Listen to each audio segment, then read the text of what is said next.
Good morning, ladies and gentlemen. Welcome to the Huawei Cloud Summit 2019 Hong Kong. I'm the MC for today. My name is Sylvia Yao. We are approaching a fully connected, intelligent world with cutting-edge technologies such as artificial intelligence, blockchain, and big data presenting boundless opportunities for enterprise of all sizes. Finding a long-term partner to leverage these vital opportunities can be challenging. Huawei Cloud is an innovative driver of digital transformations and intelligence upgrade and is willing to collaborate to ignite your strategic growth and success as the world embarks towards the intelligence era. So the summit will bring together industry experts, customers, partners, technologists, and developers to explore how cloud services can help enterprise embrace the intelligent future of cloud. Whether you're a newcomer to the cloud business or a long-term player, prepare to be inspired by the latest cutting-edge technologies and customers' experience in overcoming challenges to transform and also win the fast market share. And after today, you will know more about how AI empowered enterprise in industry such as financial services, industrial parks, and internet, and how the cloud services bring agility and security to your business. And also, you will know more about the Huawei Cloud Global Partner Program 2019. And now, without any further ado, let's give a big hand to Mr. Wilson Wang, General Manager, Hong Kong Representative Office, Huawei International Company Limited, for an opening speech. Let's give a big hand to Mr. Wang. Mr. Wang, please.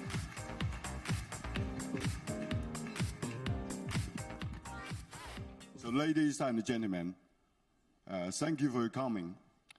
Because today, this is our Huawei Cloud 2019 Hong Kong, which is the first stop for our Huawei Cloud 2019 Global Tour.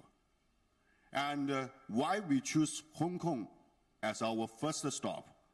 Because also our Huawei Cloud Hong Kong is our first cloud site outside mainland China. We are start from here, and in 2019, we will keep growing from here. And as Huawei, on behalf of Huawei, this year is the 19th year for us being in Hong Kong. In the past 19 years, we are always trying to target to bring the latest technology to Hong Kong.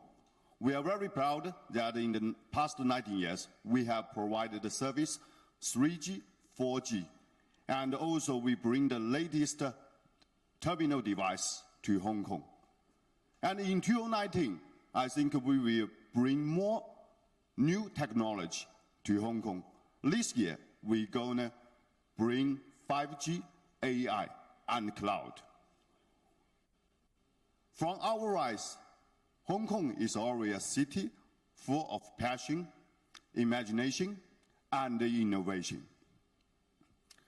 Not only the enterprise and the people, also the government is trying a lot to push the smart city progress moving forward.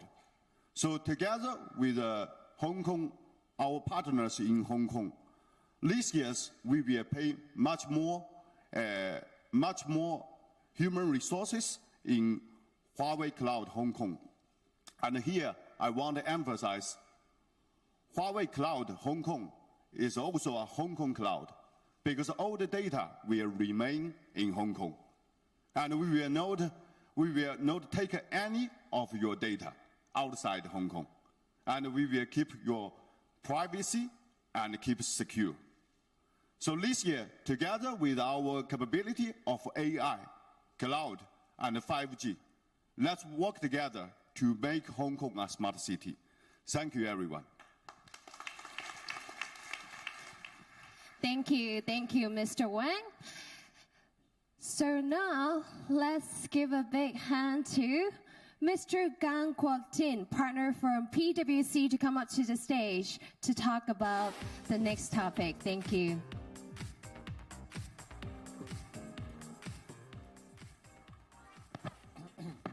Testing. Good morning, everyone. It's my honor to be here today to become my first keynote speaker. So, good morning and thank you for the opportunity, especially from Huawei Cloud. Okay. So, what I intend to talk about today is that I think we all heard about too many buzzwords in a recent time, cloud, AI, blockchain, all this mobility. And what I'm trying to focus today is that, we know how AI can help us to solve the problems, some of the problems that we face. Human problems, commercially, we heard about the use cases. But what I intend to do today is that let's not talk about how AI is important in helping us, but rather, how do we actually start the AI journey? Okay? How do we actually move forward? Okay?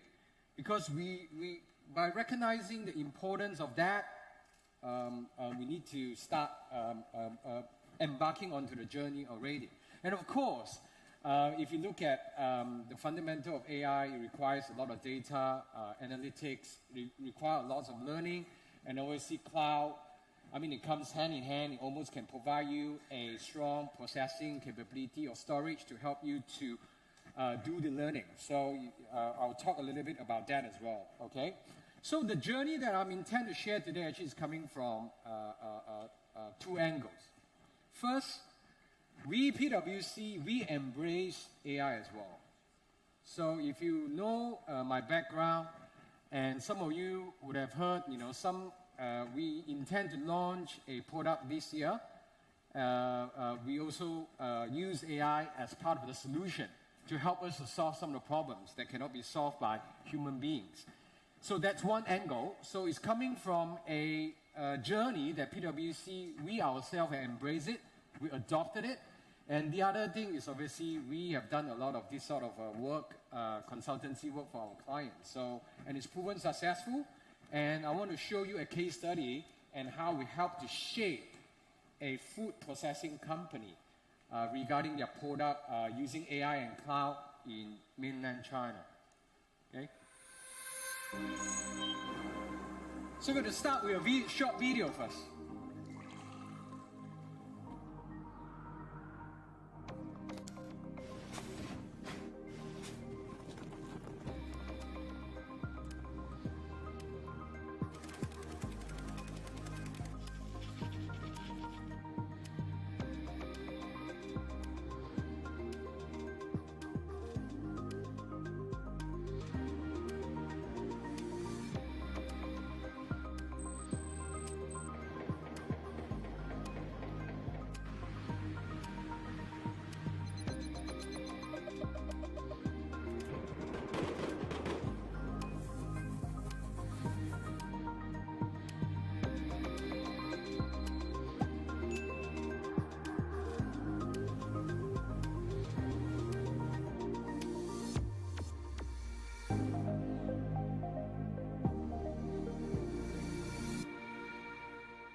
Okay, so actually that video gives you 6 short priorities, which I'm going to go through now, okay?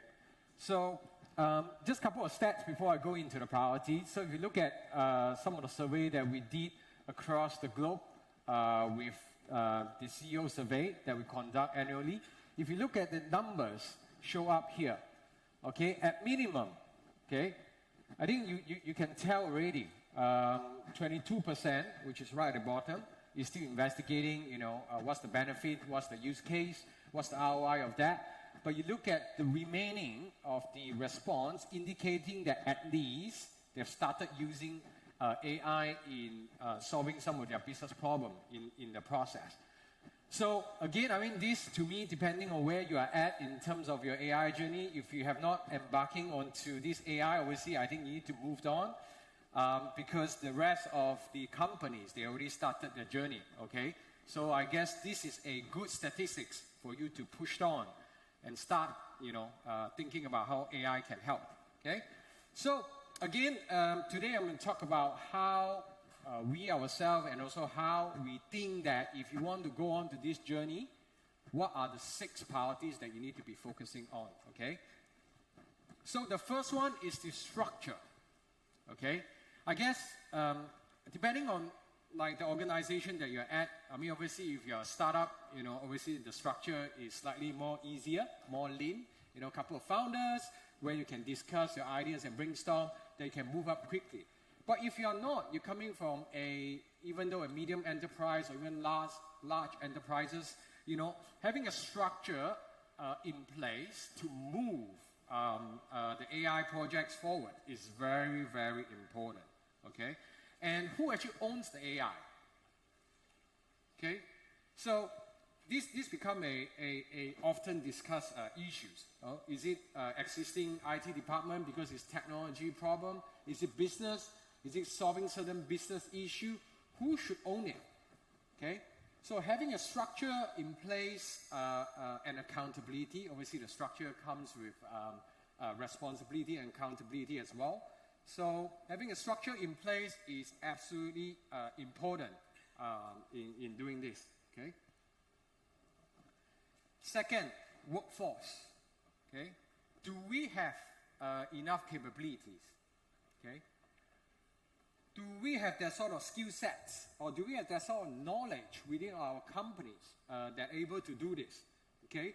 So we're going to break down, right? So a couple of issues here. So first, we need to go and identify the problems. What is the real problem that we're trying to solve?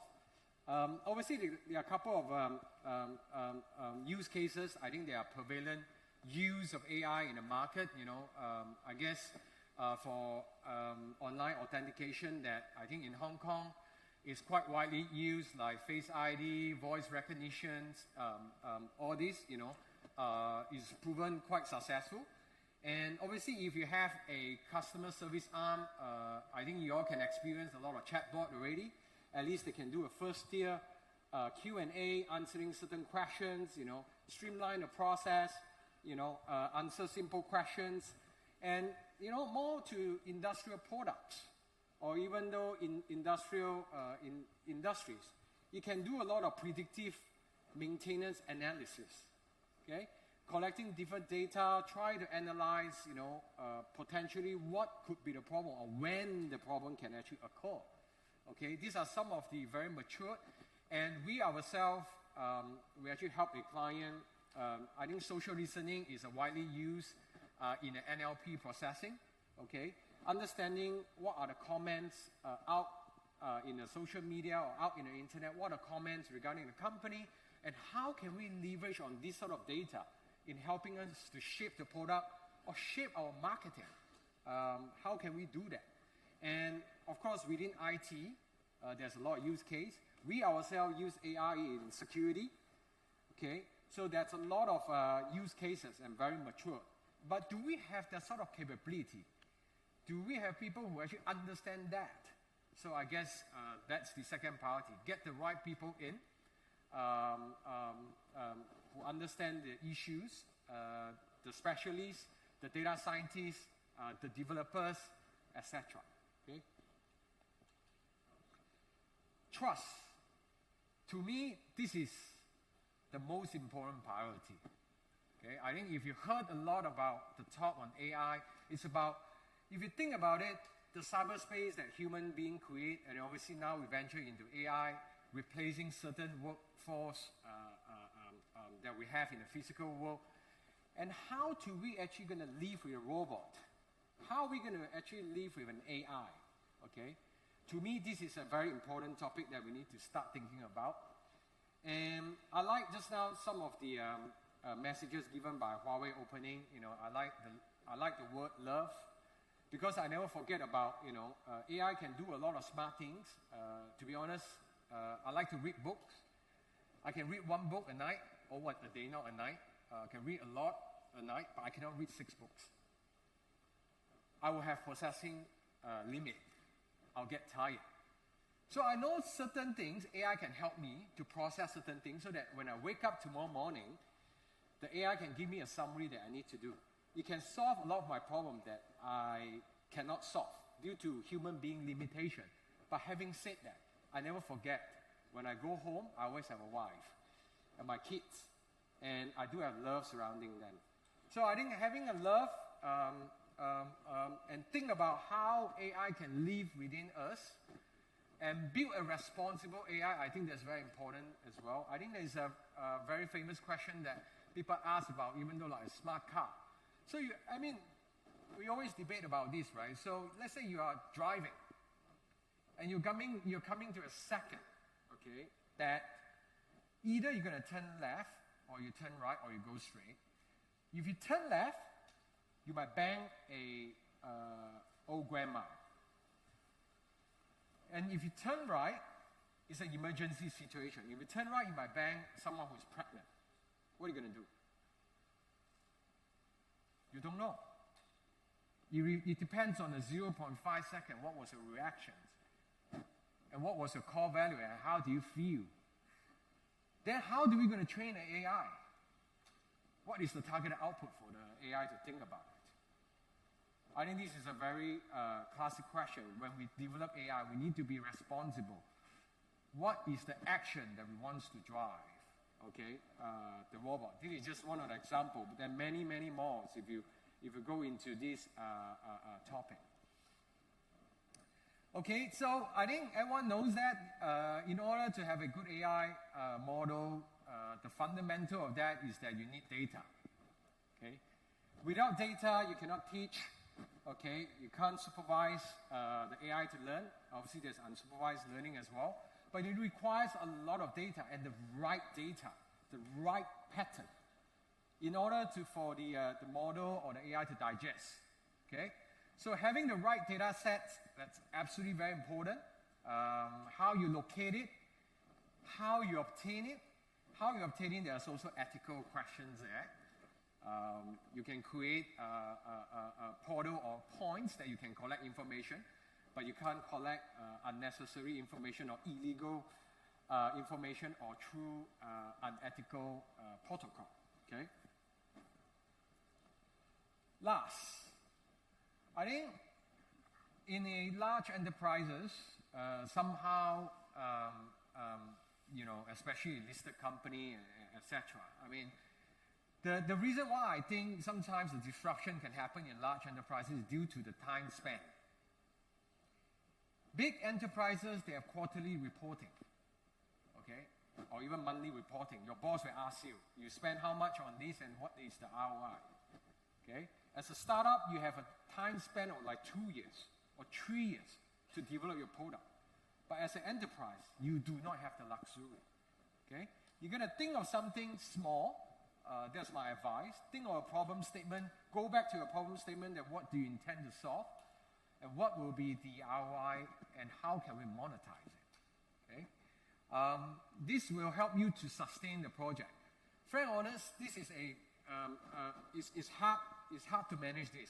I've seen a lot of my clients, they struggle on this because they think big.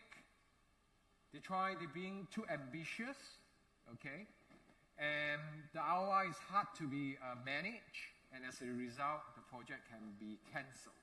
Okay, so having a solid ROI, how you want to monetize it, and how you can actually solve the problem, I think that's very, very important. Okay, I mean, to be honest, I've seen a lot of projects that because of it's cool. And a lot of them, because they can use certain buzzword, they can present to the board. And a lot of board members, we all know, right, in the big enterprises, they might not have full understanding of all this technology. So they tend to use a lot of these sort of buzzword, AI, automation, robotics, cloud, blockchain, this sort of stuff, and then, position a project. But actually, a lot of times, I would start questioning, what are we trying to solve here? What is the problem statement? What will be your ROI, and how can you monetize it, okay? And the other thing is that I think AI is not alone. I think you heard about a couple priorities that I mentioned before. I mean, it goes hand in hand with cloud, analytics, data, DevOps, your development process. We need to be agile because you're not going to have waterfall. You're not going to hit it right at the first time. You're going to know you're going to make mistake. And making mistake is a way of improving yourself. But of course, you don't make mistake because of making mistake. There are a lot of startups that say, oh yeah, we make mistakes, we're going to be successful. No, not necessarily that way, okay? So having AI to be integrated with other technologies and other areas is absolutely vital, and it cannot operate by itself, okay? Having said that, okay, there are also a couple of challenges. Of course, I will not spend too much time here talking about this. I think we all know about some of these challenges already, okay? So, last but not least, just to summarize here, I guess I talk about the priorities quite a fair bit, okay? So this is your journey that I would probably recommend you all to think about it. Again, go back to your problem statement, think about your structure, who owns it, who is accountable, what is your roles and responsibility, what's the problem that you're going to solve, and what sort of technology we're going to use. And obviously, cloud can be a very, very important option for you to think about it. It can be agile, you know, when you want to do trial. There's a lot of capability that has been built on the cloud that you can leverage on, data sets, etc. Okay? Do I still have time? Okay, so maybe just a quick one on this. As I mentioned before, we actually help actually it's a Japanese, quite a large food company. They having a problem statement. So the problem statement is that they came to us for a couple of questions. First, they actually, obviously we all know that social media and e-channel in mainland China is absolutely very important. So they want to know, they have been investing on a couple of KOL, okay? They want to know, are my KOLs helping my business? Okay, this is the question that they're given to us. They want us to analyze that, okay? Second thing is that, is their product position and their product design fitting to the culture in mainland China? Okay, so that was the second question given to us. So what we have done is actually very simple. We use the AI. We use web crawler. Obviously, we went to a couple of online channels in China where a lot of people will leave their comments and blog. We went there, we extracted the comments, and we used NLP to analyze. And in the end, what we have done for this client is that we help them to identify that actually you do not need to waste or spend too much money on different KOL because there's only one KOL that is very precise and getting a lot of popularity. So focus and redirect your spend on that KOL and that channel and that blog, that forum, okay? Save a bit of money, focus. And second thing, we found that actually the consumer, they were actually, they were confused actually with the product structure. So that food processing company is actually, they are making cereal, but they're trying to make a cereal as a tidbit. You know, when you watch football, you know, then you can have a bite. So, but the whole package and the brand and the words that they use to advertise that is not resonating with the consumer. So in the end, we found all these comments from various sources within a couple of months, and then we did the analysis, and then we feedback to them. They need to change their product from a cereal kind of packaging into more tidbits, you know, for bites, their sort of packaging, the words that they need to use, the color that they need to use, the marketing, and the channel. So we actually reshape the entire company strategy using the AI. And the core technology that we use there is to obviously recall a lot of data in order to study. And the core of that, actually, we use NLP to solve the problem. Okay, so this is one of the case study that I would like to share. So I guess that's all for today. Thank you so much. Again, thank you. Thank you, Mr. Gan.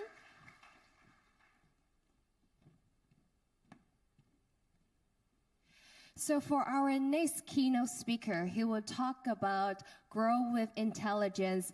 Let's welcome Mr. Eric Deng, President of Huawei Cloud Global Marketing and Sales, to come up to the stage to share with us Growth with Intelligence. Mr. Deng, please.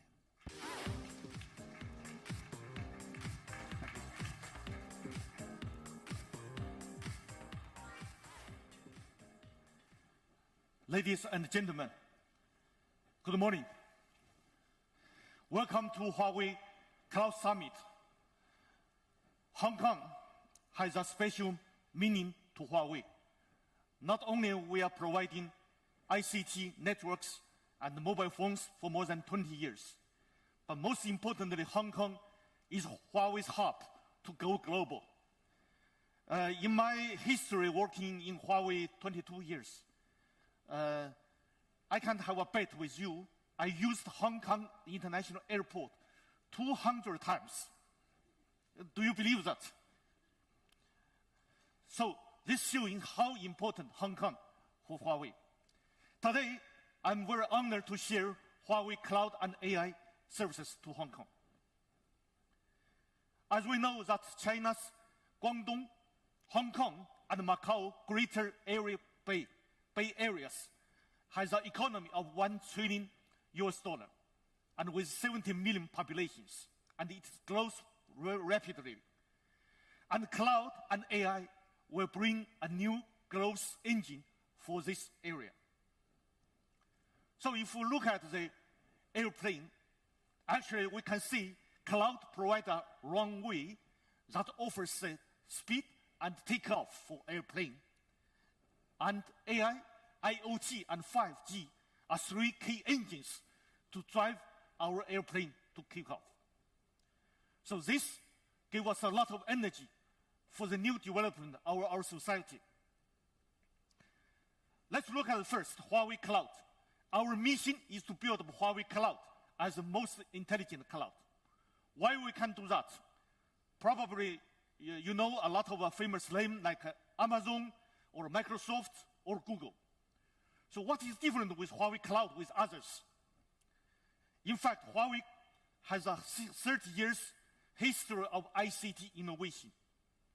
In fact, we are largest IT innovation and R&D since 10 years ago. Probably Huawei Cloud is only one system provider built up from scratch, from chipset, from hardware, from framework, from whole architecture to marketplace. So Huawei is only one truly full stack cloud and AI provider in the world, only one. Nobody else can do that.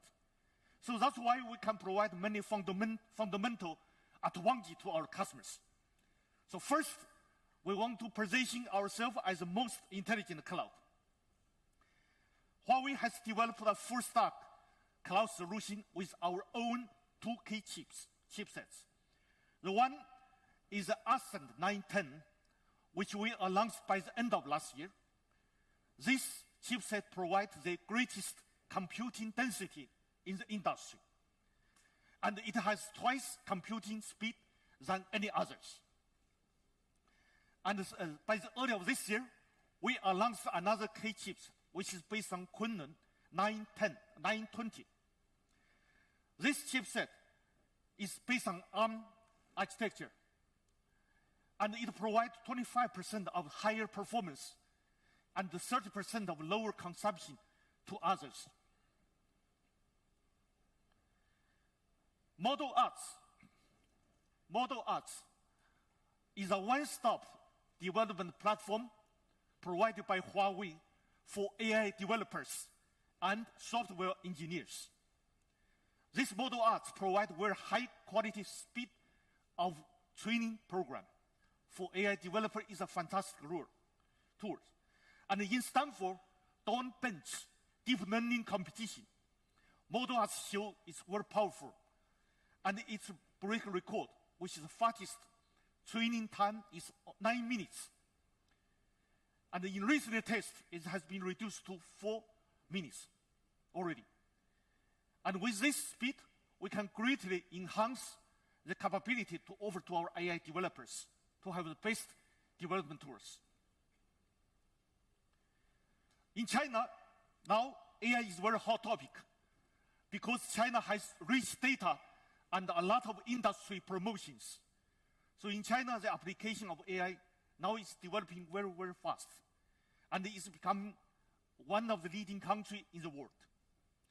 So Huawei's strategy is that we will fully open and utilize our algorithm and computing power to combine with our customers and partners' data and industry know-how. We combine together and to produce the best AI application to the industries. So now we are deploying 200 projects in about 10 industries.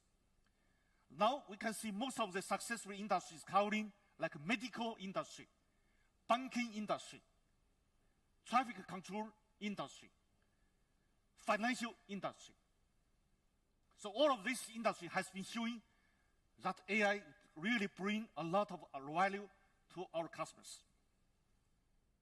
So there are some examples. You know, Beijing and Shenzhen, unfortunately, the traffic jam is much worse than Hong Kong. So the government try to find the best way to solve the problem, and Huawei gives them hands. And we use our AI, artificial intelligence technology, to help to solve the traffic jam. So now you can see the average congestion time has been reduced to 19%, and average vehicle speed increased to 15%. Because of this remarkable reference, many Asia-Pacific cities has invited Huawei to help them, including Bangkok in Thailand. We are also deploying this type of solutions to help them. Another example is use AI in manufacturing. This is a company, Sanlian Hope, is a very famous synthetic fiber manufacturer. And AI helps this company to manage the product classification. So the downstream companies, there are many different requirements, but with AI, this company can enhance the requirement matching rate by 28%. And also, the synthetic fiber quality features dimensions has been increased 10 times. This greatly helps manufacturing improve the productivity. Another very important example is in medical area. This is a company called KingMed Diagnostic. This is a very famous leading medical company in China. Offers the testing to the customers. And Huawei's medical AI system plus cloud helps this company build up milestones in medical field. And we achieved the best record is cervical cancer test. In cervical cancer test, we achieved sensitivity. This is a true positive rate, which is 99%. This is really the first record in the world. And we achieved 80% of the specificity of the true negative rate. So this helps us a lot to bring the expensive professional doctor resources to massive population, massive people. This is really, really important for society. So the second point, I would like to mention that Huawei provides the most cost-effective cloud, because our customers has the same thinking is to buy best products by less money. So Huawei Cloud provides best features, bring best value for money to our customers. Thanks to our strong technology investment, now we can provide the industry most cost-effective cloud infrastructure services. We have 4 key areas that we can provide best features. The first is C3 compute instance. This is massively used by our customers. We offer 15% higher performance than peers. And in M3 compute instance, we offer SAP value, which is #1 in the industry. So you can find in SAP's official website. And in bare metal server, based on Kunlun flagship server, our record is also highest specifications in the industry. And for objective storage services, we have the twice industry average performance. So we provide these OBS services to our Huawei consumer global services, offer the backup and photo storage services to millions, hundreds of millions of people. So maybe you ask why Huawei can provide such a good performance. The fundamental is that Huawei, as I mentioned, is a full-stack cloud and AI provider. Second, Huawei also provides groundbreaking cloud infrastructure solution. First, big data on OBS. This is a combination of two star products of Huawei, which is bare metal and OBS. This provides best big data analytics tools for our customers. And second is bare metal plus infinite band 100G technology. This we have a 25% higher AI training efficiency. And last is Huawei provides cloud phone solutions based on ARM architecture. This one performance we have 180% higher than others. So there is a famous internet media company, Sina, in China. And this company, they need a very good elastic traffic control because sometimes they need immediately a large capacity for provide virtual machine computing capacity to their visitors. So Huawei has helped this company to provide thousands of the V3 virtual machine resources in Huawei Cloud within minutes. So this helps them a lot to handle the peak traffic. This is another example. In China, you know, the live streaming industry is very popular. It's very, very important industry in China. Now, the most important is how to provide the best image with best quality at lower cost. At Huawei, we use heterogeneous FPGA computing and OBS technology to provide best video quality with affordable price. So we successfully reduced 50% of the video transcode cost and also 25% of the storage and CDN cost. This helped many companies. They have a good achievement of finance balance sheet. So another important is container. As we know, container is a very popular way to support application go cloud. So we can see that container is born from applications. So there are a lot of discussions in this industry. So what is the benefit of container bring to the industry? So in fact, for my understanding, that container offers three advantages to us, to every company. First, container offers 50% of the best resources utilization. And also, elastic scaling within minutes is another good advantage. And the container can help you to isolate your application, which avoid traditional way you spend a lot of money to create an isolated environment. So I think because of these three advantages, the container is starting to massively used in many companies.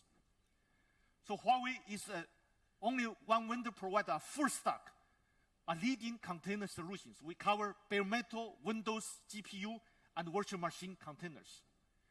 So we are the China only CNCF founding member and ranking top 3 in Kubernetes contributed globally.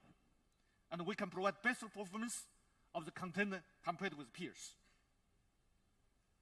And microservices. Microservices is a key tool for the companies transfer your large application tasks towards small and small units that can accelerate your innovation to achieve your target in a fastest way. So Huawei's product is called Service Stage. This is a cloud-native microservices product provided by Huawei. And this platform can help you to achieve agile DevOps tool to support your application go cloud. We achieved the industry record is 300,000 transactions per minute. This is ranking very fast, which is triple than Spring Cloud. So there are some examples. As we know, Huawei has a very, very big consumer business. We have 450 million Huawei mobile phone users, and they are using a lot of apps, videos, photo downloads every day. So Huawei's microservices help our consumer business to create new applications every day. This is showing very powerful that these microservices how can help our customers. Another example is the financial department of Shanxi province. This province used Huawei microservices to build up an integrated digital financing system. Within 3 months, these customers finished the microservices reconstruction and achieved 40 core microservices. This is a very good example to show how this will powerfully help your business. Next point is that Huawei, we would like to work very hard to become the most secure and reliable cloud for our customers. As we know, Huawei's highest priority is to bring cybersecurity and provide our customers privacy. This is our company philosophy from the CEO to every employee. And we are strictly follow this principle because this is the foundation for a company can have a sustainable growth. So in order to achieve this mission, Huawei invested a lot. Huawei has a commitment to invest $2 billion in build up more security finance, cyber security requirement of the software and hardware development. And Huawei has passed 41 international recognized certifications, which including the highest standard government and financing departments. And Huawei's commitment is that we will keep data neutral. We will never use customers' data for our own commercial purpose. This is our commitment. So the customers can rely on Huawei's cloud to run your business. In order to build up the most secure cloud, Huawei has built up a very systematic architecture to drive this process. We have 6 key pillars for the security. First is a physical environment, and also network security, host security, application security, data security, and security management. We have plenty of the professors, engineers to build up most strongest cloud that can face any attack from outside. So there is an example, banks. As everybody know, that bank has highest requirement of the data. So Huawei Cloud is a protector of core financial data. This company, Santander Bank, is one of the largest global bank based in Europe, Latin America, and globally. So Huawei helps this bank to build up the multi-cloud and cross-cloud disaster recovery system, and help this bank to provide credit loan services. And during 2 years working period, these customers, they are very happy with Huawei's cloud services. Number 4, Huawei Cloud, we believe we are the perfect fit for government and large enterprises. Because Huawei history, during past 30 years history, we are a B2B company. We are born from a customer-centric to provide basic solution, basic services to enterprises companies. So we have this DNA to manage all the project. And this is a perfect reference of Huawei itself. Huawei now, we have become a global leading technology provider. During past 30 years, we achieved $108 billion revenue, and we have 108,000 employees, ranking 72 Fortune 500 with 900 branches. In fact, in recent 5 years, our employee number is not increased significantly, but our business is growing very fast. All of this reason is thanks to Huawei, our digital operation system and IT system. So most of the Huawei IT system now we are running over cloud. And this gives us a lot of flexibility. We can adapt the latest cloud services and AI services. So to manage such a big company, agile cloud, all the tools is very critical. Huawei's IT system in the cloud supports the manufacturing, R&D, logistics, sales management, HR, financial management. So we use our system to manage, to support our customers, employees, suppliers, partners. So it's a very, very big reference. I think we are willing to share Huawei's digital transformation experience with all the Hong Kong customers. That I believe can benefit, can help us to find the right solution. In Cloud 2.0 era, more and more customers will go to cloud. So there are some of the lists that Huawei provides the cloud and AI to those customers, including 48 of the Fortune 100 companies and 221 Fortune 500 companies. And Huawei also provides plentiful solutions for different industries and scenarios. So if you look at the industry specification solutions, we provide automotive, campus, e-commerce, education, finance, healthcare, many industries. And these industry solutions, they are mature, they are easily to used for duplicate in Hong Kong market. And not only in industry solutions, but also Huawei provide workload-based scenario solutions, which is covering from the disaster recovery, enterprise office, high-performance computing, hybrid cloud solutions. So this is the ideal solution for everyone. I would like to emphasize, introduce one of the solutions to you is Huawei Cloud Stack solution. This is a perfect hybrid cloud solution to our large enterprises. As we know, traditionally, large enterprises has own private cloud, running applications in your own premises. But Huawei Cloud Stack offers you a hybrid solution. You can move your workload to cloud by 2 steps. Step 1, you can migrate your non-critical application and innovative applications to public cloud. Secondly, you can allocate your mission-critical applications within your premises. So you can enjoy 2 benefits. One is dedicated cloud, another one is public cloud, continuous new services. So this is a perfect combination that you can have the private and public cloud together. And Huawei Cloud Stack, combined with Huawei Public Cloud, we have 5 unifications. We share the common architecture, cloud services, API, O&M, and ecosystem. So this brings a lot of benefit to our customers. Now, many Chinese companies in mainland China, they are using Huawei Cloud Stack solutions. This helps our customers have 0 downtime during upgrade and 0 changes to applications. This is a perfect solution for the company in cloud area, 2.0 area, to go to cloud. There is an example. It's a Haikou government.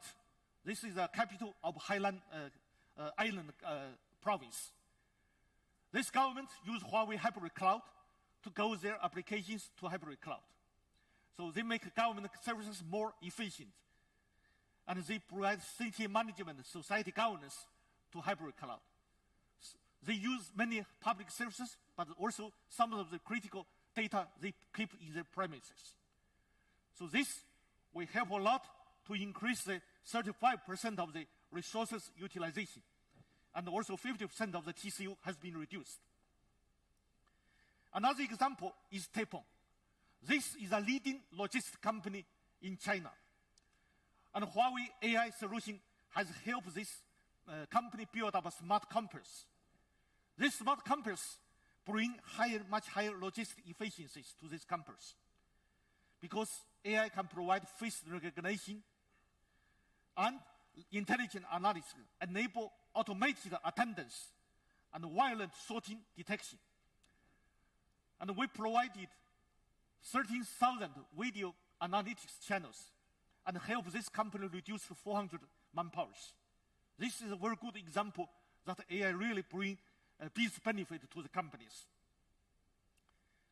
Now let's see Huawei Cloud. It's the most expensive partner ecosystem. Huawei has a fundamentally company philosophy is that we at Huawei, ICT and cloud is a black soil. We help our partners, companies to grow based on our soil. So in order to do that, we continuously develop more partners running their application over Huawei Cloud. So there are 6,000 consulting partners is working with Huawei.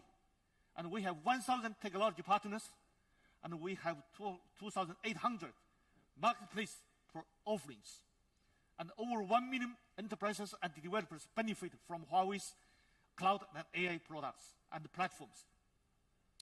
So our vision is that because Huawei has a position in the world, we would like to bring China's ecosystem to global and bring global ecosystem to China. And Hong Kong play a crucial role bring this bridge between China and global. This is an example how Huawei work with partners. Veritas is a global leader of the disaster recovery solutions provider. And Huawei partner with this company provide the disaster recovery solutions to our partners. There is a famous company called Anta, is a sport company. Huawei provides this data recovery, disaster recovery solution together with Veritas for more than 10,000 shops. Support Anta company achieve $40 billion transaction every year. So this is a very good example. And also, Huawei work with a company called Huawei to provide a smart fleet management to 1,000 vehicles in Myanmar. This has been showing greatly advantages that reduce 80% of the duration time for dispatch and 50% of the time for fuel consumption. The last one, I would like to see Huawei Cloud is aiming to provide best-in-class services and support to our customers. Now, Huawei has spent a lot of money, investment to build up a global coverage of cloud and networks. So Huawei can help our customers to build up a global network coverage within 1 minute to covering 170 countries. And Huawei built up more than 400 POPs around the world. Even here in Hong Kong, Huawei Cloud has connected with 50 operators. So Huawei is the ideal partner to support your business go globally. This is Huawei's global layout of our cloud. So you can see Huawei Cloud covering China, Asia Pacific, Africa, Europe, Russia, and Latin America. So it's easy to support your business global expansion. We have 23 regions, 40 available zones, and 1,500 CDN nodes. And here in Hong Kong, we have 20 years experience in Hong Kong. And we have a trusted partnership relationship with our customers. And we have more than 80 professional engineers focused on IT, cloud, and AI to support your needs. And we have 110 partners here in Hong Kong. This is some of the examples.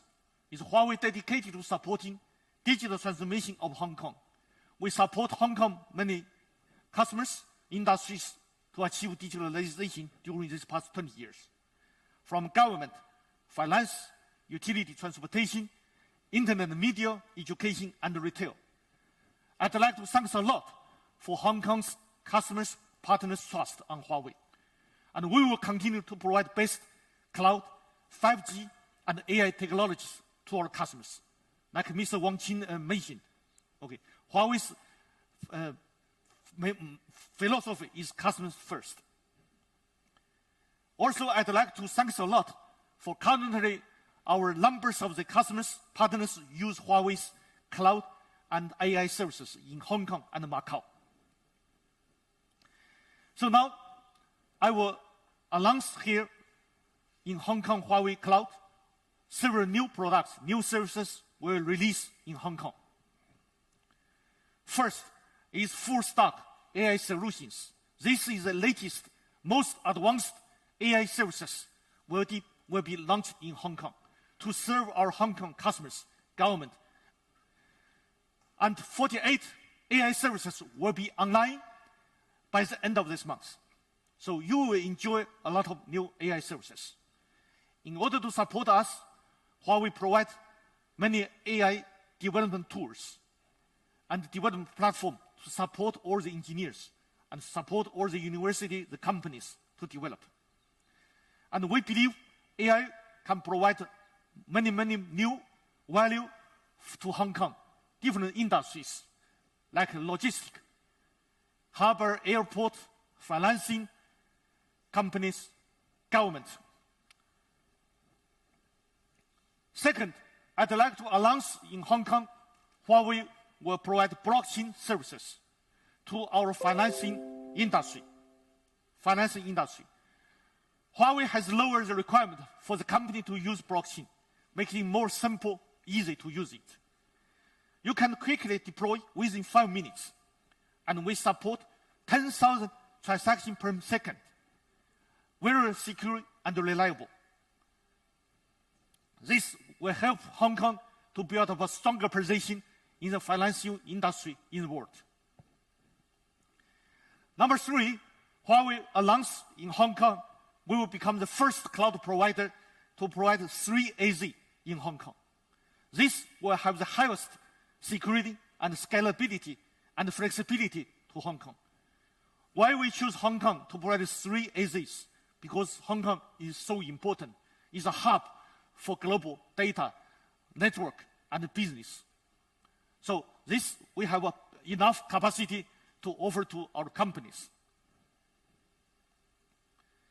And in Hong Kong, we will launch all scenario IoT cloud services that any company can easily use Internet of Things services over cloud.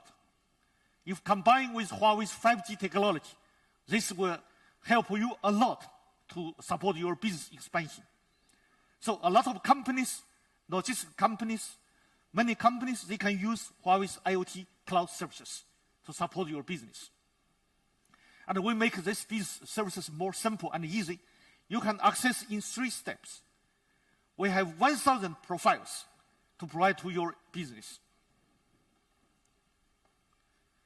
The last announcement is we will launch application marketplace for global enterprises here, starting from Hong Kong. You know, all the medium-sized, small-sized companies, they buy applications, they buy software. Before, they are very difficult to buy. Now, Huawei Cloud, we bring them together. So you can easily to find the right software applications you want to support your business. So the first step, we will have 16 categories and more than 250 applications and services on Huawei Cloud. And we also welcome Hong Kong company, you put your application software on Huawei Cloud. So we help you to go global. Okay, so as a summary, that Huawei Cloud, as a full stack cloud and AI provider, we provide you most intelligent, best cost-effective, most reliable, and best fit for government and large enterprises. And we share with you the most expensive ecosystem. And we provide you best-class services and local support. So Huawei is here with Hong Kong, in Hong Kong, for Hong Kong. And we will go together with all the Hong Kong companies, with all the industries, together, grow with intelligence, to bring more peace, success, and value to everyone. Thank you a lot. Thank you. Thank you, Mr. Deng. Thank you very much.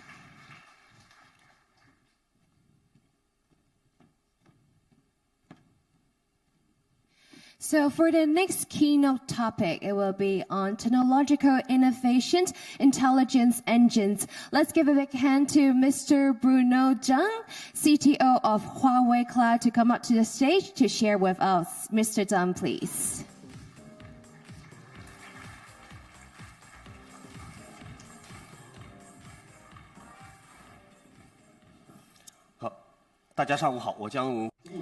Good morning, everyone. I'm going to give the speech in Chinese. So today I'm going to talk about the full-stack technical innovation for intelligent future. First of all, we can see that in recent years, almost all consulting firms have talked about clouds and AI technology being the most important ones for the future. And we know that cloud and AI in the past decades have been applied in consuming entertainment and social.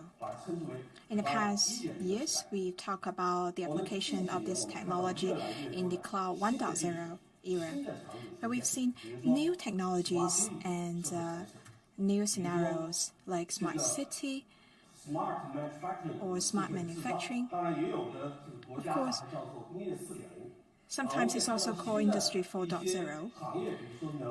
We've also seen its applications in new sectors like energy and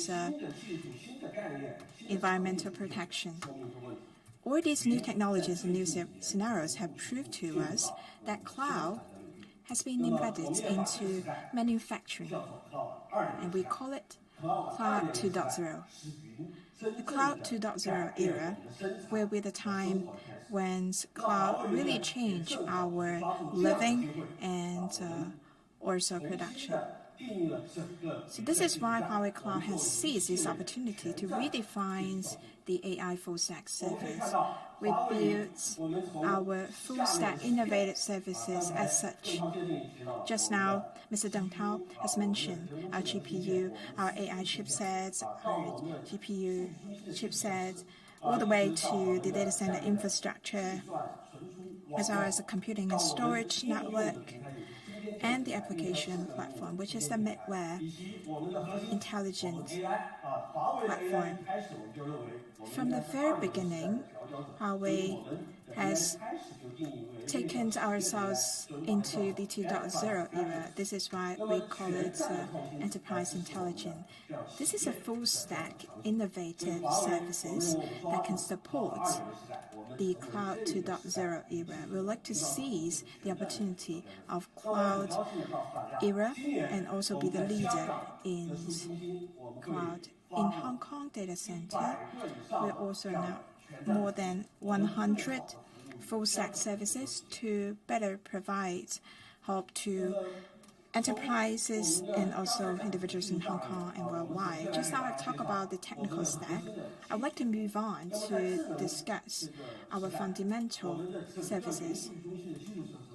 So in this new era, the cloud data center infrastructure need to be redefined, because in internet era, in cloud 1.0, computing was not that demanding, and Intel's x86 CPU can support almost every computing demand of software. But in the AI era, there are more and more diverse workloads. There are multiple computing requirements and also diversified apps. Intel's x86 alone would not be enough to support the demand for all. So when we talk about the GPU, NPU, GPU, or FPGAs, we've seen greater diversity in the application. In our ARM AI chipset, as well as FPGA computing capability, with our accumulated experience in orders, we've now provide the computing power that is state-of-the-art that can bring intelligent technical dividends. Our new virtual machine computing power is 16 times higher than the Intel CPU. Another innovation is in storage. In the AI era, there will be massive volume of data, which is different by the orders of magnitude. So our storage can not just store more, but also supports intelligent computing application. So we can use already to build one data lake. With our diversified computing capability, even with large amount of data, we can process the data for complicated applications. We can bring computing to the data rather than bring data to computing. So we have lower requirement for latency, and also we feature ultra-high bandwidth. In terms of video graphic computing, we've put the computing and also decoding and encoding to the data. So our performance can be enhanced by 4 times with this change. With this high volume of computing and complicated computing, we do need ultra-high bandwidth. Last year, Huawei has already launched the first chipset for 100 gigabits. So this is our new chipset, and this chipset, I should say, is the industry-leading chipset's performance multiplied by 2.5.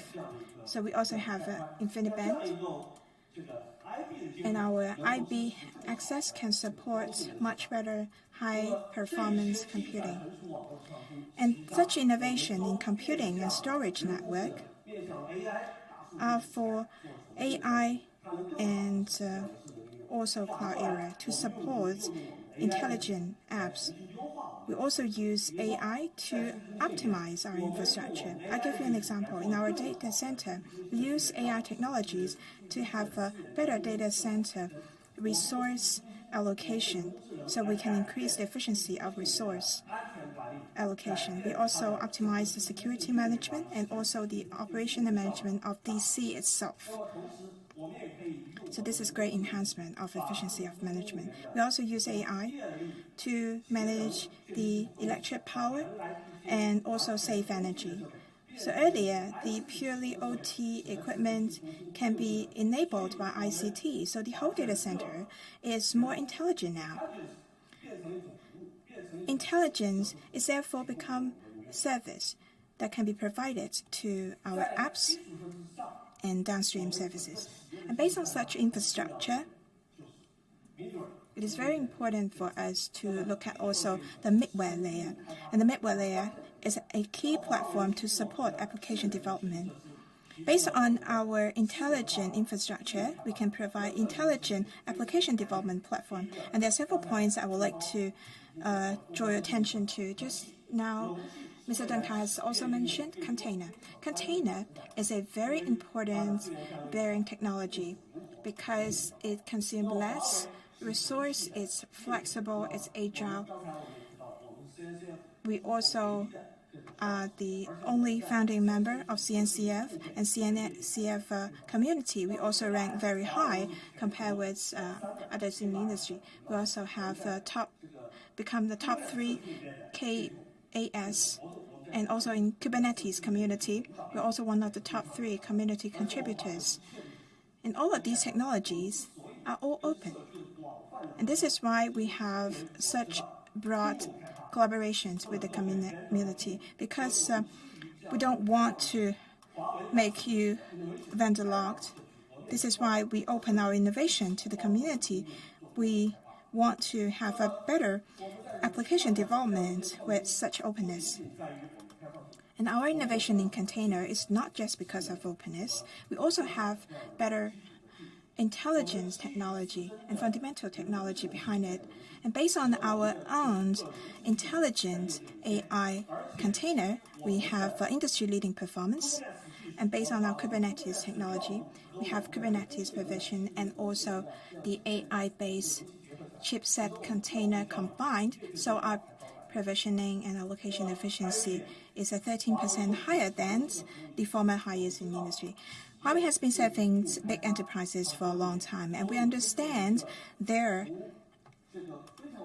priority in development.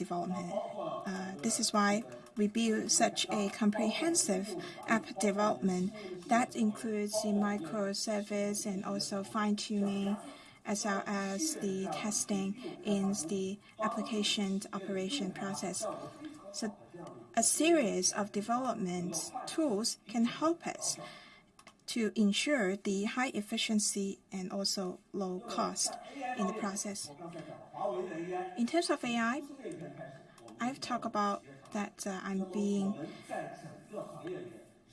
native in the Cloud 2.0 era, and we are actually the only one that can provide this full stack all scenario AI solution for technical innovation. Why do we call it full stack? Because we provide all the way from the AI, IP, and chips series to the CAMs, to the framework. We support the TensorFlow and also other mainstream framework. We've also provided the framework by ourselves that can better suit our infrastructure called MindSport. We also have the application enablement layer, and at the core of it is our model arts. So this is ranging all the way from the chipsets to enablement to the framework to the application stack. There's a few that in the industry can provide such full stack all scenario AI solution capability. And this is why we can provide to you the best AI platform. And why we also call it all scenario, because we have multiple business scenarios. We have carrier business, carrier network business, we have enterprise business, and also consumer business. So from AI perspective, our technical stack can support consumer device demands all the way to public cloud, private cloud, edge cloud, and IoT. This is what we call the cloud, edge, and also device collaboration. And Huawei are among the few companies who can provide solutions for such collaboration. I'll give you an example. In clouds, we can have big data training. We can train a lot of data and come up with a model. And also, we can also push the model to the industrial equipment, like the dash cloud IoT device.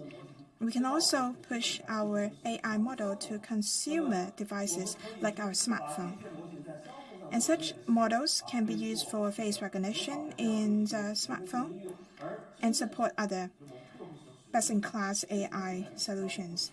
And the data are also stored in your smartphone or in IoT devices. So we make sure the AI solution can be realized and at the same time ensure security and privacy. These are our innovations, unique innovations examples that a few can match. Here, I would also like to recommend this to you. This is Model Arts, highly recommended. It's the fastest in the industry. It's also an inclusive AI development platform. It's readily acquired and it's easy to learn to use, and also really fast in training based on our excellent infrastructure and distributed system and our full stack innovation, just like what Mr. Deng Tao introduced. It's the best and also fastest training platform. We also have rapid time to market. We can help preparing from the data preparation to the hyperparameter tuning, model optimizations, model deployment, and all the way to AI marketplace. This is why our platform can enable really quick AI-related development. This is our Model Arts platform. And how can AI technology change life? How does Model Art support the AI application service? Let's take a look at the video.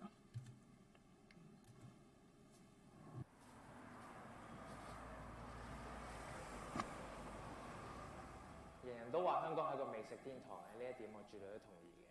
如果要我揾一樣嘢嚟代表香港嘅飲食文化呢，我會揀茶餐廳。我去到茶餐廳嘅時候呢，最經常嗌嘅就係常餐、菠蘿包同埋凍檸茶。我覺得香港嘅美食文化呢就係多元嘅，例如我自己就好中意食 burger 啦、意粉啦同埋魚生飯。我覺得咁樣香港先會被稱為美食天堂啊嘛。可能因為科技嘅進步啦，同埋太容易接觸到其他地方嘅文化，我覺得香港90後咧對美食文化嘅了解咧係缺失咗。Sorry， 重用咗少少啲。我叫 Tony， 今年喺科大讀 Master Year 2， 我係一個 AI developer。我自己咧就好中意食嘢嘅，所以我成日都喺度諗，可唔可以用自己 AI 技術去幫香港美食文化嘅傳承咧做翻啲嘢嘅。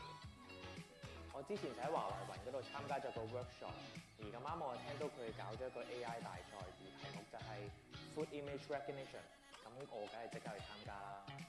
對於一個 developer 而言，開發嘅過程亦都 inspire 到我去了解更加多香港美食文化嘅特徵。我哋嘅圖片識別 model， 只要用戶上傳一張食物嘅相片，我哋就會顯示佢嘅卡路里同埋名稱。到時無論外國人又好，90後又好，要認識香港嘅美食文化，話咁易啦。好多人認為 AI 係一個好 advanced 嘅 technology， 但其實佢可以應用到喺每個人嘅生活當中。華為雲呢個 Model Arts 平台可以令到我哋 developer 更容易作出貢獻。我覺得少少嘅貢獻都係偉大嘅。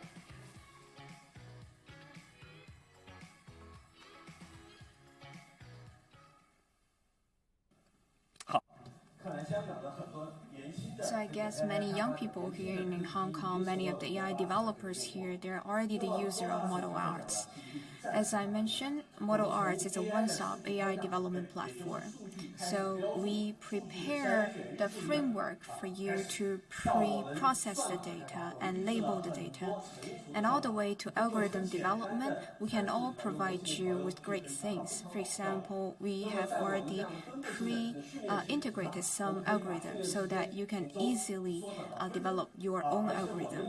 We have also shortened the time for training from weeks to minutes, and we also provide a wizard-based auto-learning code-free development model so that you don't need any code to train the model. In terms of deployment, we are a comprehensive solution covering the edge, device, and cloud. So no matter you are training your algorithm in the cloud or edge or device, it's all up to you. And AI aims to create value for customers. That's why we launched a sharing platform of AI. This is a marketplace where you can share the AI applications, AI models, or the services API that are based on your AI models. That's how we can maximize the value created by AI innovation. Now, I would like to move on to the next part. Huawei is a global company. We would like to support our customers and partners to develop globally as well. And this is a very key demand from our partners and customers. Huawei used to focus on the carrier business. We manufacture the carrier or telecommunication equipment. That's why we have established our strengths in the telecommunication system.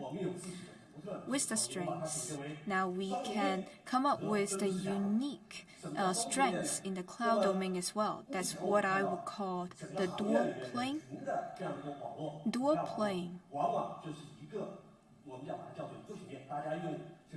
indicates the MPL's private line. That's one plane.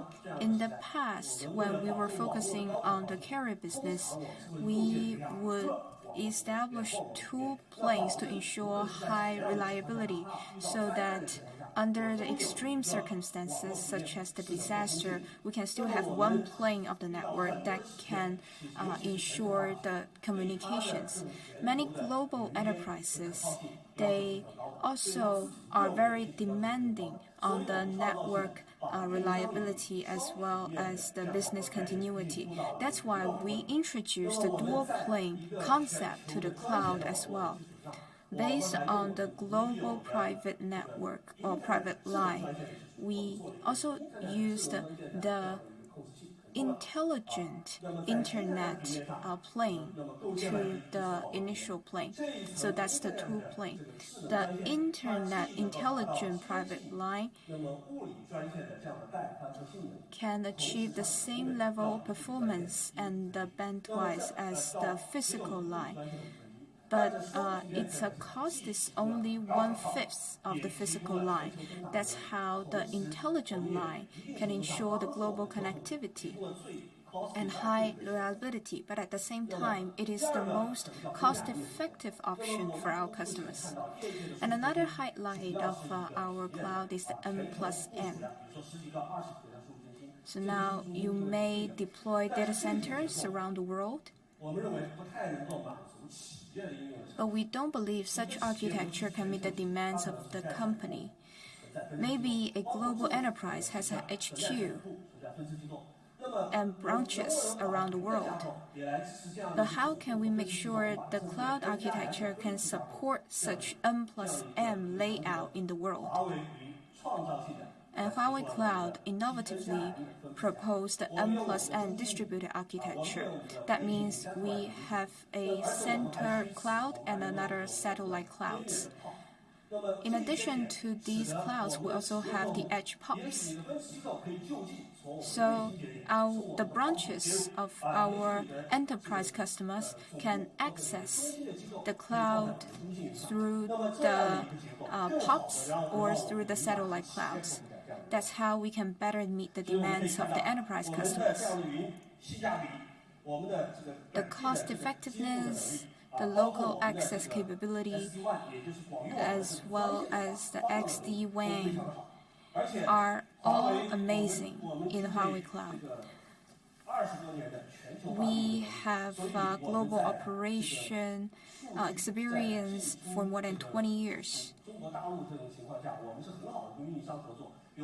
And we have cultivated great partnership with carriers, and we are always compliant with laws and regulations. That's why we can enable the smooth and the compliant transmission of the data. Our data center is now deployed globally. With our past experience, we can now deploy the network covering more than 170 countries in the world, and we have more than 400 POPs globally. And with 30 years experience, we now have the best network. That is to say, from Hong Kong to Thailand, the latency is only 45 milliseconds. And from Hong Kong to Paris, the network latency is about 145 milliseconds. So all these figures are 10 milliseconds shorter than the performance of our competitors. It proves we have the operation capabilities around the world, and that is based on our past 30 years expertise in the telecommunication network development. That's how we can enable our customers to achieve the global operation. Enterprise migrating to the cloud would like to ensure the high reliability of the applications.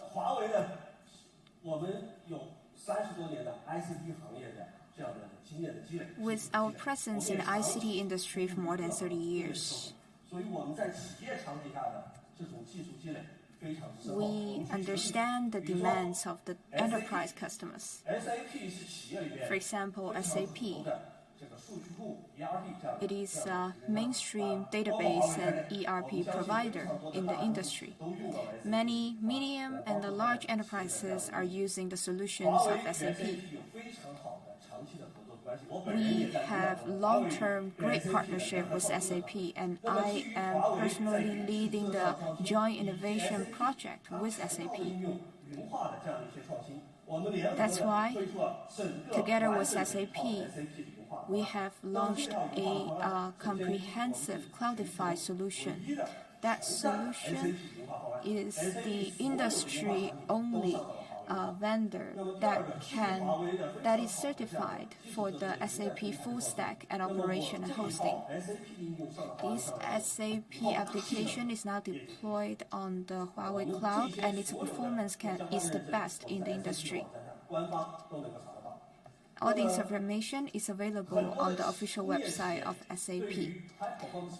And many industrial enterprises, they are demanding on the HPC, such as electricity, healthcare, energy, etc. Then in the cloud era, can we provide them with a great infrastructure for the demands of the HPC? With our expertise in network, storage, and the parallel file system, as well as the Atlas servers, among other hardware capabilities, we can provide you one of the best or leading solutions in the HPC. Hybrid Cloud DR and backup solution. Our hybrid cloud DR and backup solution has several highlights. In mainland China, we are the first vendor that can ensure disaster recovery with public cloud. And we have 3AZ and 2AC, and the so-called two-side, three-center DR capabilities. And we can also support the application DR. So this is what we call the comprehensive disaster recovery capability. And we are also the first vendor that can provide two-side, three-center DR capabilities on the cloud. Our DR capabilities are available to the customers. We believe that many of the companies are partnering with the dedicated vendors providing the DR capabilities. And we are also partnering with these vendors to better support our enterprise customers. The hybrid cloud is the best solution to meet the demands and expectations of enterprises. Enterprises and governments would like to have the public applications, but government and enterprises, they still have their critical data, which they would like to ensure the security and privacy of them. That's why they would still like to put that part of the data on their own premise. Our hybrid cloud solution is the Huawei Cloud Stack, as we call it. The Huawei Cloud Stack has 5 unified cloud service, architecture, API, ONM, and ecosystem. Why can we achieve the 5 unification? That's because our dedicated enterprise data center and the public cloud are being developed by the same team, so they're using the same technologies. That means we only develop the application once and they can be deployed anywhere. The company, the enterprise, can place the application on the public cloud, and the critical applications can be deployed on their private cloud. We have different specs for the solution, including 2 to 100 computing nodes, 2 to 500 computing nodes, and 500 to 2,000 computing nodes, so that the enterprises can just choose the spec they need.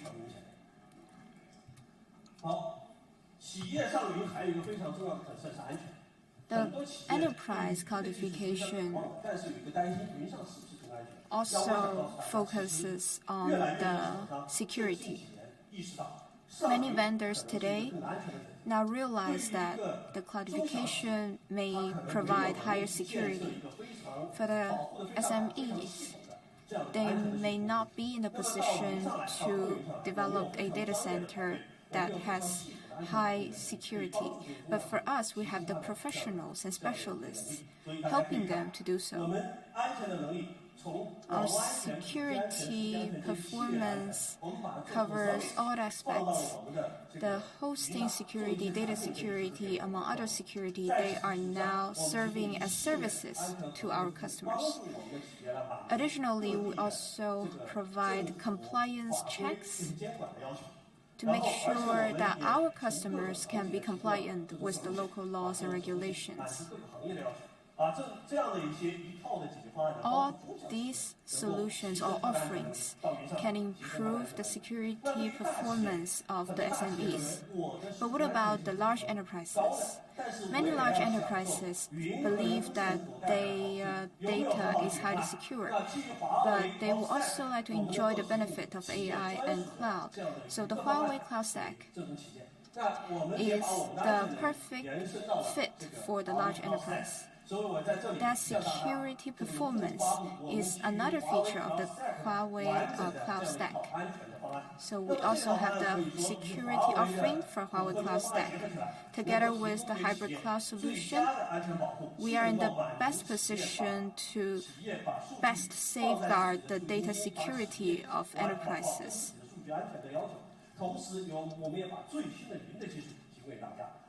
By providing them with the latest security and the cloud technologies.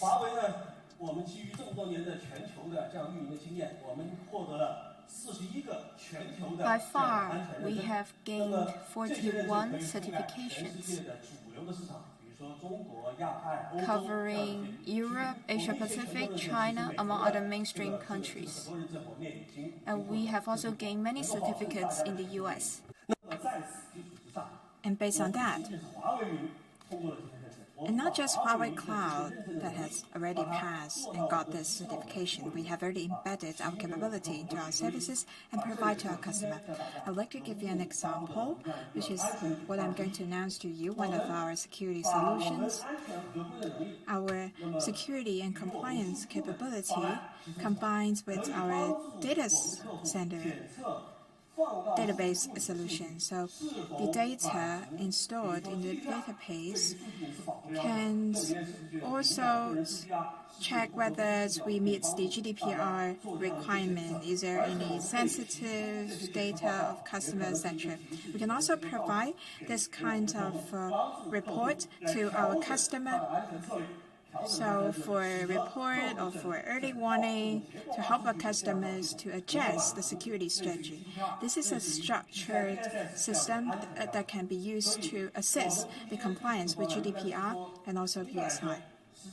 I should say that by far this is what we have already known in the industry.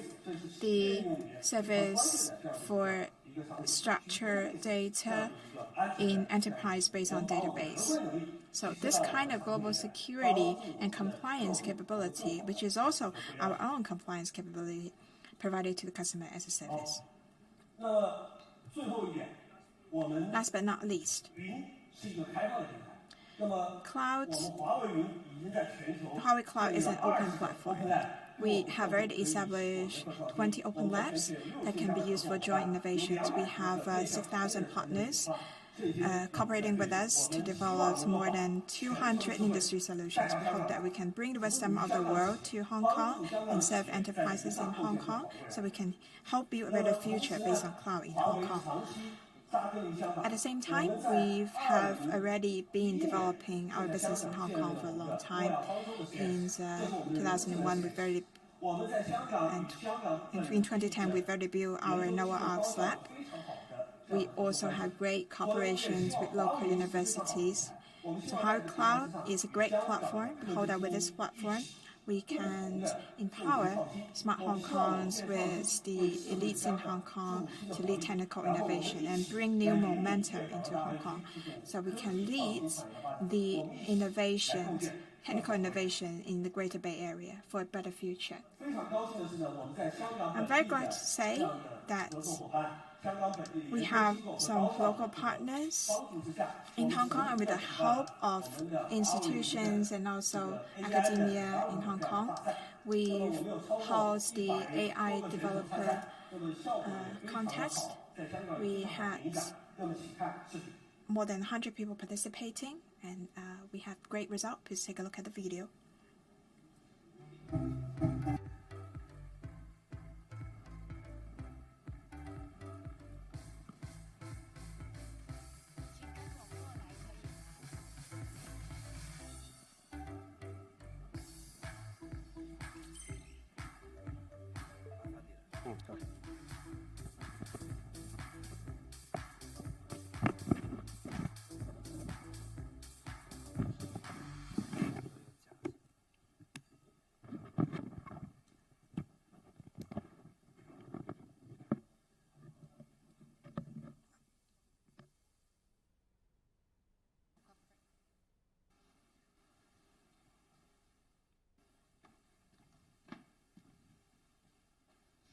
So as Mr. Zhang mentioned earlier, there was a AI contest organized by Huawei Cloud, and a lot of applications was accepted.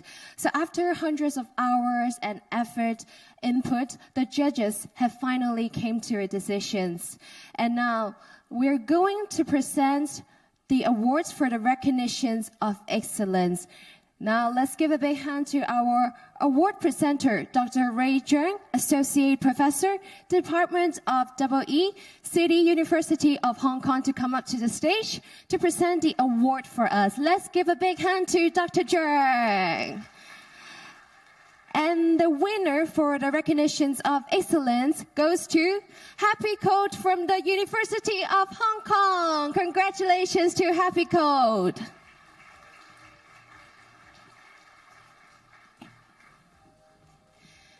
So, Dr. Zheng and our awardees, please stand in the center for a picture with the photographer. Let's take a look at our photographer in the middle. And also, first, please remain on stage, but maybe stand aside first, because we're going to take a group photo later. And now I would like to invite Dr. Crystal Falk, Associate Director of MPE Clustered and Robotic Platform, to come up to the stage to present the award for us. And the winner goes to Analicans from the Hong Kong University of Science and Technology. Congratulations to Analican.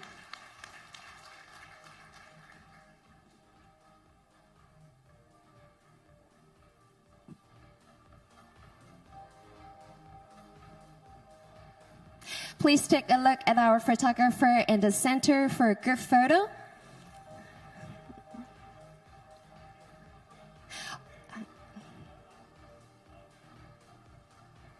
Okay, Dr. Falk and also Analican, please remain on stage. So now I would like to invite the next presenter, which is Mr. Echo Lee, Vice President of Huawei Cloud Hong Kong office, to present the award for us. Mr. Lee, please. Maybe if in this situation, may I please invite Dr. Zheng and Dr. Falk to present their prize for us. And also Mr. Echo Lee as well to come up to the stage to present the award for us. The winner goes to SAIR from the Hong Kong University of Science and Technology. Congratulations.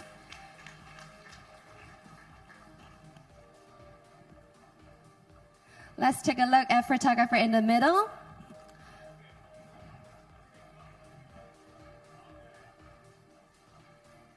So please remain on stage. 我们先留步，稍等一下 Mr. Lee， 我们先留步。At this moment, I would like to invite Dr. Zheng and also Dr. Falk to join Mr. Lee to take a group photo together.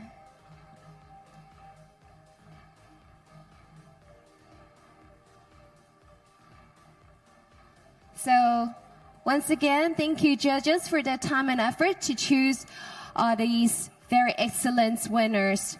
And now let's take a look at our photographer in the center for our big group photos. Thank you very much. Congratulations to our winner and also our presenter. Please be seated. Thank you. So now we're going to present the bronze medals. Now let's invite Professor Min Xie, Chair Professor of Industrial Engineering of City University of Hong Kong, and also Mr. Wilson Wang, General Manager, Hong Kong Representative Office, Huawei International Company Limited, to present the bronze medal for us. And the winners goes to No Man's Sky from the Hong Kong Baptist University. Congratulations to No Man's Sky.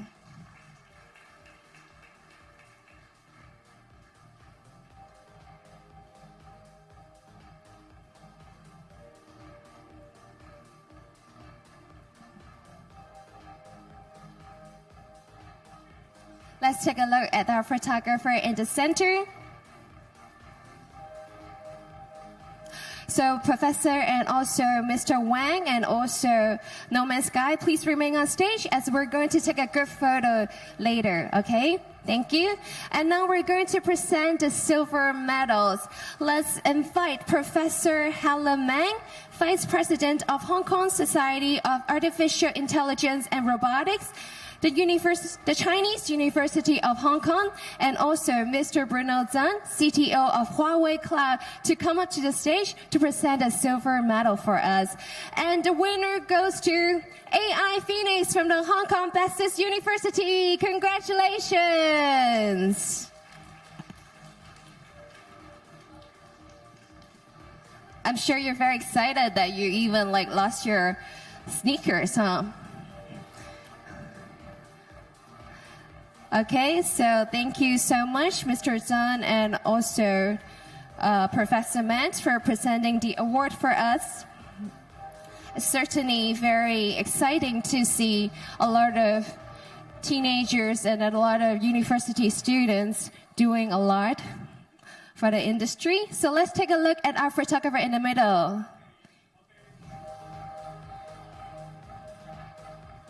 Okay, so maybe the silver medal can also join, the bronze medal can also join the silver medal to stand in the center for a good photo together.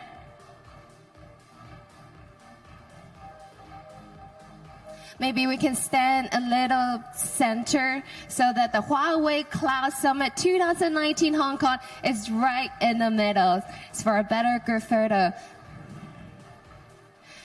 May I please invite the presenter to stand in the middle? 我哋企中間呢個位置啊。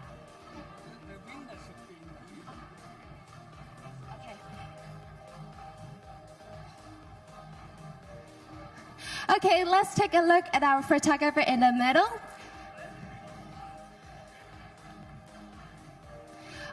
Let's move a little bit to the right. Let's take a look at our photographer in the middle. And congratulations to all the silver and bronze medal. And thank you so much for our award presenter. Please be seated. Thank you very much.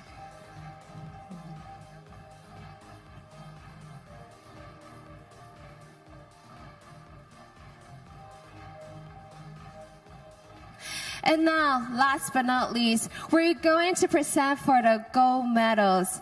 Now, let's give your big hand to Dr. David Chung Wai Keung, Under Secretary for Innovation and Technology of the Hong Kong SAR, to present the award for us. And the winners goes to BDT, the Hong Kong University of Science and Technology. Congratulations.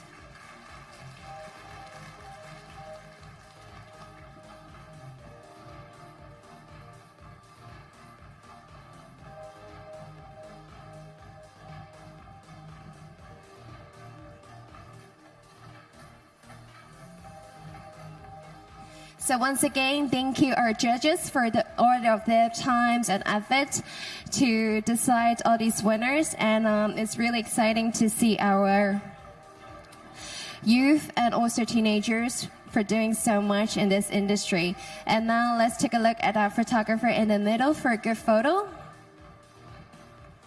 And thank you. And Dr. Zhong, please remain on stage. And thank you. Thank you, our awardees. Please be seated.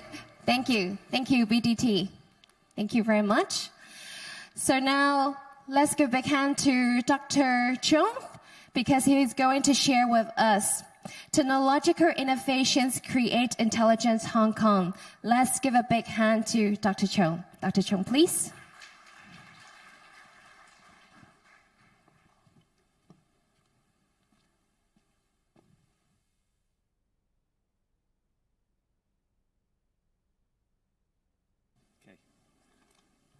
Thank you, Wilson, and distinguished speakers and guests, ladies and gentlemen. And congratulations once again to all the winners for the Huawei Cloud AI Developer Contest. I'm thrilled with all the creativity, and it's actually using AI to solve our taste bud problem, is quite an innovation. So thanks, Huawei, for supporting the development of young talent for Hong Kong. And I think AI and talent development is really the future for Hong Kong. And in this contest, I think actually helps, solving a lot of our city problem. And using AI is actually can encourage more and more innovation with a lot of big data in our daily life. I think it actually to inspire a lot of our local university students. I'm quite inspired by some of them. I need to follow up, and see whether some of this may go to the Huawei marketplace later on. And cloud AI, I think together make big data analytics are so important in the world of INT nowadays. They have unlocked ample of opportunities that help us make better decisions in an effective way and improve how we communicate, live, and do businesses. Public services and various industry sectors in Hong Kong have been developed and launched products and services with wider applications of AI and cloud services. Innovation and technology is among the top priority, policy priority agenda of the Hong Kong SAR government and strive to transform Hong Kong into a world-class smart city. We had listed more than 70 initiatives in our first Smart City Blueprint published in December 2017, with a goal of making Hong Kong a smart city by leveraging INT. We will lead by example through adopting AI, cloud, and data analytics to improve public services. For instance, AI and chatbot functions will be introduced to GovHK portal later this year to facilitate public access of e-government services and pilot chatbot services at 1823 call center to handle public inquiries. To manage Hong Kong in a much smarter way, multifunctional smart lampposts are being installed in 2019 later this year so as to enhance urban and traffic management by collecting and providing real-time data and communication services with the 5G technology in the years to come. The Office of the Government Chief Information Officer is also making progress on the developing of the next generation government cloud infrastructure and the big data analytics platform. This is expected to enable real-time data sharing among government departments in the third quarters of 2020, thereby boosting further development of AI applications and big data analytics. On the other hand, we will provide an EID, electronic identity, with a single digital login to access government online services to all Hong Kong residents in 2020. The EID will facilitate the development of our online services and streamline work processes in a convenient and secure way through an unified identity verifications. All above mentioned initiatives aim at providing better public services. The next round of industrial transformation will be driven by artificial intelligence, and AI is one of the key INT areas that Hong Kong focusing on. With the Air at InnoHK being set up in Science Park to pull together world's top scientists, institutions, and technology enterprises with local universities and research institutions to develop AI and robotic technologies. The first batch of research institutions will start moving into the cluster in the second half of this year. I believe some of them will further unleash the potential of AI and cloud business. In addition, a data technology hub under Science Park expansion program in Zhongguanou Industrial Estate will support smart production activities and high-end manufacturing industries that have high demand for data services. This hub is scheduled to be complete in 2020. In a budget announced last month, a provision of 16 billion for the UGC-funded universities is allocated to enhance or refurbish campus facilities like the provisions of laboratories or facilities essentials for R&D activities, with a view to create an optimal teaching and research environment for the university student and R&D staff to nurture more R&D talent. Another 500 million will be deployed to implement the IT Innovation Lab in the secondary school program as funding to 500 publicly funded secondary schools in Hong Kong to procure IT equipment and professional services such as cloud services and organize IT-related extracurricular activities.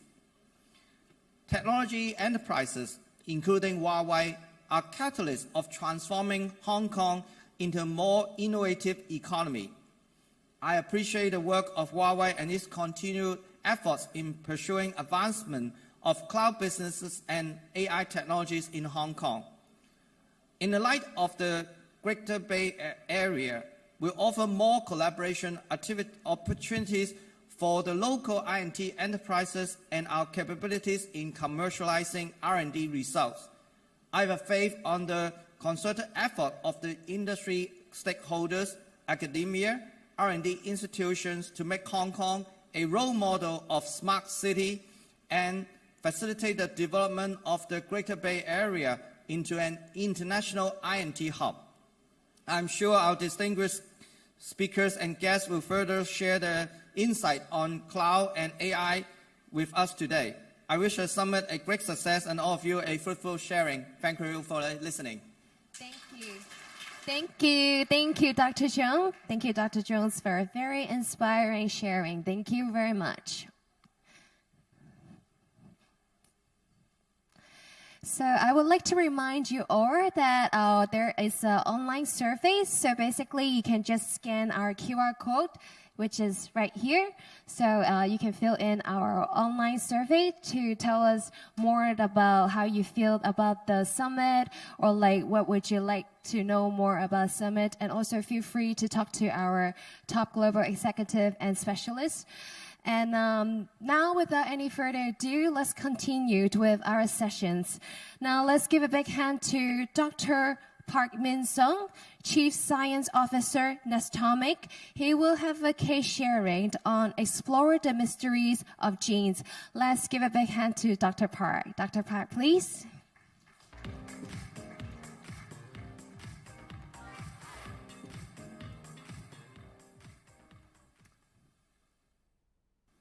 I'm extremely delighted to be here to share some of our stories that has been very successfully developed with a very close collaboration with Huawei last several months.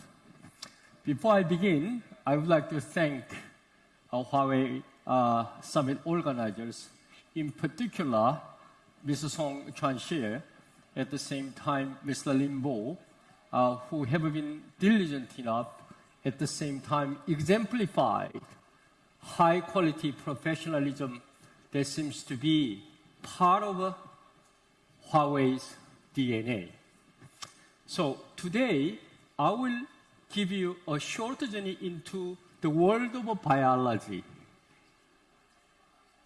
World of biology. Here it begins.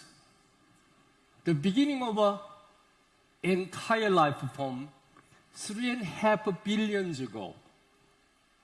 We do not know exactly how the life form began. However, throughout the 3.5 billion years, many different forms of life have survived, evaded, evolved, and lost. Very interestingly enough, human race, if you look at, is very close to a chimpanzee. Our genetic information is extremely close to each other. If you take a look at this 3.5 billion years of time, human sits right here. If you compare this 3.5 billion years into 24 hours of a day, we are sitting in less than 2 seconds of life evolution. At the same time, if we think about less than 15 years of a revolution that has been taking place in advanced technology, what we are talking about today maybe belong to millisecond period. Why I'm alluding this information to you? Because it begins with a diversity, tremendous amount of information that also reside in the amount of information. You can easily see this is not a galaxy, it is a universe. Scientists estimate number of stars in this universe is 10 to 24 power. 10 to 24 power. However, this particular slide shows bacteria. The number of bacteria that reside in this earth is million times more than the number of stars in the universe. Each living thing contains tremendous amount of information. Next slide makes it more complicated in terms of size of information, in terms of management of information that are taking place inside of a living thing. Let's take a look at this particular collection of life called microalgae. They have many different forms here. They are single-cell organisms that began from bacteria. Now, they have many forms.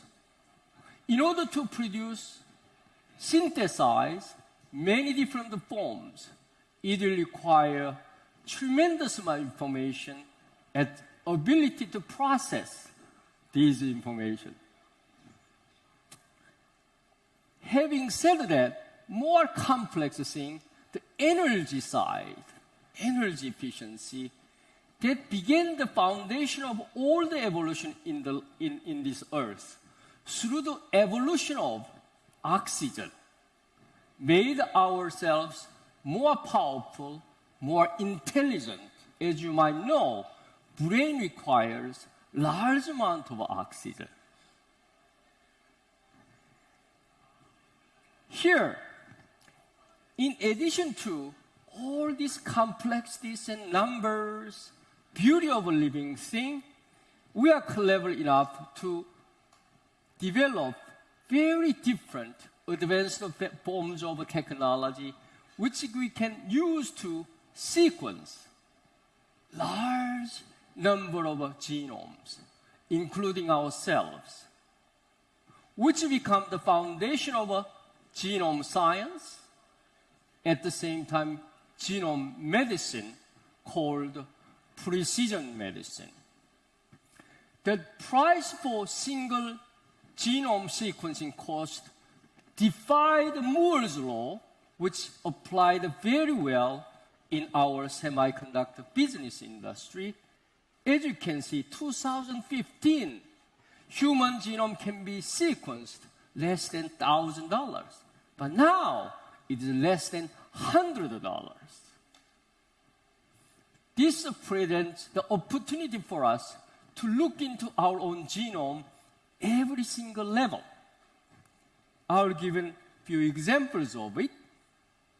Here, as a part of this moving field of genome science, moving field of genome medicine, our company was created not long ago, very young company, under the vision, science and technology, which will be balanced with ethical foundations, and then zeal for the humanity and better human society.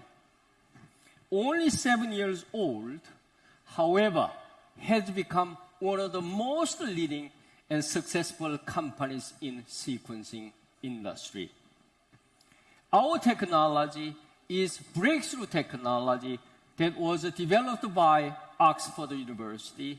We were the first one which adopted throughout the world and brought that technology to China. Here, last several years, particularly last 3 to 4 years, we were able to help large amount of scientists in China throughout the world to look into the very complex genomes of a plant, animal, bacteria, more into human, to study the reasons behind very complex genetic diseases like epilepsy or dystrophy or Alzheimer's disease.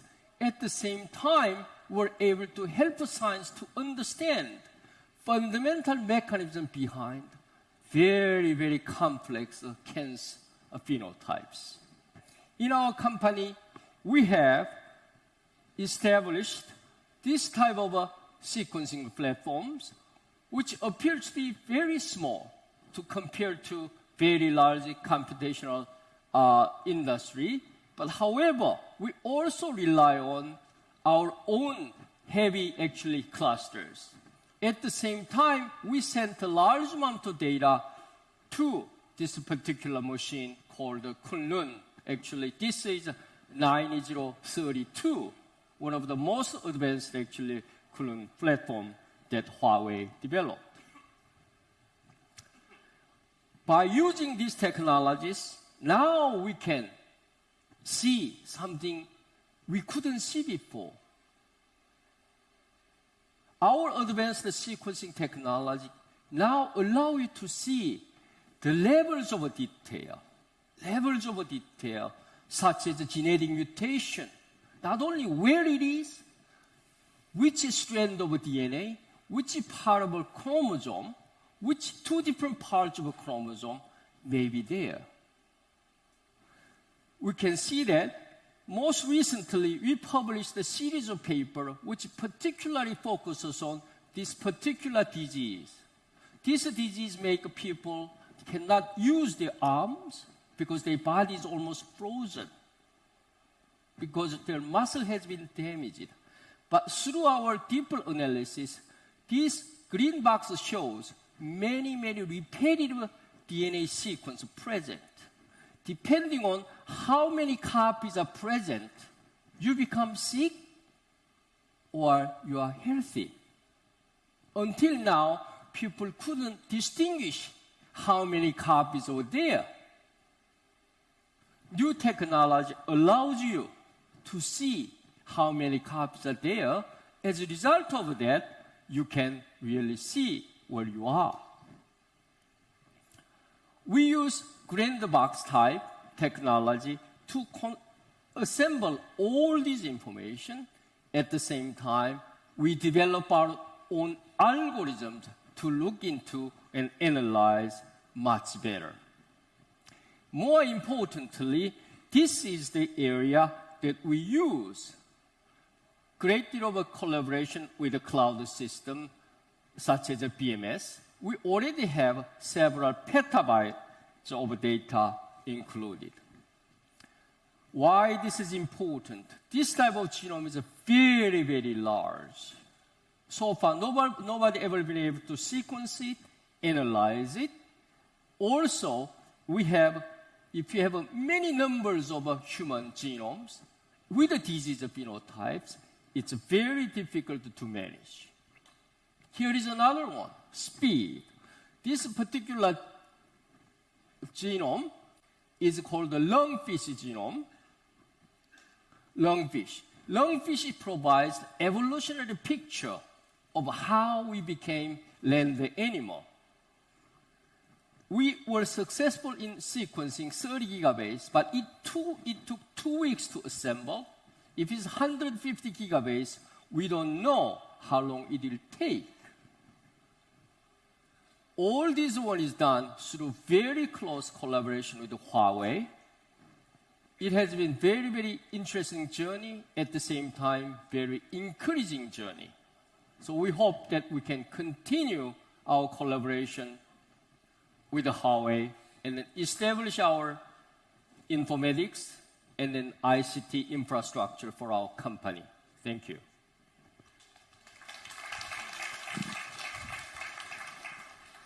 Thank you, Dr. Park.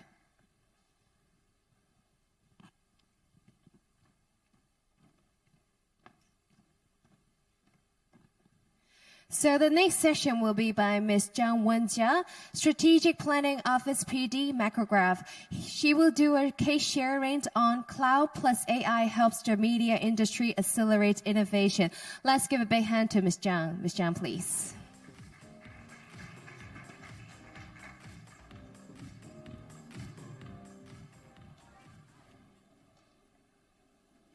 大家好，我是 Hi everyone. I actually come from Micrograph, a Korean company, Micrograph. My name is Zhang Wenjia. I'm very glad that I can be here today to share with you what we've just finished for this Spring Festival's film season, which was Wandering Earth. We also work with Huawei Cloud for the rendering, and we know that how Huawei Cloud can help us make sure we can support the film special effect rendering efficiently and effectively. Let's take a look at the video.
Just now, you've seen the latest effects we processed for 2019.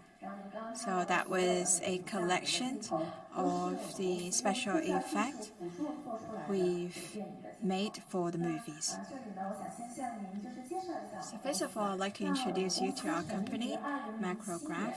We established our company in 2007, and we were under one of the largest science and technology organization, which is Korean Science and Information Research Institute, and many of our top management were in the digital development team of the institute, and the Korean government found that their research team was really great in the digital actor technology, which can be used for business, which can help Korean movie industry and also other media enterprises across Asia.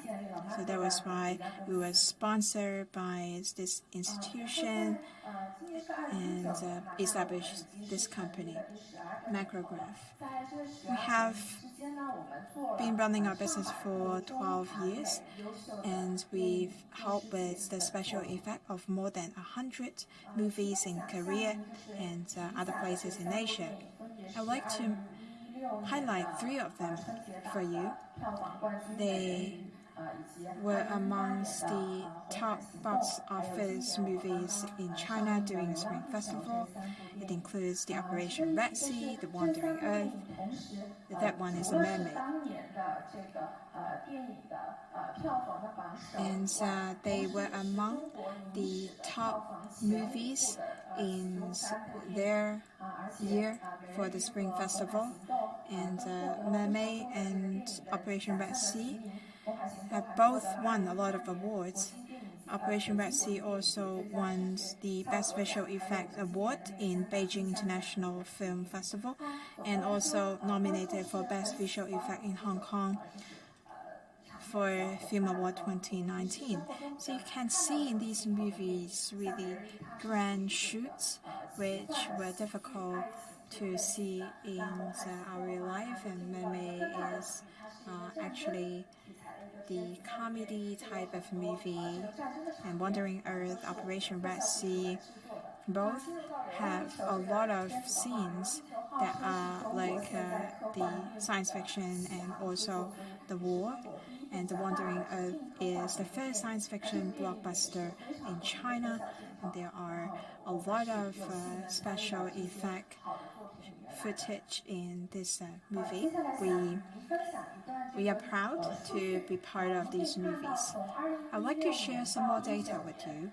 From 2016 to 2019, we helped with this big project of these movies, and you can see how much time we've spent on this, how many artists we have for this project, how many shorts we're actually using special effects, and you can see the special effect demand is on the rise. And this shows that our consumers today love special effect like this. And of course, as one of the vendors in the supply chain, will definitely help to meet the customer's requirement.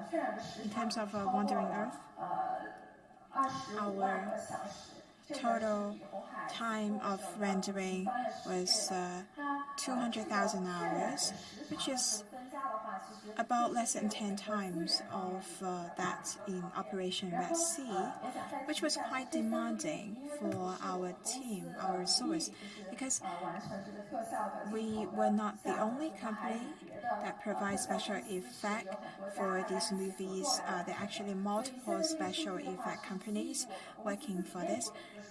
The data you see here is actually its estimation based on our own processing time rather than the sum of all other companies.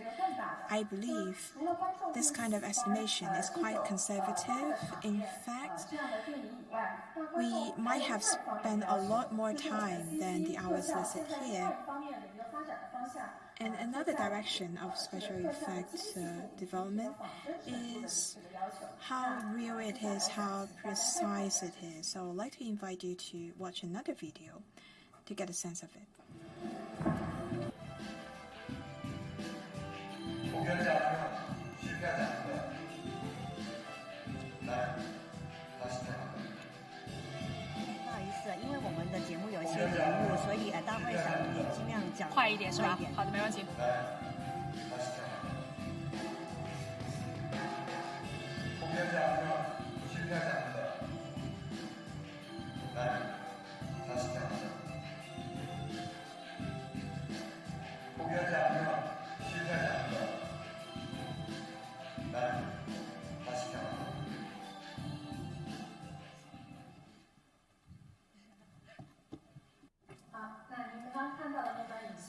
What you've just looked at was a work done by us in 2012. It was a testing clip trying to test how well we are in the technologies to see how real we can create a figures in the clip.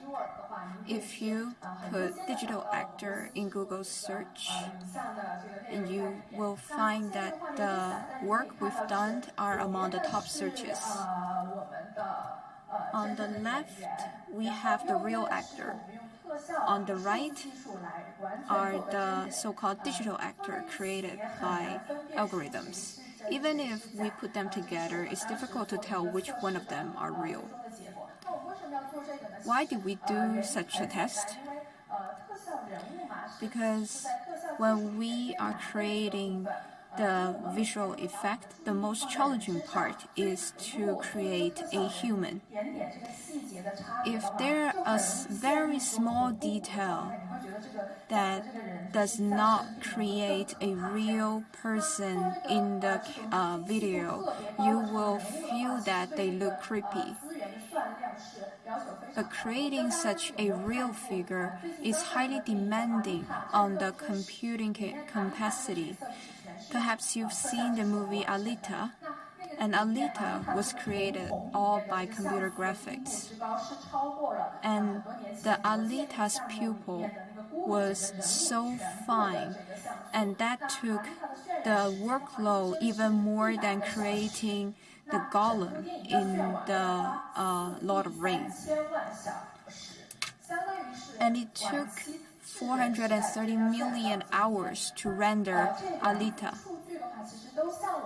So these figures show that the audiences are growing and they are expecting more. And that's why the visual effect companies need to stand up to the challenge to deliver what the customer or the audiences expect. How can we improve that? First, we need hardware, we need talent, and the new technologies. Recently, we're partnering with Huawei on the cloud rendering. So what is cloud rendering? Simply put, our artists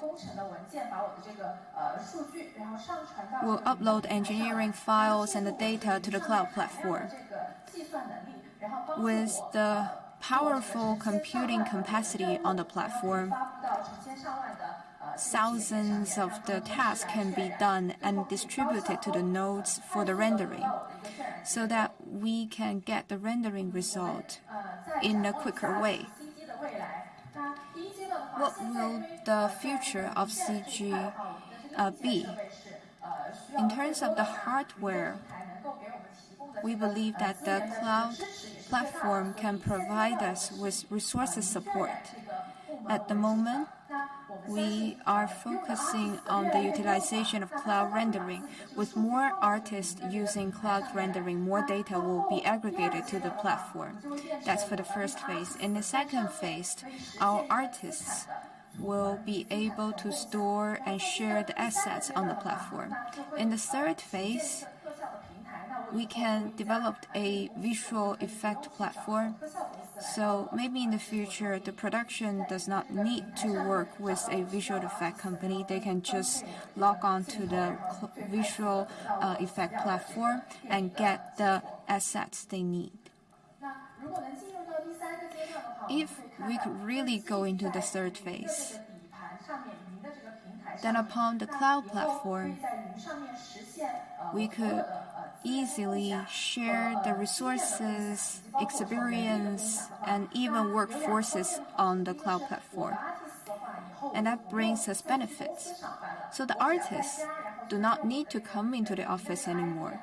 They can just log on to the platform with their cloud account ID, and they can access to the resources anywhere, anytime. And for the production or the producer, they will have to work with the artists now, but in the future, with the cloud-based visual effect platform, the production will enjoy greater easiness to get the resources they need. And let's see artists in our company and how they are using the Huawei Cloud and how they feel about the Huawei Cloud. And let's see why they love Huawei Cloud so much.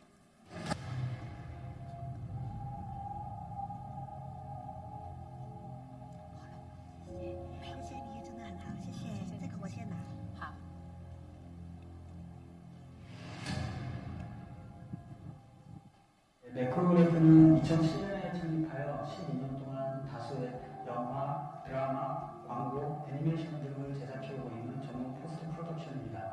그 외 다수의 중국 대형 프로젝트 해오고 있고 몽키킹, 미인어, 매콤강 미션, 홍해신동 같은 작품들은 중국에서 높은 흥행을 한 작품들입니다. 회사 쪽으로 유랑지구라는 프로젝트가 있는데 참여할 수 있는지 문의가 왔었습니다. 중국 최초로 시도된 블록버스터 공상과 SF 영화라는 걸 진행했고 그때 당시에 꼭 참여해서 좋은 프로젝트 영상을 만들고 싶었습니다. 작업 자체도 현실에서 볼 수 없는 공간을 구성하면서 전부 3D로 만들어 구현을 했었고 육성과 지구가 가까워지면서 지구에 생기는 기후변화와 이상징후들이라든지 실제로 일어나지 않는 상황을 관객들에게 현실감 있게 느껴줄 수 있게 하기 위해서 필요한 부분이 무엇인지 그 부분들을 기후의 가치를 표현하기 위해서 복합적으로 노력을 해본 것 같습니다. 아무래도 렌더링이 계속 이루어지다 보면 아티스트들은 그런 대기 시간이나 작업 시간이 길어질 수밖에 없었습니다. 그렇기 때문에 이번에 화이클라우드에서 저희가 수많은 렌더팜을 확보할 수 있음으로써 화이클라우드는 대규모의 자원을 소유하고 있고 네트워크 환경 역시 안전적입니다. 그리고 저희 매크로그래프에서 개발한 팀비 클라우드 렌더팜 서비스를 이용하면 어떤 스튜디오라도 화이클라우드를 원활하게 사용하실 수 있을 겁니다. 엔진은 하웨이팜을 사용할 수 있는 상황이고 내부팜으로 일주일 정도의 기간이 필요한 렌더들을 배수 700~800대 정도의 팜을 사용을 해서 하루의 렌더를 진행할 수 있게끔 했던 기억이 있네요. 기간 내에 무사히 납품할 수 있었던 상황이 있었습니다. 클라우드 위에서 원격에서 일하기 위해서는 원격에서 타스크를 관리하고 사람을 관리하고 어세스를 이런 많은 소프트웨어들이 개발되어야 합니다. 바이오에 협력해서 그런 소프트웨어들을 빠르고 안정적으로 개발해서 세계에서 가장 먼저 클라우드에서 100% 데이터스 일을 하는 그런 회사가 되는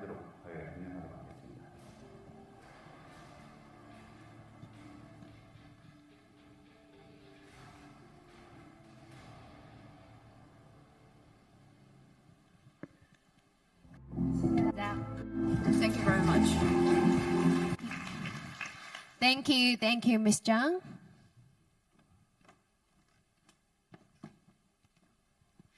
So the next session will be presented by Mr. Raymond Chan, Managing Director, Zhoufu Financial Information Service Limited. He will share with us artificial intelligence use cases in financial services. Mr. Chan, please. Thank you. Ladies and gentlemen, good afternoon. Good afternoon now.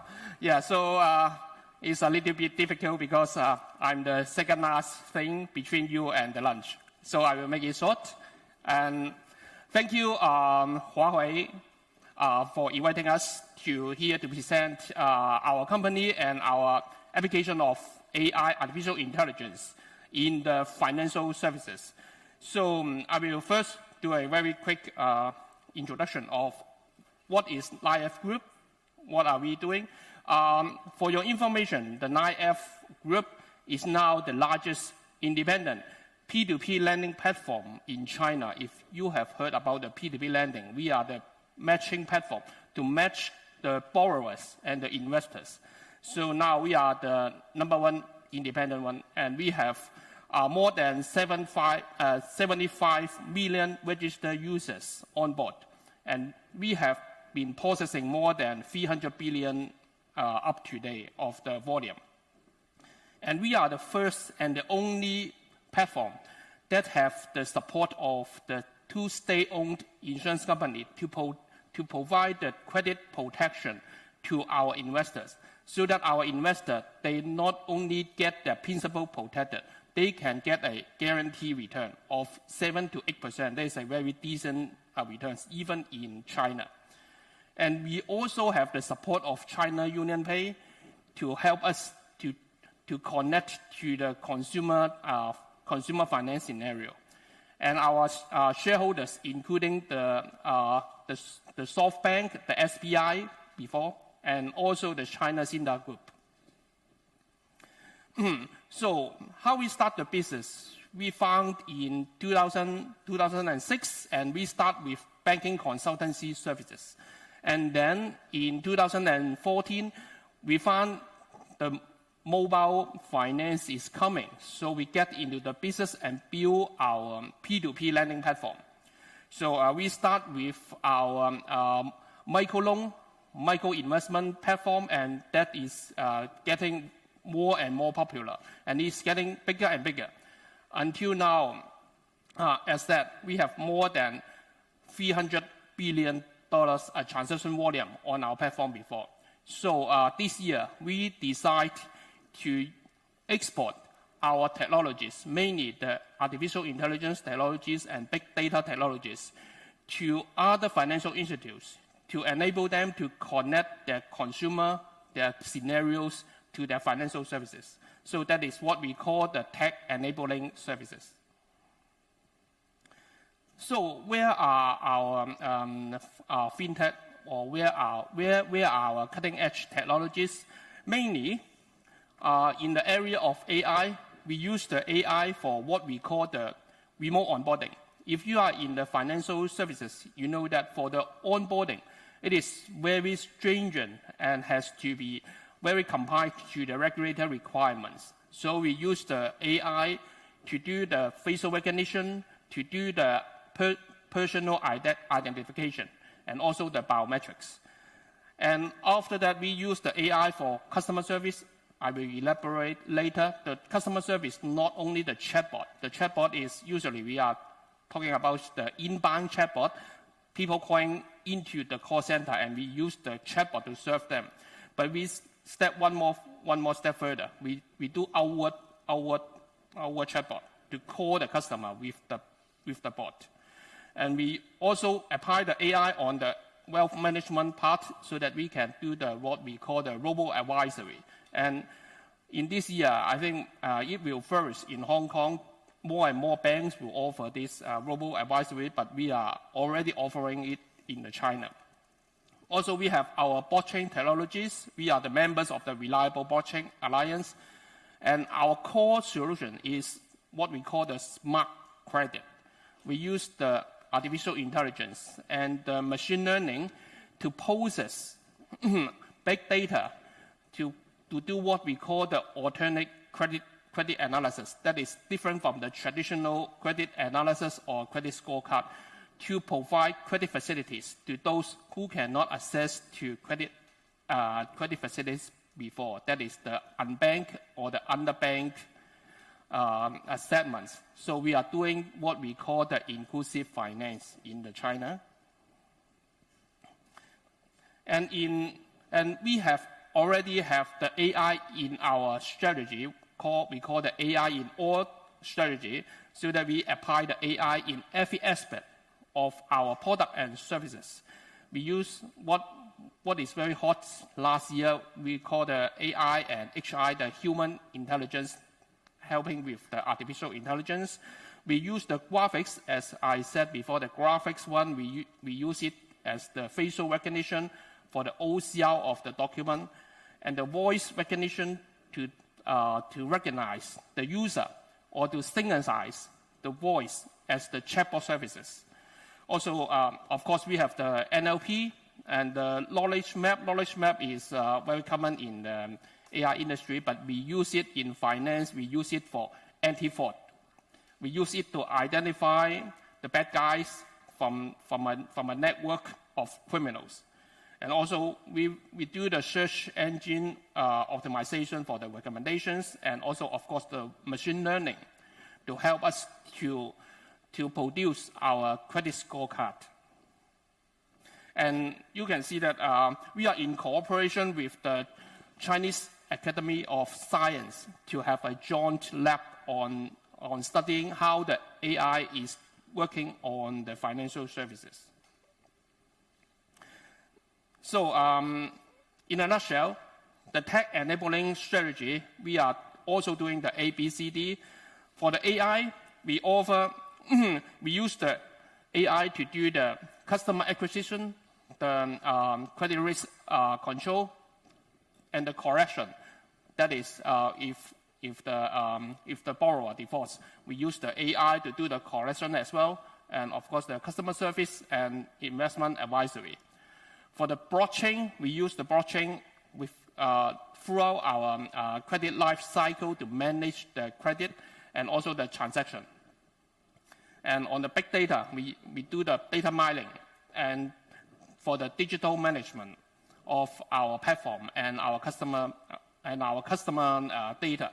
And all of the whole suite, we are able to export it to the other financial institute, given our experience and what we have been using it for 5 years with proven results and our growing business volume, so that it is a very give the customer a lot of confidence in using this platform from 9F. So I elaborate more on the AI using in different scenarios. This is one of the what we call the growth engine. We are introducing to the bank and the financial institute. We are introducing it in Hong Kong and also the Southeast Asia, and the banks. All the banks are very, very interested in this part because it is helping them to grow their customer base. What is the concept of it is that on the platform we have an outer circle and inner circle. For the outer circle, it is what we call a traffic management. It is how to info the traffic from the media, from your own channel, or from some alliance of yourself. That is the ecosystem from yourself to info the customer traffic into your company, which is in the inner circle. In the inner circle, we have what we call the cube. That is a different module. For the customer acquisition cube, from our experience, we found that we can reduce the customer acquisition costs by 2 times. And then for the transform cube is to convert the registered user into a real customer, into a customer open your account, for example, for the bank. And it can increase the, increase the conversion rates by 3 to 5 times. And then after you have the customer, sometimes the customer will become inactive, so you have to activate the customer again, and we have the conversion cube to convert the inactive customer into back to the active customer, and you can have 3 times more of the activation rate. So the whole platform is like a toolbox. The customer can, or our financial institutes, they can choose whatever they like to implement on their platform. If you have been in the digital marketing arena, you will know that how to talk with the media and how to manage the campaign is a nightmare. It's a pain point to you. So the platform is to automate all these processes to a real time and make you automate and real-time feedback to adjust, including your campaign, your ad version, and your media and your channel mix, so that you make every marketing dollar of your digital marketing working for you. So I have to move fast because the time is running out, but this is our flagship product. We are selling to bank.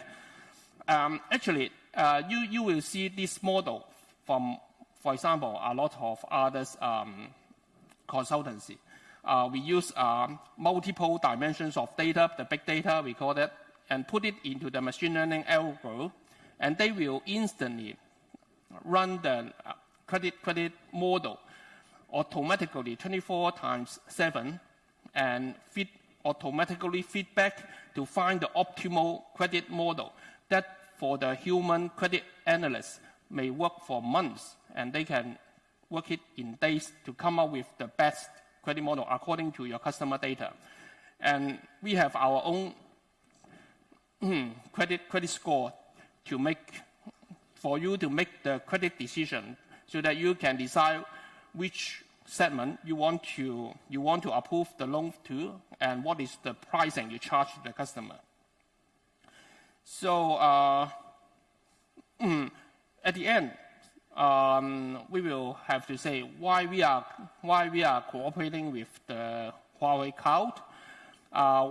For one thing, for the financial institute, most important is the cyber securities. In this part, in Hong Kong, you may know that for the HKMA, they are very focused on the cyber securities. So the Huawei Cloud provides us with all the compliance on the cyber securities and also the delivery efficiency. I think partly because they are also the hardware manufacturer, so they can have a very high delivery efficiency. And of the TCO is very low, and also they have the local service there. They can give us what the support we need as a financial institute. So it's similar to the Capital Marvel. It's higher, further, faster. So for Huawei Cloud, it's deeper, closer, and wider. And that's all I want to share here. Thank you.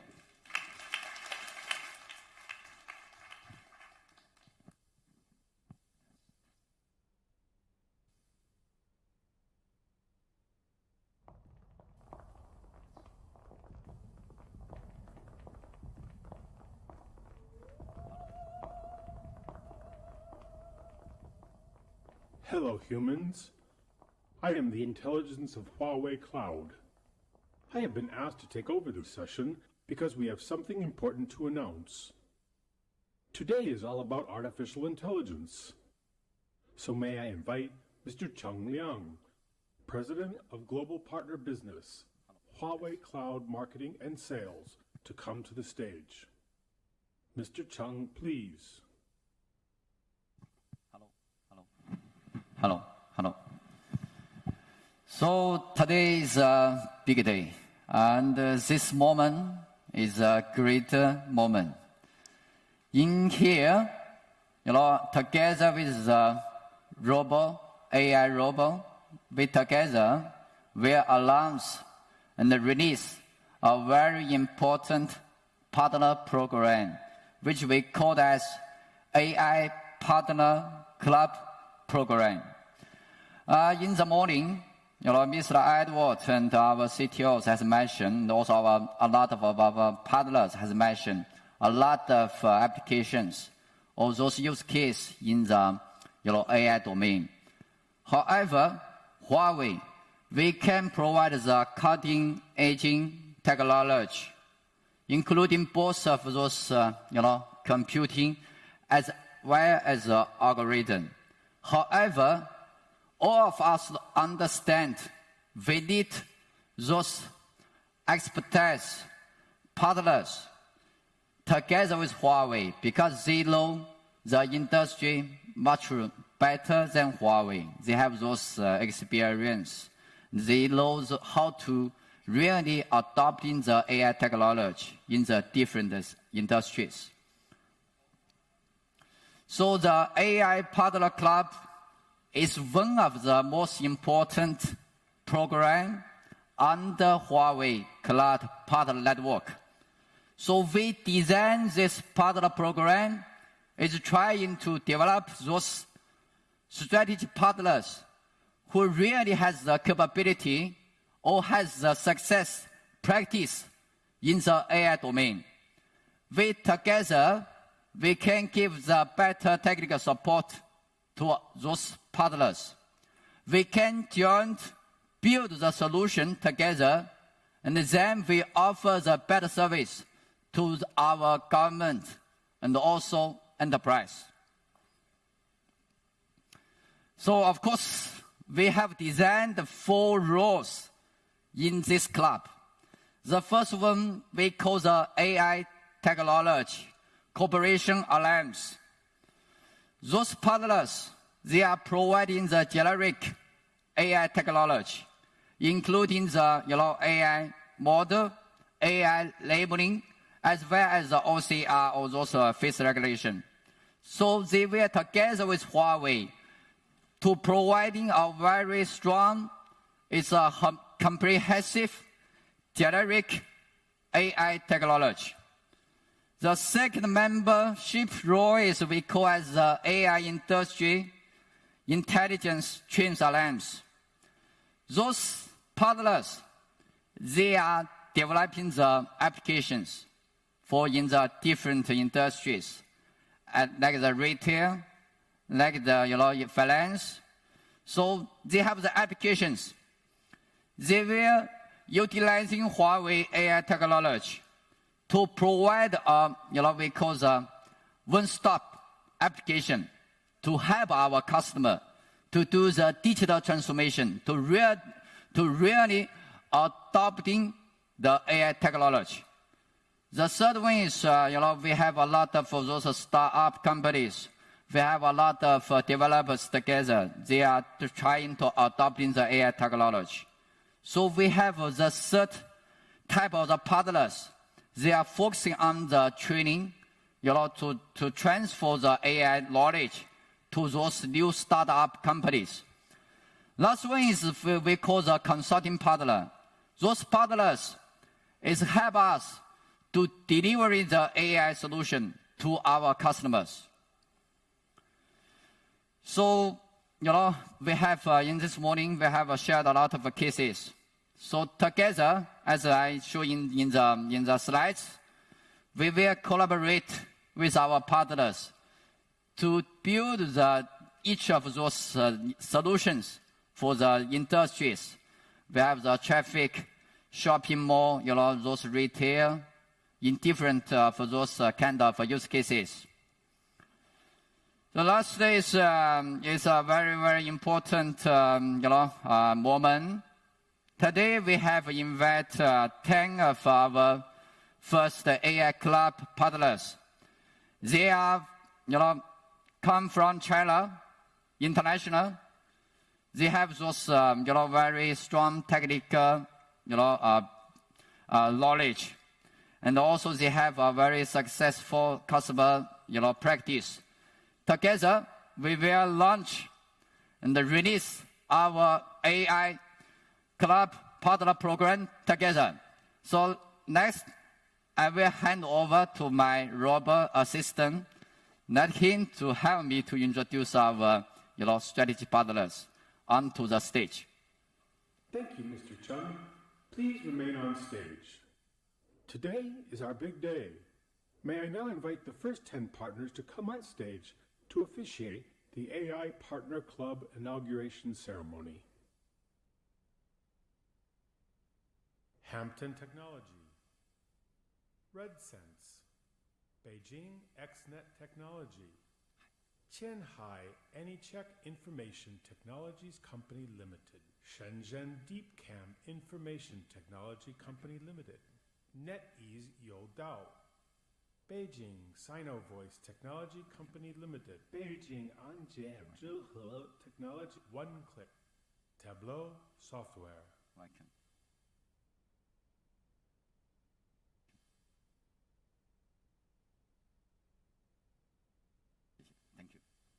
Thank you. Humans. Thank you. There are 10 power buttons on the screen. After I count to 3, please put your hands on the button. Ready? 3, 2, 1. Huawei Cloud AI Partner Club is now officially initiated. Thank you.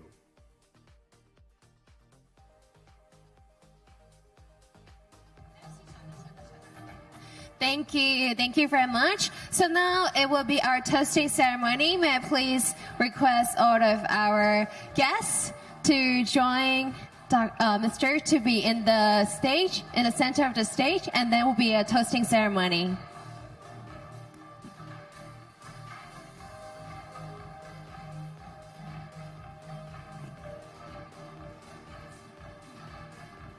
So once again, thank you, our honorable guests, for joining us here and to witness the successful inaugurations of the AI Partner Club.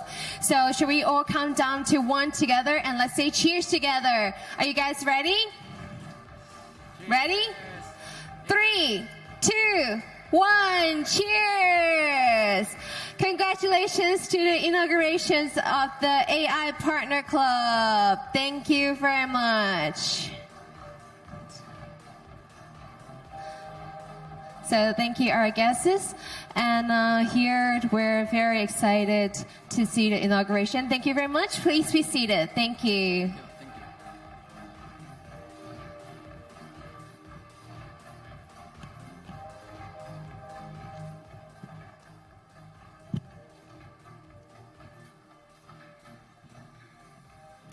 So ladies and gentlemen, this concludes our morning sessions. There will be more sessions in the afternoon. You're very welcome to join us.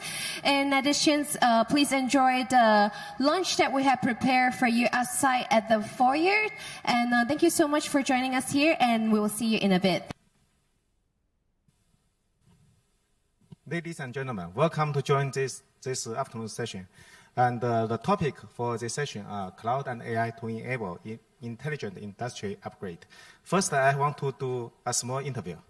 So in your work or in your life, how many people have used AI solution or AI service in your work? So may you hand, if you use, which you can raise your hand. 就谁用过 AI 的服务，在你的工作中的话呢，欢迎举个手。Okay, fine. Okay. And any more?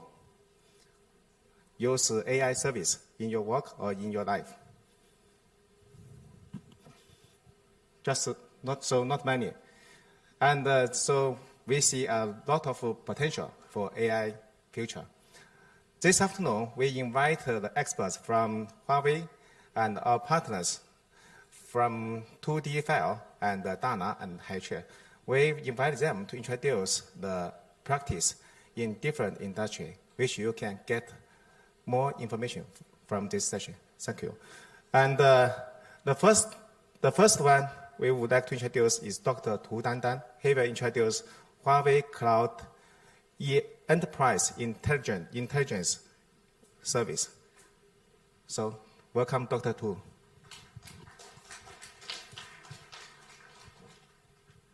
大家下午好。Good afternoon, ladies and gentlemen. Forgive me if I have to present in Chinese.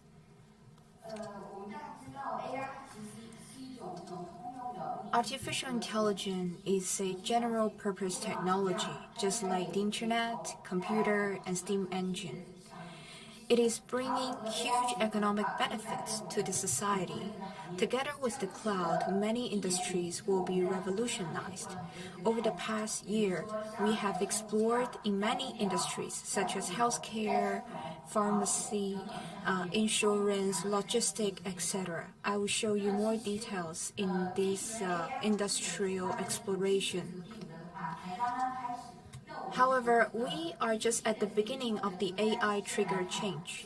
When we look at the adoption curve of the GPT, AI is still at the initial stage.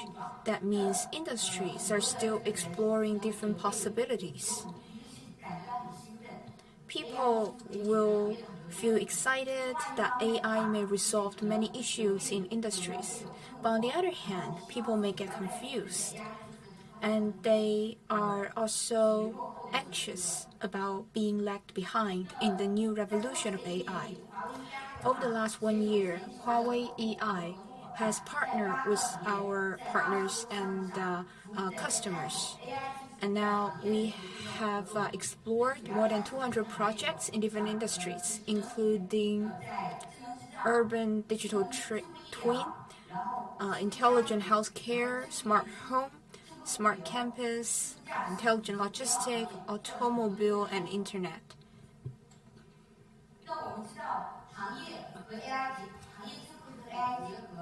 The know-how of the industry being combined with AI can sometimes be challenging. Why is that? Because it's difficult to identify the right scenario or right issue as our angle or point of penetration. That's why we believe that the industry expert plays the key role in the process, because the industry experts can work together with the AI scientists so as to accelerate the AI implementations in industries. That is how we can improve both efficiency and effectiveness of the company's AI project.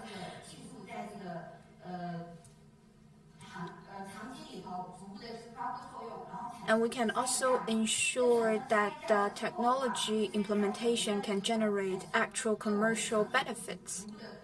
When we can gain the commercial value, we can expand the AI implementation to more scenarios, wider spectrum of scenarios. And that is how we can get more data. And that's the whole cycle of AI implementation. Combining the AI with the industry know-how includes 4 different parts. For the industry, they can provide us with the know-how as well as the data in the industry. And Huawei Cloud, we mostly focuses on algorithm and computing power. Huawei AI Model Arts provides a one-stop AI development platform as well as a framework that creates synergies among the cloud, edge, and device. They are all the great tools for us to leverage.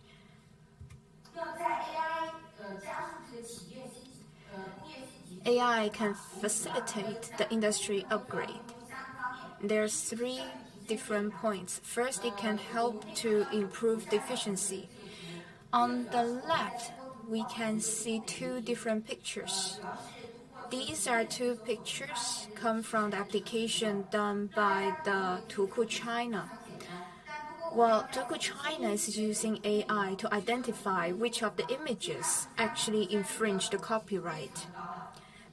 People can easily find out these things, but it's difficult for the machine to do so.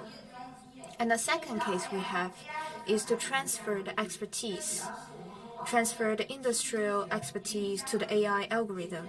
In this project, we partnered with KingMed Diagnostic, improving the efficiency to diagnose the cervical cancer. In China, they are 10,000 pathologists. However, we actually need another 100,000 of them.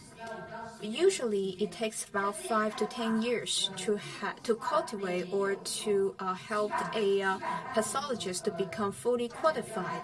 However, but every year we have millions of the patients are in need of the cervical cancer diagnosis.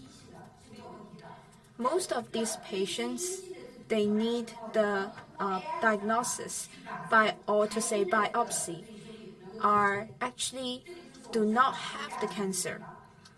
So we don't want to waste the pathologists to work on those cases that are negative. That's why we use AI to identify the negative cases and let the doctors to focus on the positive cases. And the third case is about the urban multi-domain collaboration. And this is another project. We work with Debon Logistics. Debon suffer from several billion losses because they lost the goods.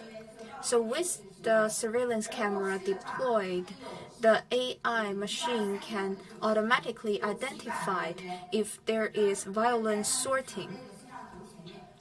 In the past, Dubon had to deploy hundreds of people working on site just to inspect if they are the couriers are sorting the goods in a violent way. Now, with the system in place, we don't need to deploy that 400 staff anymore. The smart surveillance algorithm now boosts the violence sorting monitoring efficiency and also save the costs of the labor.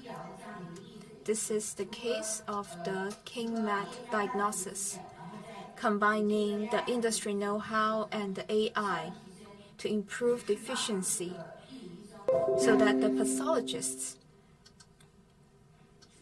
can quickly rule out the negative cases.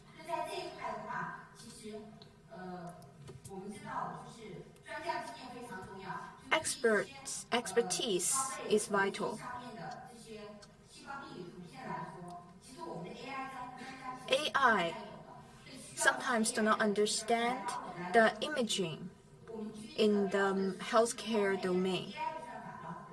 That's why we train the AI algorithm, letting them be in the position to identify the negative cases.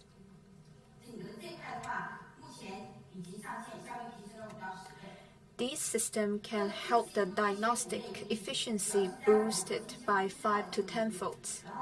And another great project is the synthetic fiber manufacturing. With machine learning algorithm together with the dimension data, we can now increase the accuracy, or to say the customer demand matching rate, by 28.5%. How is Huawei's AI differentiated from other competitors' offering? Well, we believe that AI must be combined with the industry know-how. And we are a full-stack AI vendor providing you with the application platforms and tools that can be deployed across the entire life cycle of your business. We have launched ASCEND 310, 910 chipsets, one for inference, another for training.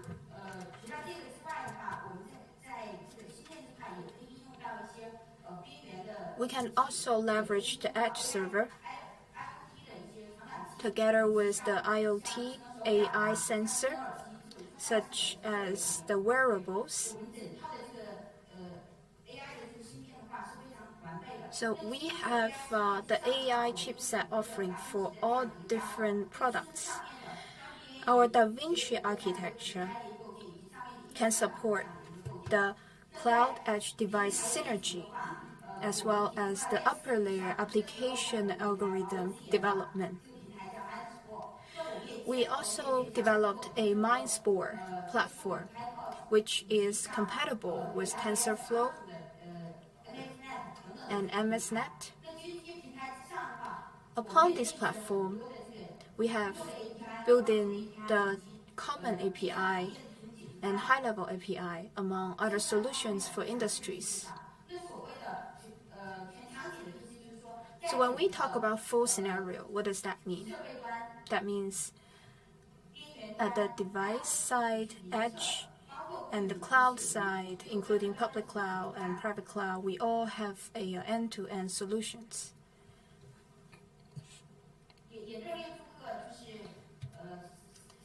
And we would like to congratulate Huawei Cloud, EI, coming to the Hong Kong market at the end of March. And we would like all of you to get a hands-on experience on it. The services to be launched here includes 48 services, including platform services, which is for the machine learning inference, or deep learning, or graphic computing platform. Upon these platforms, Huawei is providing you with the computer vision, NLP, and the natural language inference APIs. And many more APIs can adapt to the demands of different industries. This is our cloud edge device synergy solution. Basically, at the cloud side, we can use the Model Arts platform to train the model. And then that model being trained can be launched at the edge and device by just one click. Such synergy can better support the robots or cameras or IoT sensors to better communicate with the cloud. We know that the cost of labor here in Hong Kong is quite high. Many people, they sometimes have to input those information or data into the system. That's why we would like to save you the hassle by providing you OCR solution so that enterprise customers can quickly input the screenshots, the receipt, and waybill information into the system. Additionally, many of our AI services are working on the vision processing, such as the copyright protection, video search, recommendation, etc. This is an NLP service we provide, mostly for the government, healthcare, and autonomous driving. We've gained great technologies accumulated, such as the semantic analysis and language comprehension. These technologies are the foundation for our applications in the industry. We have rolled out the chatbots, which can analyze the semantics of people. In the financial domain, the scene image recognition, NLP, knowledge graph, intelligent Q&A, and machine learning are all part of our offerings. We are working with the banks in China, mainland China, to see what are the possibilities we have in the risk control. At the same time, I would also like to mention what we've been doing to enable campuses. For example, in safeguarding security, we can do the face recognition. In terms of service upgrade, we also have a lot of applications. We also help with cost reduction, with lots of explorations. I would also like to congratulate Huawei Cloud AI contest, and many participants have won awards. I would also like to encourage more of you to join our AI developer community so we can jointly help Hong Kong in developing AI talent and boosting the development of AI application in industries. I would also like to introduce you more to our platform. It's a faster AI development platform called Model Arts. It's developed by ourselves. It's really quick and also easy to use. In terms of algorithm and also its inference, the engineers do need to at least know something about AI, and in this process, we can help with the labelings, the early processing, training, and also the provisioning. So across all these processes, we can use Model Arts a lot and save a lot of work in the programming.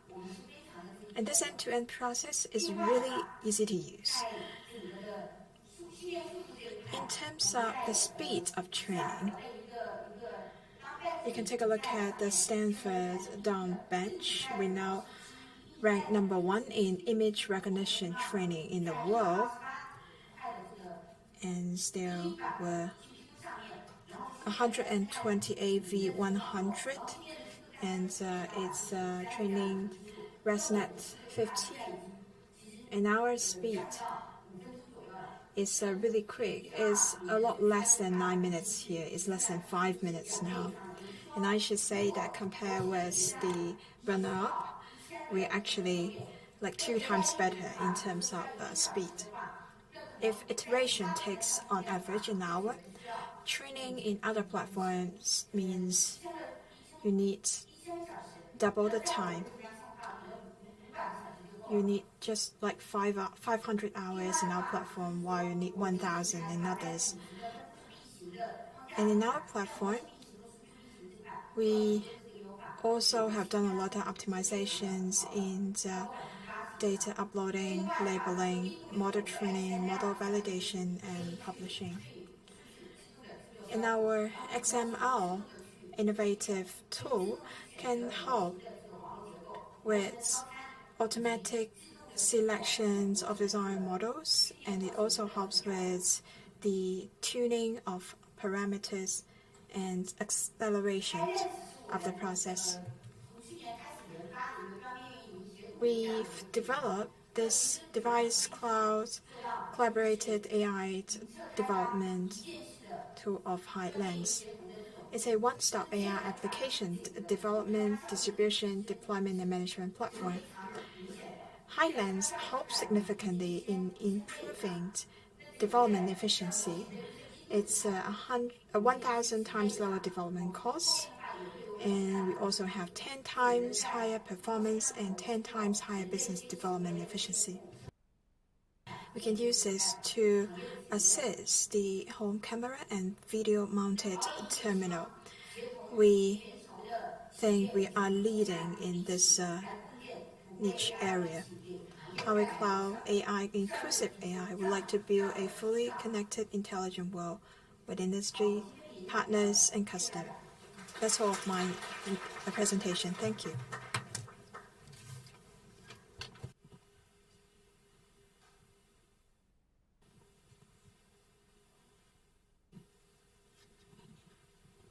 Thanks, Dr. Tu.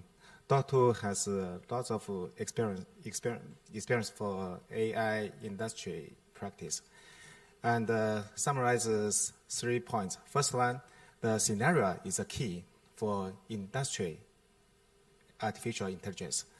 Scenario can be divided into 3 parts. First one, experience improvement. Second, expertise transfer. Third one, multi-domain coordination.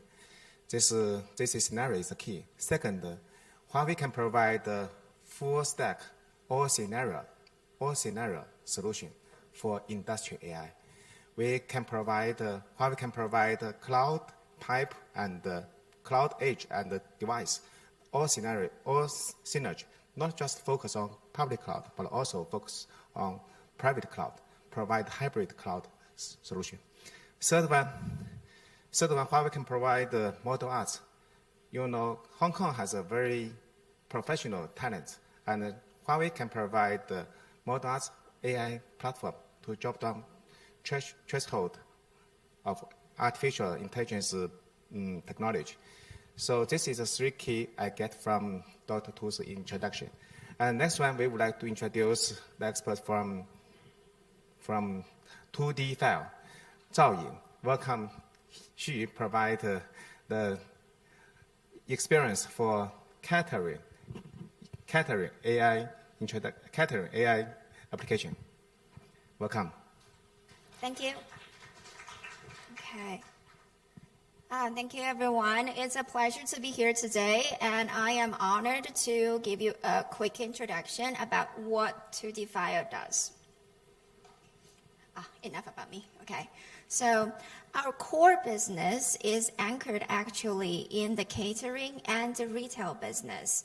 As you can see on the outside of the show, the exhibition side, we provide the Android-based POS system for the merchants covering the catering and retailing industries. And along their journey of getting better and better, getting their efficiency through our system, we also include partners, qualified partners, such as the financing agencies, to provide our merchants with capabilities that they may need along the way, such as I want loans to expand my business, and more value-added services. To get the story short, if you want your restaurant to be a waiterless restaurant, all fancy technology, we have the capability to get you an AI robot as the waiter.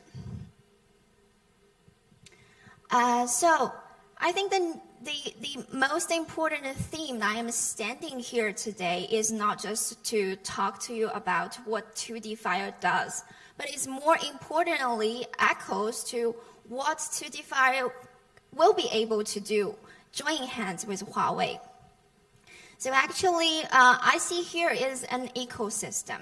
We used to say that business is a huge jungle, actually, quite scary, where the competition is the never-ending theme. Well, nowadays, when we take a closer look into the industry itself or the business patterns itself, we can be very pleased to say that it's actually an ecosystem. An ecosystem means that every participant in the business should firstly contribute and bring values, as you can see here, bring values to the whole system.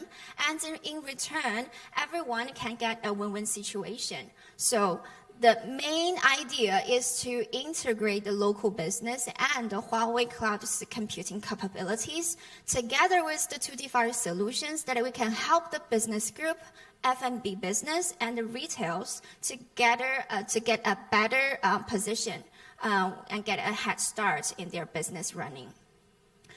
So Huawei is quite our role model here because the Asia Pacific area is the first step for 2D Fire to go international. And we are very pleased to celebrate here today because we recently became Huawei's partner in this region. So Huawei is our big role model, and also since we deal with a huge number of data in our database, so we keep at heart the compliance. So I think everybody is a little bit familiar with the data protection regulations that is going quite hot today. So in the European region, we have the GDPR, and as we know in the Asia Pacific region, and more authorities are paying attention. So we are convinced that deploying 2D Fire system on Huawei Cloud is our insurance to be complying with the local regulations, and which is the first step to provide services to our merchants and partners. And also, why I joined this sign here is because I think as two companies, Huawei and 2D Fire. We're both technology-led companies, in which innovation is the biggest theme that will never stop. So actually, 2D Fire in the last year, we upgrade our services and applications for more than 500 times. We keep innovating, and we believe at our heart, Huawei is doing the same. So together, by joining hands, we'll be able to bring more opportunities and possibilities in the Asia-Pacific region. So 2D Fire is now majorly based in China. We're based in Hangzhou, as you can see here. We provide our services to merchants, over 400,000 merchants in China already, covering a consumer base is about at the number of 200 million. So,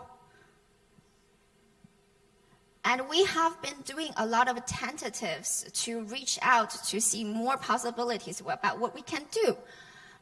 Here is a little bit list about 2D Fire clients. So when I say about catering and retailing business, you think of like, yes, the street food stand, just at my place, or fast food, KFC.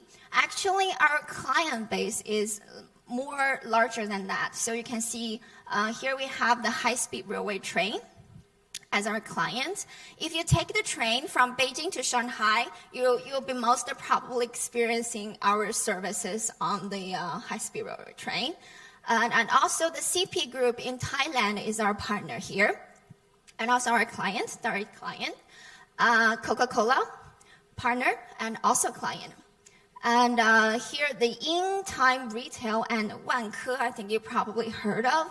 They are quite large business real estate management corporate in China. So let's dive a little bit into the market scale itself. Here the statistics is mainly based on China mainland. The catering business is at the development rate about 9% each year steadily, while the retail has a larger base. As you can see, the retail industry itself, by the year of 1918, is at a scale of roughly about 40 trillion RMB per year. So let's move on.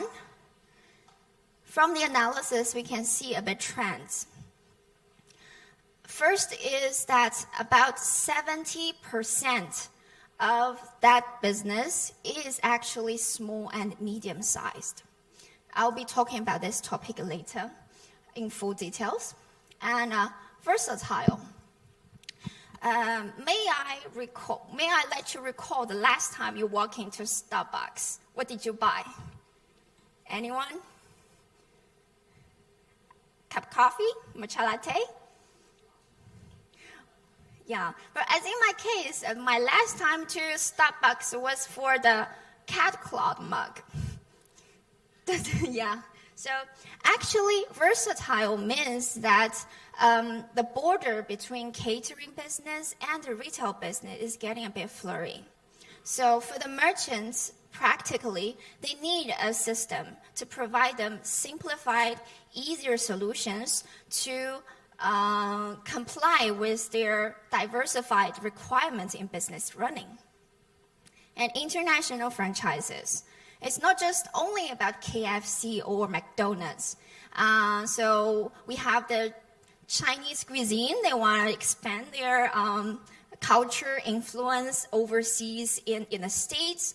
And we also have the Korean fried chicken and beers, which takes their footprint across the Asia-Pacific area, as we have a client who has already expanded their business over the borders and bring their business to Hong Kong, Macau, Malaysia, Indonesia. And as far as I see, the list is still adding up. And health-oriented, this is a big part because it involves everyone. So we are what we eat. Right? So everybody wants to lead a healthy lifestyle, keep a very balanced diet habit. And when I say everybody, this is not just only at individual level, but also at a more national policy level. So is anybody here from Singapore? No, not here. But so actually, the authority in Singapore has launched an application in the year of 2017, which is called Health 365, which aims at keeping record of how their nationals are doing exercises, what kind of food they are taking in each day. So the aim is to keep the nationals healthier and happier. So, what I meant here, finding the trend, is actually to take a look into the future, how this trend are going to reshape the business itself, and how we are going to provide them with more innovations. Pain points. Yes, quite painful. So as we have learned that over 70% of the catering business and retail business are small and medium-sized. Their pain point covering these parts. So they want something that facilitates their daily management, facilitating their consumers, their owners, their managers, their accountants, their inventory, their stock, and the payment, everything. So how should we do that? How? Exactly. Here's the answer that 2D Fire offers as actually our business secret. So our secret is actually quite simple. So we can summarize into two parts. The first one is to improve their business efficiency. And the second one is to enlarge their client base. It's exactly as Ms. Dr. Tu put there, to boost efficiency and also get more income. In our cloud-based data center, we mainly collect and analyze the three parts of the major source of data.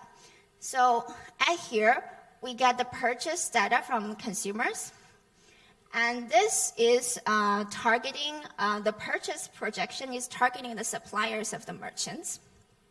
And while at the risk control part, business data is to ensure the merchant's performance coheres with regulations and to keep check that their business is healthy enough. In our system, we have to deal with quite large business data each day, and we keep our response time at the rate of less than 100 milliseconds.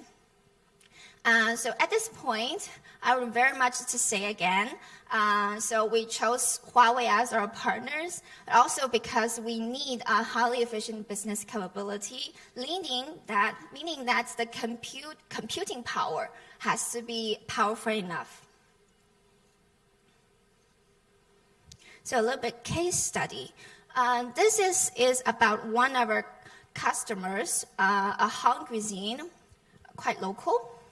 And the statistics that you can see here is how much money we have saved them and or boosted for them in 1 year. So all in all, we can see here in one outlet 1 year, their revenue growth is at over 1 million RMB, of course. So the cost saved would be at the staff level. You save manpower, and you save your menu, and the others all comes from the efficiency that we boosted for their operations. So at this point, you are probably a bit puzzled that what exactly are we doing, or the applications that we bring in concrete. So here's the answer. QRE menu. QRE menu in China, 2D Fire's name is tightly associated with the QRE menu. And when people talk about us, the first thing that came to mind is the e-menu. So the logic is quite simple. There's the QR code. You go to the restaurant, you take your seat, you scan the QR, and you can see a fully detailed menu.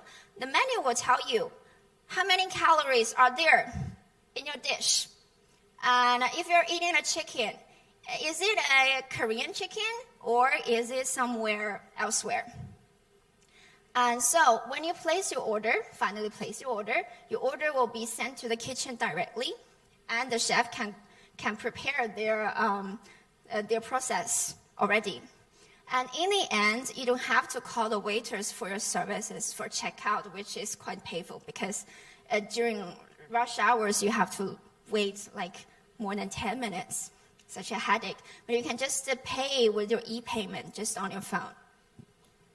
So in applying this QR e-menu solutions for a restaurant, they can save at least 30% of their staff, because your waiter can also be a cashier, and everybody has multiple roles. You don't really have to have an assigned job for a certain somebody, because it's simple enough for a less man-powered restaurant to run smoothly. And of course, with this, you don't even have to have your paper menu. And most importantly, we can collect the data from your consumers. You'll be able to know that what kind of food do they prefer. And QR e-menu also links directly to our intelligent ordering application. So you can start ordering right in your office, and you can get delivery on, and also the e-menu, the AI recommendation. The AI recommendation is a sweetheart, because it will tell you what's the newest dish here in this restaurant.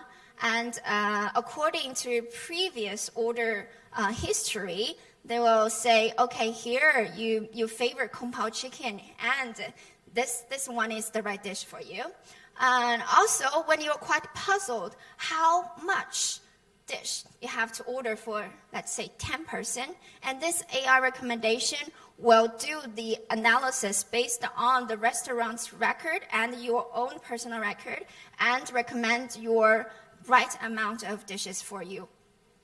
Healthy, yeah, as we covered already, that we can keep track of the calories that we take in. And you can leave your comments, of course. So, we have already talked about how the consumers are getting facilitated in our process, but about the merchants, our core value is a big data empowered marketing. So when the merchants wants to expand their client base, that's about two parts. First is to awake those dormant loyalty, which means that, for example, I've been to a restaurant a couple of times last year, but I forgot that I fancy this.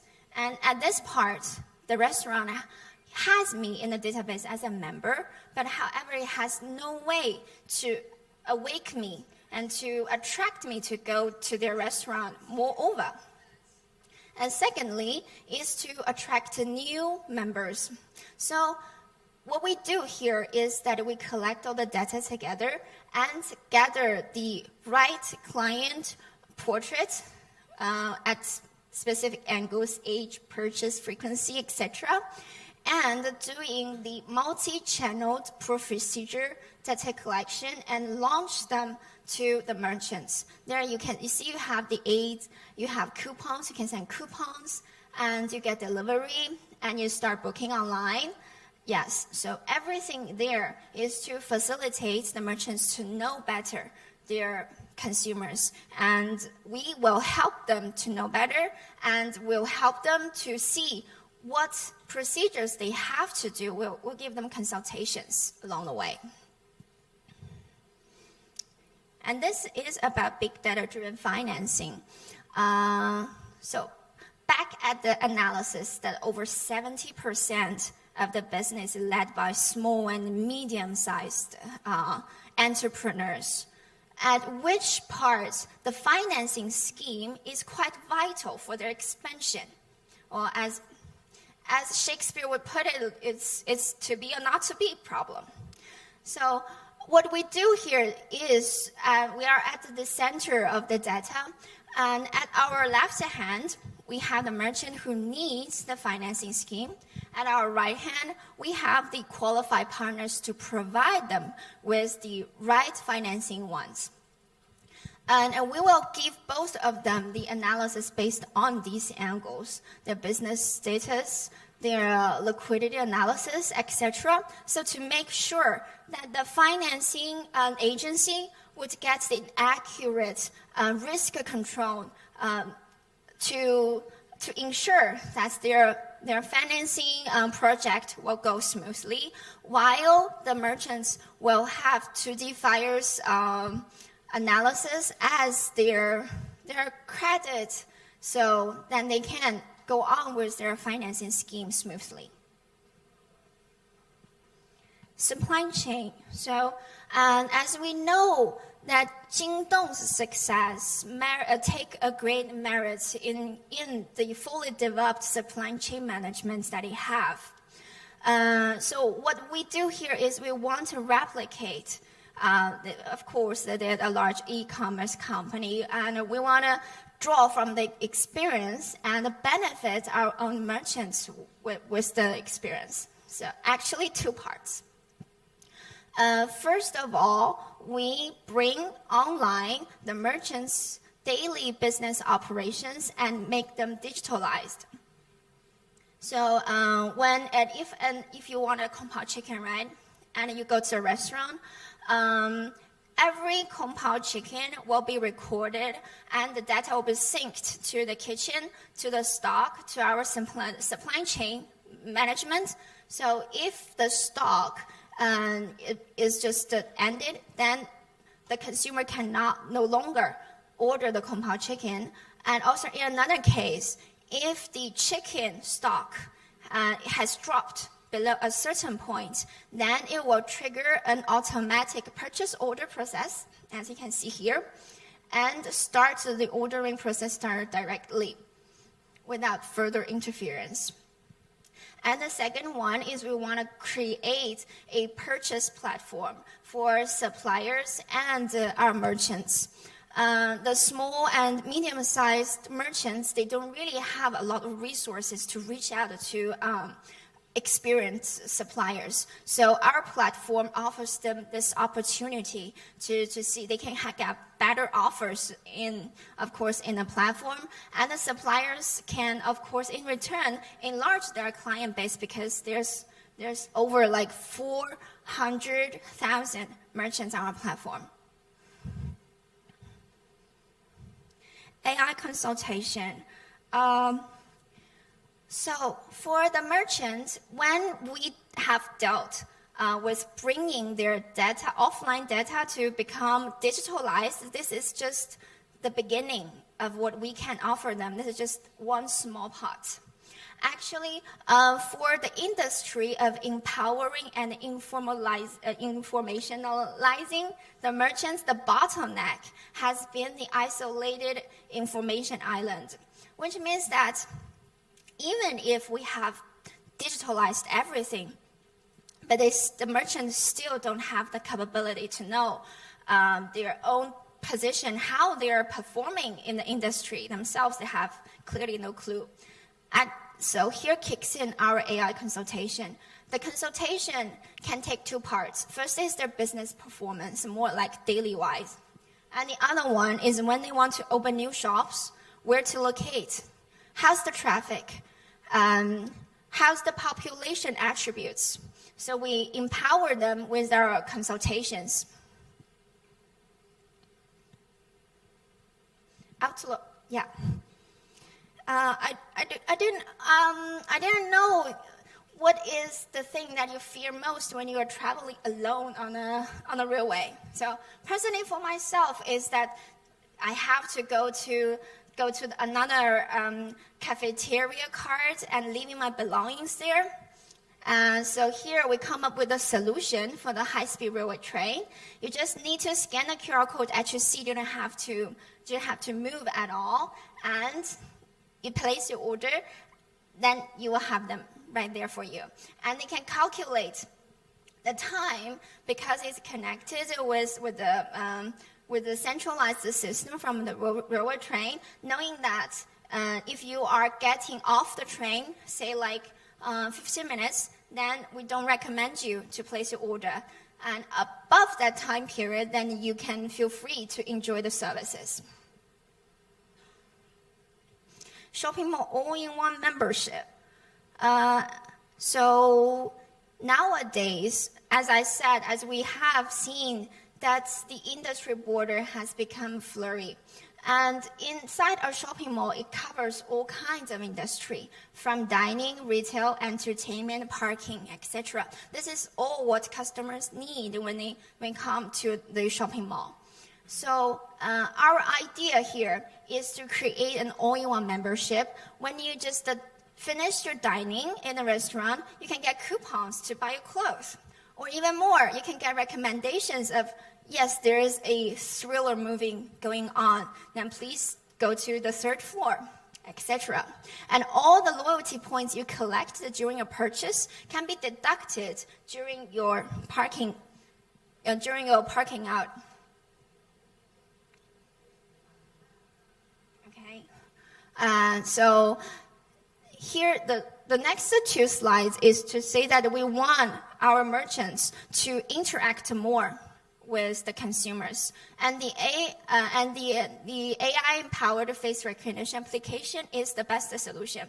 As you can see out there, the Huawei provides the face recognition application. When it interacts with our business, we can tell the merchants who your merchant is. We can push their purchase data and their membership status to you. So actually, you don't really have a concierge anymore. You just need a system to tell you who this person is. And for us, most likely, we don't need to bring all our membership cards with us anymore because the system will know you right away. Okay. So it seems like the future is already upon us. We are ready. And you, thank you for today.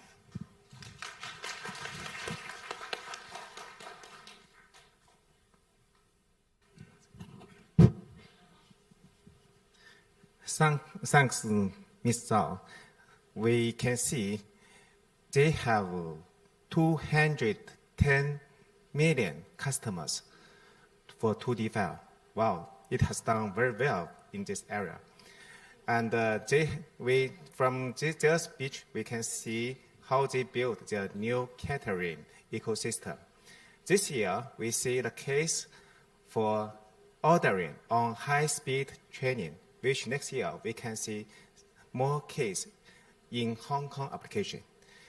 Next one, we will introduce 2 speakers for one topic. These 2 speakers come from 2 companies, from Dana and Haique. Dana for technical platform, Haique for camera product on smart homing and smart retail. First one, we would like to introduce Liu Yajuan from Haique. Welcome. Hello， 大家下午好，我是海。Hi everyone, my name is Liu Yanjuan. I come from Alciday Technology in Shenzhen. I'm going to introduce my topic in Chinese.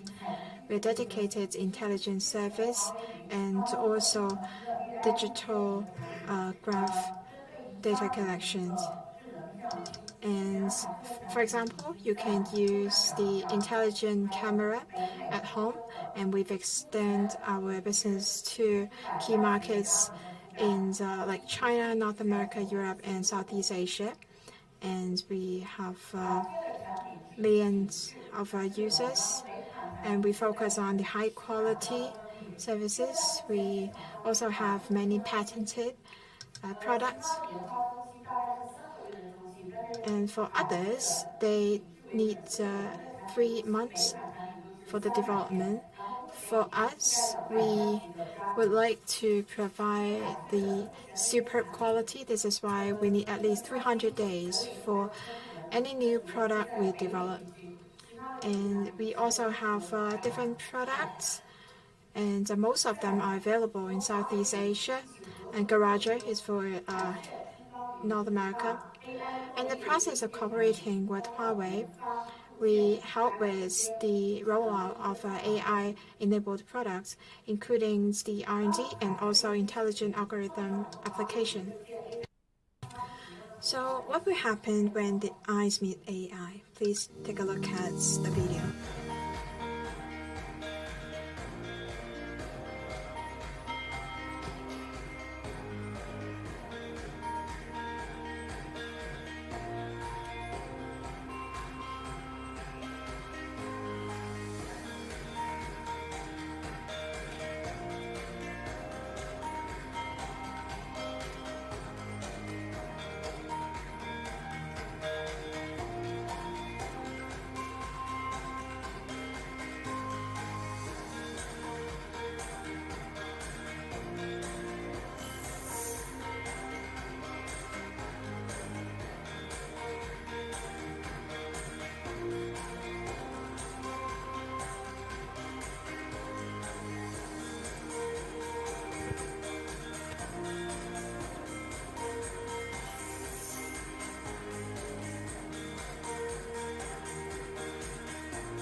Okay, that was a video about our LCD AI camera. And our panoramic AI camera is supported by Huawei Cloud. It supports 1080 pixel, and it can support live broadcast with just one click. And it's a white appliance. And this is why we've given them this stylish, lovely ears. You can buy these decorations that you want. We've also won the Red Dot Award. Where is it used?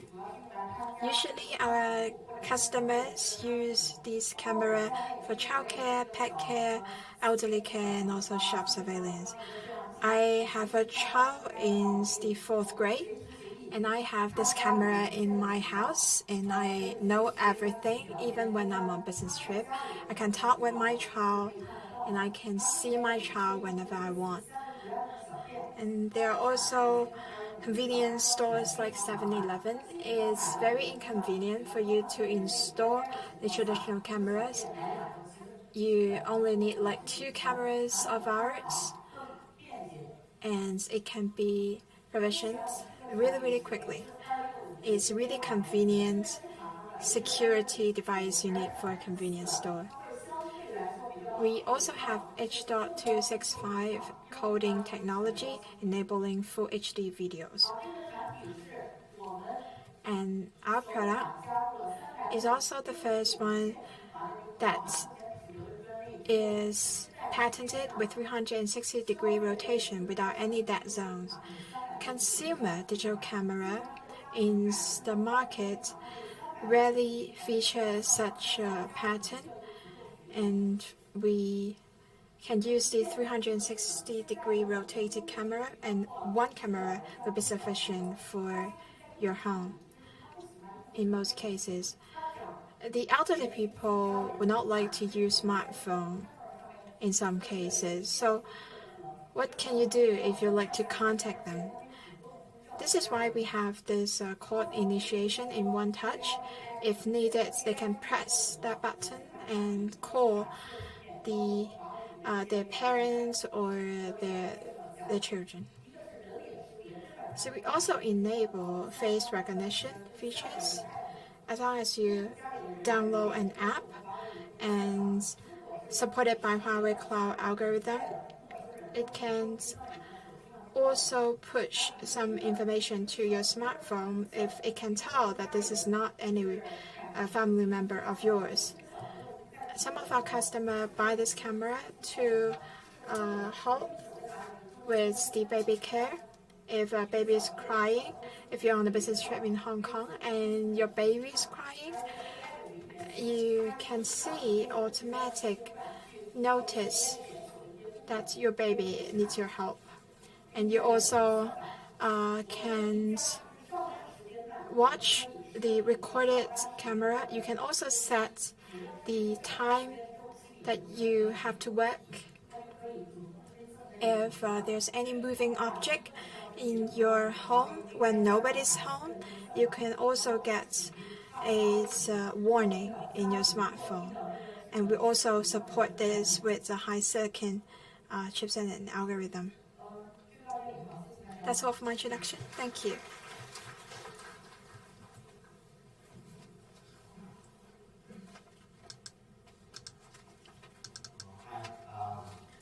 Pleased to be invited to be here to share some of the past experience that we have working with Huawei Cloud EI and those smart home products. So I know some of you guys will probably be tired by now, but I'll keep it short, I promise. Okay, so quick introduction. I'm William. I'm from Denali Technologies. So Denali is a company that offers end-to-end solutions for smart home industry. And in short, what we're doing is we're building the brain for IoT devices.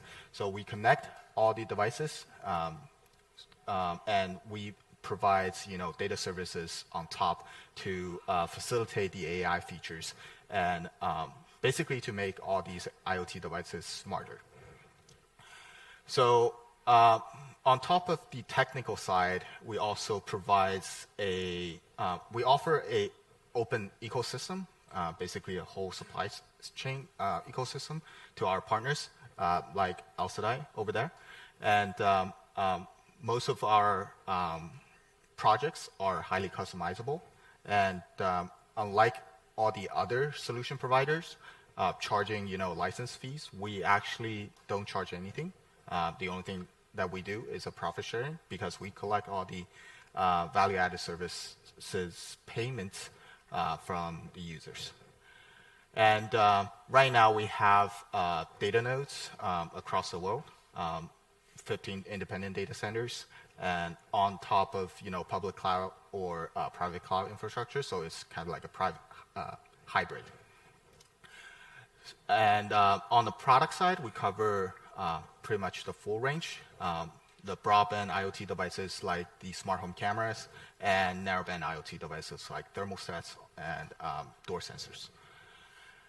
Okay, so next I'm going to give you a little deeper dive into the actual implementation of all the AI features that previously mentioned by Yanzhen over there. Last year we spent a lot of time working with Huawei Cloud EI department to build this complete pipeline. Basically, to tackle all the challenges that we are facing right now in the consumer electronics industry. So the biggest challenge that we see from the industry of implementing all the AI services and AI application is the cost. The cost of computing, basically. Running a facial recognition algorithm far away from your user could give us a lot of challenges. For example, you have to transfer all the data from the edge back to the cloud and compute and basically tell the result to the edge. So that's a pretty long pipeline over there. And also the problem with that long pipeline introduce another element, which is the delay from the network and from the algorithm. So together with Huawei Cloud over here, we built a high lens. It's almost like a computing architecture, cloud to edge computing architecture, so that we can utilize the computing power over here on the edge devices. Instead of transfer all the data back to the cloud and do the computation, we can actually do part of the computation at the edge and then transfer the rest to the cloud to handle the rest. So here's a picture of the Highlands architecture. Right now, most of the edge devices are, the Ascent series chips and also high silicon chips, and some of the Android devices at the moment. So basically, there's an agent inside all these smaller devices that can handle all the tasks and, computing tasks and algorithms. We can utilize the computing power from all these edges and then offload the algorithm directly from the cloud side and run locally on the devices. So that helps us to drastically reduce the response time from all the AI services, and also help us to lower the cost because we don't have that many computing tasks to do at the cloud, and also we don't have to worry about bandwidth and also data traffic issues. So here, like Yanjun mentioned before, a couple features that we built on the smart home cameras. One is facial recognition, and also human detection and baby cry detection. So we utilize the edge to help us to identify the facial information, and then extract that facial data directly at the edge, and then send it back to Huawei cloud algorithms. And so basically, we extract all the facial data here on the edge, and then we use the cloud, the server, to identify who it is. So that helps us to basically make it plausible for consumer-level devices. Back in the days, we used to have cameras streaming live back to the data center, and that is basically very expensive for consumer application. That gave us a cost-effective pipeline to actually implement it in a consumer-grade product. The next one, similar to the facial recognition. Not only we can run facial recognition on the device side, we can also offload different algorithm to the device. For example, in this case, we can also swap the local algorithm with fall detection and baby cry detection. Then your device is capable of running all those algorithms and with those application enabled. The last one is actually human figure recognition. It will detect the body, tell you whether there's a person moved in front of your camera. So that's basically it. So Highlands architecture that helps the devices or consumer devices to be smarter. Thank you.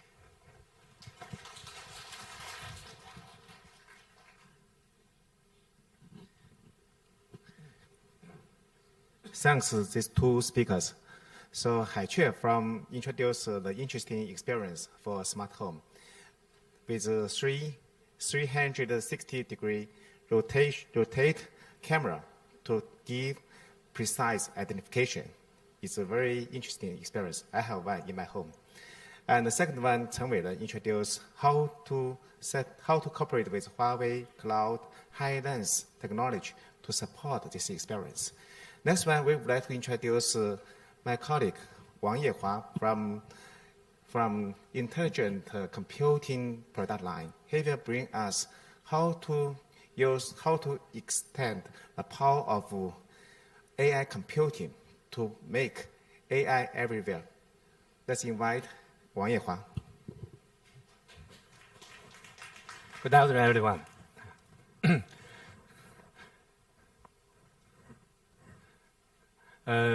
I'm Martin from the Huawei Intelligence Department. Today I'm here to want to share with all of us about Huawei Intelligence and the cloud, how to make our AI more easy, and what Huawei Intelligent Computing will do for the AI. Here I drew a picture about the intelligent world in the future. In this picture, we have found actually for the user side, we will have the smart city, smart home, and we will smart energy and smart traffic in the future. And your home, maybe your home, your company, your smartphone, everything will be connected, and all the things will be sensitive, connected, and should be intelligent in the future. So this requires us for the computing. We must move from the data center to the cloud and even to the edge. As I just mentioned in the picture, actually, in the intelligent world, we think this will include three parts. The first is for the connections. The second is for the computing. The third is for the cloud. If we think the connection brings us from the physical world to the digital world, for the computing, we think will bring us to the intelligent world. And based on the connection and the computing, both of them must be strong enough, and the connection should be enough much. So our cloud can have the biggest efficiency to support us, to support our industry and our users get more AI easily in the cloud. Through 50 years development, actually the computing industry is lived from the computing 1.0 to computing 3.0. For computing 1.0, as we know, this is dedicated computing. Mainly appeared as the mainframe and the middle range. This is limited for very small area. Maybe some big company can use it only. So for computing 2.0, this is bring us more easy computing by general purpose. So, but in this phase, this is the current phase actually. So most of the computing we will find is only appeared in the data center, and the structure maybe you will find most of this x86 architecture. But based on recent years, the data become much more and big, and we require the computing should be not only limited in one, like maybe you can consider in one area. We need the computing must be more diversified and also should be intelligent. So we're coming to the computing point 3. This we call it intelligent computing. This computing should be full stack and can cover all the scenario. Based on this understanding, as we know, based on this understanding from computing 2.0 to 3.0, maybe we will face a lot of challenges from 2.0 to 3.0. We believe the main 4 challenges is first is computing power. The second is like the cloud and the edge should be cooperation with each other, and the third is like the AI should be everywhere. We should be scenario deployment. The last one is we think as we know, AI is the new technology for everyone. So for the high professional technology requirement is one of the challenges for us as well. So Huawei, based on this understanding, Huawei intelligent computing will focus on the first is superior computing. The second, how to make the cloud and edge cooperation. And the third one is versatile deployment. We want to deploy the AI everywhere, maybe in the mountain, maybe in the street, maybe in the desert.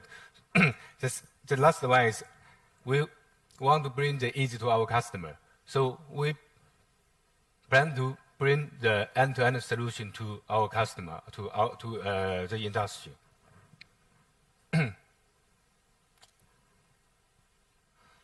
Regarding the computing, yes, we know before most of the computing, the performance is relied on the CPU's performance. So, but nowadays, as the CPU, is follow the moral laws, but nowadays the follow face some challenges. So we are dedicated. We are focused on how to free our computing from the CPU, and how to remove the performance and the computing relied on the CPU only. So we have a lot of innovation. For example, for the computing, the management, and the AI part, and even the storage and the network. For the computing part, Huawei just released the Kunpeng 920. This is one ARM CPU. For this CPU, this is a 7 nanometer CPU for ARM. This is the first one. And we are very proud to say that this is the highest performance for the ARM CPU, even compared with the x86 CPUs. For the management, Huawei we have the management chipset is already built in a lot of algorithm and even some intelligent functions inside it. For the AI, we have two chips just launched not too far ago. One is the SN310. The second is SN910. For SN310, this is focused on the inference scenarios. For the 910, it's focused on the training scenarios. Both of this is one family. We are based on the DaVinci architecture. The fourth is for the storage. For the storage, Huawei have self-development, like the SSD controller chips. This is we converge the PCIe and the SAS, and even we have some intelligent I/O accelerator inside it.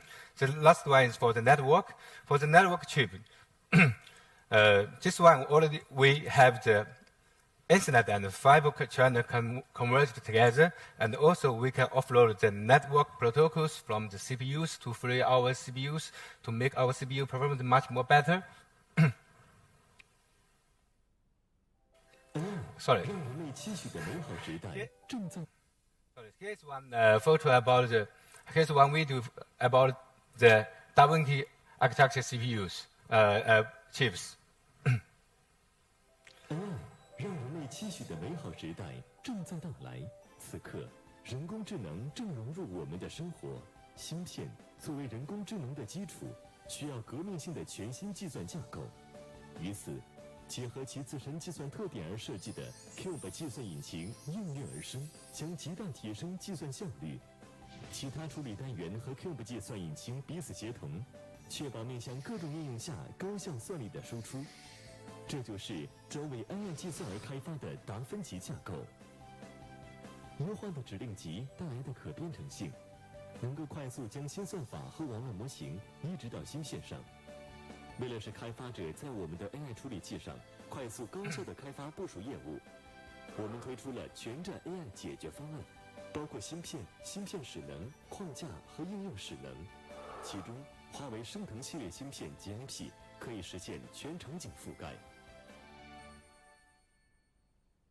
Thank you. Based on this AI chip, we already have a lot of successful storage widely used in the industry. Next, I will give you one example about we have one case used in the operator. This is for the BI system for the operator. The subscriber is around 40 million. Each month, the CDI is around 50 billions. For this solution, before they use traditional solutions, we will use general post servers around 80 nodes.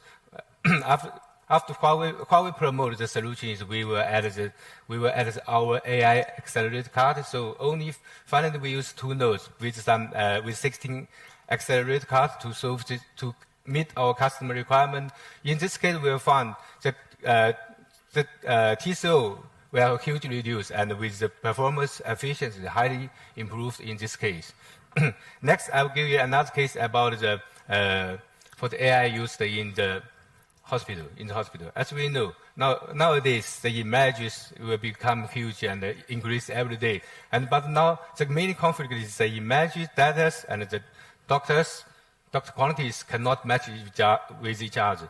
And here is one case about one hospital, around 300 patients every day. For the traditional ways, usually we depend on our expert doctors to study our images, and usually this study process will take around 5 minutes.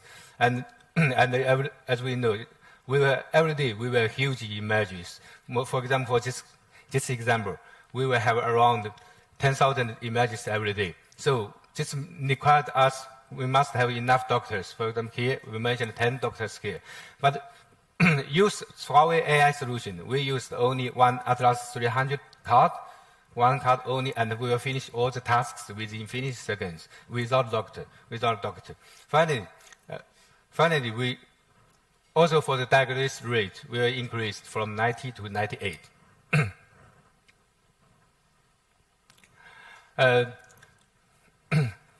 Here's for the Perseverance engineering. Regarding the engineering part, as we know, this is to solve, as I just mentioned, this is solve the second one of the challenges. We want to have scenario deployment. We want to deploy our AI everywhere. So Huawei focus on our solutions from the serial phase and the second phase around the verification and practice all this very much on that. So for the serious part, we have like many global environment labs and the material labs and even the process lab and the thermal lab as well. For the verification, we have the GCTC, Global Compliance Test Center, to finish all the vibration resistant test and the temperature test, even the lighting strike test. For the last case, for the last issue is for the practice. All the product we will have the practice first, then go to our market. So, and for the practice part, we will find actually Huawei, our product already installed or deployment in the polar areas like the Acre and the desert and the mountain areas as well. So next page we have one video about how we do that verification, do our GCT's test. Please have a look at that.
Okay. For this page is to solve the problem for the dead cloud and edge cooperation issues. So for us, for Huawei Intelligent Computing, we provide both the solution in the data center and for the edge side. So for the data center solution, we have the Atlas AI appliance. We have Atlas, we call it Atlas 800. Just for the AI cluster, we can support the expansion to 124 nodes. And for the edge side, we also have solutions which include the computing, the storage, the network resource, and also the hardware and the software, even the organization together within one equipment, one box. And more important for for this cloud and the edge cooperation is we have both for data center and the edge cloud, we have the same like architecture, and both of them we have the same like management and even the same systems. So this can support us to make the value for the data the biggest. This means, for example, if we want to have some like new model to work in the edge side, we just need to finish the training in our data center, and then we promote to the edge side because they have the same structure, the same like management, the same system as well. Okay, as we know, AI is widely used in all the industry, and also AI will change our industry as well. So next page, I want to share one video about the Huawei MDC solution. We work for the auto mobile. Okay.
Huawei Intelligent Computing, the object for us is bring the pervasive intelligent computing with our chip innovation. This is all my sharing. Thank you.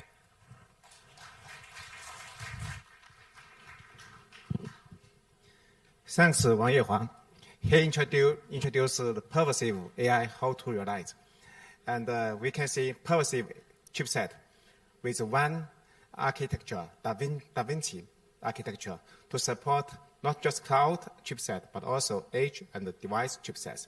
Second, pervasive engineering.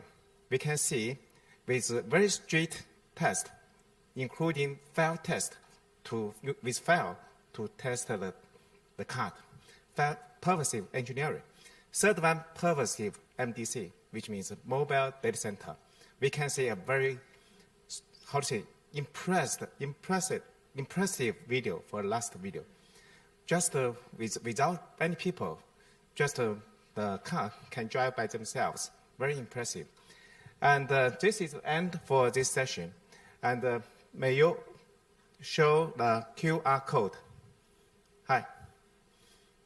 Yes, which all people can scan this QR code to share your opinion, make us improve better next time. And now we have about 10 minutes tea break. 10 minutes tea break. And next session, we will introduce intelligent cloud infrastructure. We will share how this AI, what's the base for AI, intelligent cloud infrastructure for next session. So don't go far. You just share, just share your. Hello. Thank you very much. You are the true love. Maybe you are on the way to the true love. Okay. In the next session, we will share with you Huawei cloud solution. And we all know the benefit and the value of the cloud and the AI technology, but how we do it from chipset to data center, from ICE even to PaaS or DaaS, and how we cooperate with the ecosystem. So in the coming session, 5 real expert will share with us. So at first, let's welcome Xu Wen from Huawei Cloud ICE product line. He will share with us intelligent SOS. Thank you. Welcome, Ms. Xu.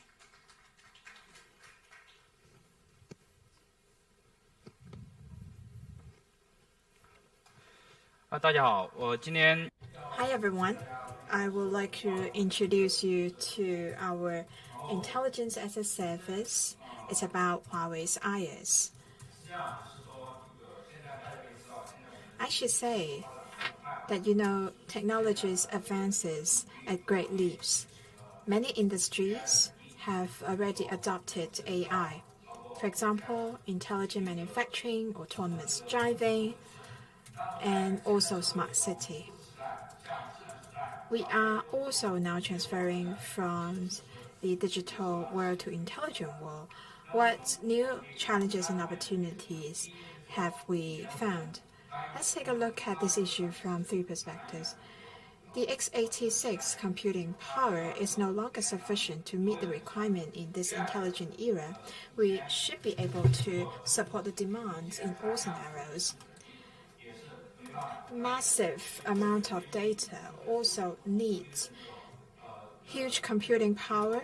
We need data analytics, data aggregation, and data storage advances. Thirdly, we also need higher bandwidth and lower latency.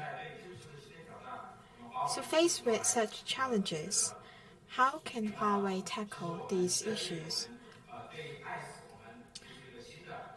For intelligence as a service, well, this is actually our new interpretation of IaaS. What does it mean? This is the cloud infrastructure for AI. Let's try to understand the intelligence as a service from different perspectives. First of all, at the customer interface, to better catch up with the development of AI technology and provide support for AI, we provided a more intelligent service. In terms of computing power, we provided AI computing power for all scenarios, including our computing power developed by ourselves, as well as FPGA computing power, GPU, ARM, and x86 computing power. Huawei OBS also provides cloud-native HDFS, and we also support POSIX. And in large clusters, we can realize deep integration. At the same time, we also provide a 100G InfiniBand network to reduce the latency to 2 ms. This is an upgrade in the latest version, so we can better meet the demands of AI. In terms of the infrastructure itself, based on our 30-plus year experience, we have our in-house developed chip, hardware, and other facilities. We've realized DC level innovation, so we can extend the Moore's law to the DC. So we have cloud for AI and AI for cloud. And in real sense, we've made intelligence the feature of infrastructure. Earlier, some guests also introduced you to our Ascend 310 and Ascend 910. We have two instances for Ascend 310. The first is H6, the other is AI1. Compared with the earliest version, H3, with the same price, we can support 16 TOPS inference. And for AI1, the greatest inference computing power is up to 256 TOPS, 2 times of the industry peers. And we also have 81 and also physical 81 to help customers better and provide AI computing power for our customers so that our customer can run the AI application and enjoy better AI services. We provide this one-stop development framework, which is called Mind Studio. In terms of FPGA computing power, we have developed FPGA card and also our chipset. Besides general computing power, we also support acceleration class service. We can support high-performance computing framework as well as FPGA cloud computing instance. We can also support the all-mesh optical interlink capability, so we can reach 300 G per second for application scenarios that needs high bandwidth and low latency. It's a great value. For example, graph computing. Besides, we have also worked with many IT partners that include the Wismetry, and in terms of the deep learning and thumbnailing for pornographic content moderation, we have a good comparison. Our real-time processing of 100+ video channels reach really high identification accuracy, as much as more than 99%. We also work with Citacel in accelerated computing. Our image processing concurrency performance improved 10 times and latency reduced 3 times. In terms of video encoding and transcoding, we have established collaborations with Encoder. Our efficiency is really great compared with H.264 encoding channel, and our solution can further 10% reduction in bit rate. And based on our card, we also introduce new instance like the PIE instance, and also based on V100 P2V instance.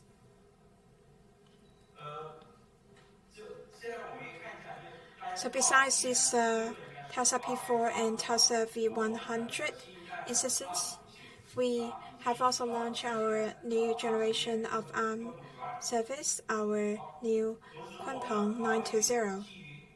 Huawei Cloud also launched its ARM virtual machine instance and BMS instance. Our single instance can support 48U 96G. It's about 3 times of other ARM instances in the industry. In terms of ARM, we also work with HPC in environmental protection and also in inspection. We have in-depth parameter tuning. So our ARM in HPC and big data analytics scenario have 30% increase in the value for price. And we also have an ARM Cloud smartphone solution, which is really exclusive in the industry. And this ARM Cloud phone solution can seamlessly migrate to the cloud, and it's well integrated with the Android ecosystem.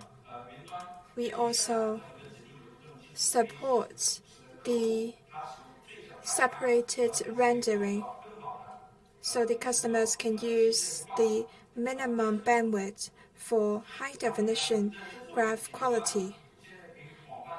Such solution can be applied in gaming, hosting, and also mobile office.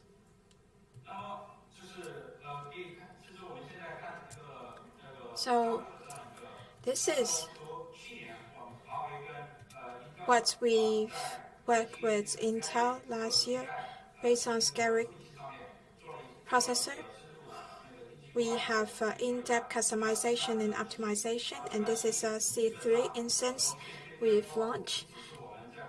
After its launch, it has been really hot in Huawei Cloud because this C3 is customized with Intel Skylake processor. We have more than 15 innovative cooperation. In terms of computing performance, we have 15% better than the benchmark. And we can also improve the network bandwidth by 80%. This is why it's widely applied in the industry. This year, based on next generation CPU from Intel, we're also working on some customization and optimization work. In mainland, we are also testing 2 products of ours, C6 and S6. We have leading computing performance, and our network performance is even better than C3, almost double. S3 comparing to S3, its computing power will up by 15%, and the network performance is up by 3-fold. Just now, I've introduced the full stack computing power of Huawei solution, including our in-house AI solution and the FPGA GPU computing capacity. Now, let me also introduce you our innovation in the storage and how it can address the demand in the intelligent future. The OBS of Huawei natively supports the HDFS interface. That means enterprises today can widely use the big data platform and separate the storage architecture from the analysis architecture. The OBS of Huawei can achieve 300 Mbps bandwidth. Our BMS can provide you with 25 Gbps network cluster. So OBS together with BMS can enable enterprises to deploy the big data platform on the Huawei Cloud. and in the meanwhile, the performance of that platform will be up by 15%, and the power consumption lower by 40%. The AI training cluster in the industry will have the data go through the big data platform for the initial screening of the data, and also perform part of the labeling of the data. Then after that, the AI training will come to the picture. If a raw data can support HDMI and possible, then we have to duplicate that data to another storage. So that creates another steps for the operation, and that means higher cost. Huawei OBS provides multiple protocols for one copy of data. And that means the AI training cluster can be accessed by the POS. And these are the data being already processed by the big data platform. The Huawei OBS offers SS cache memory, so single object can support 1,000 access.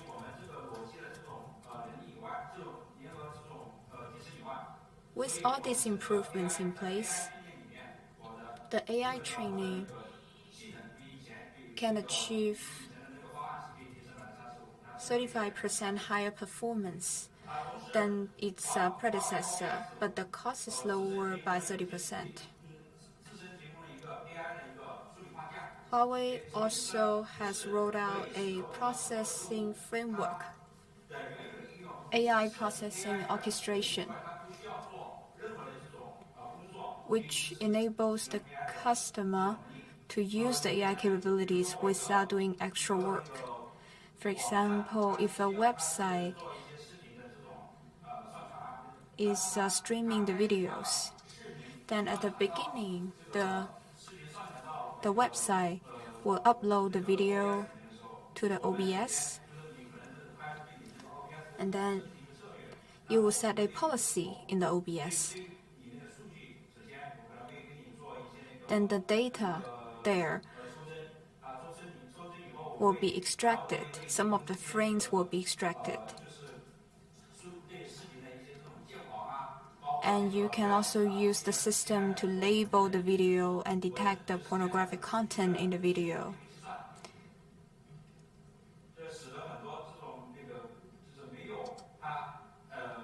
In that way,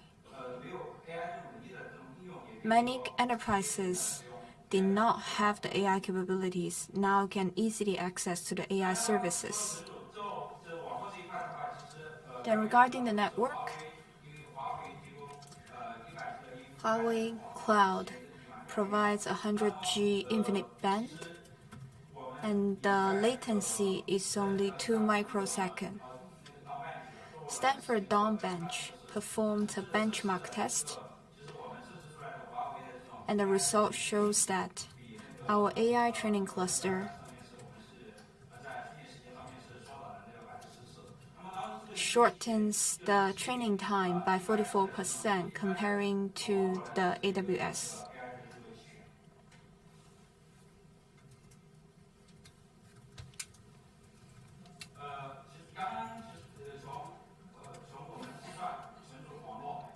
Network computing and storage, we all have developed our strengths in these aspects. Our chipset hardware are providing you great solutions, but beyond that, we need an intelligent software platform. So we provide IaaS, that is an intelligent scheduling platform, letting the tenants on the platform maintain stable performance, and the fluctuation of the performance there is less than 5%. With the intelligent scheduling, the internet companies or e-commerce website can elastically provision thousands of VMs in just minutes. And that increases the utilization of resources on the platform.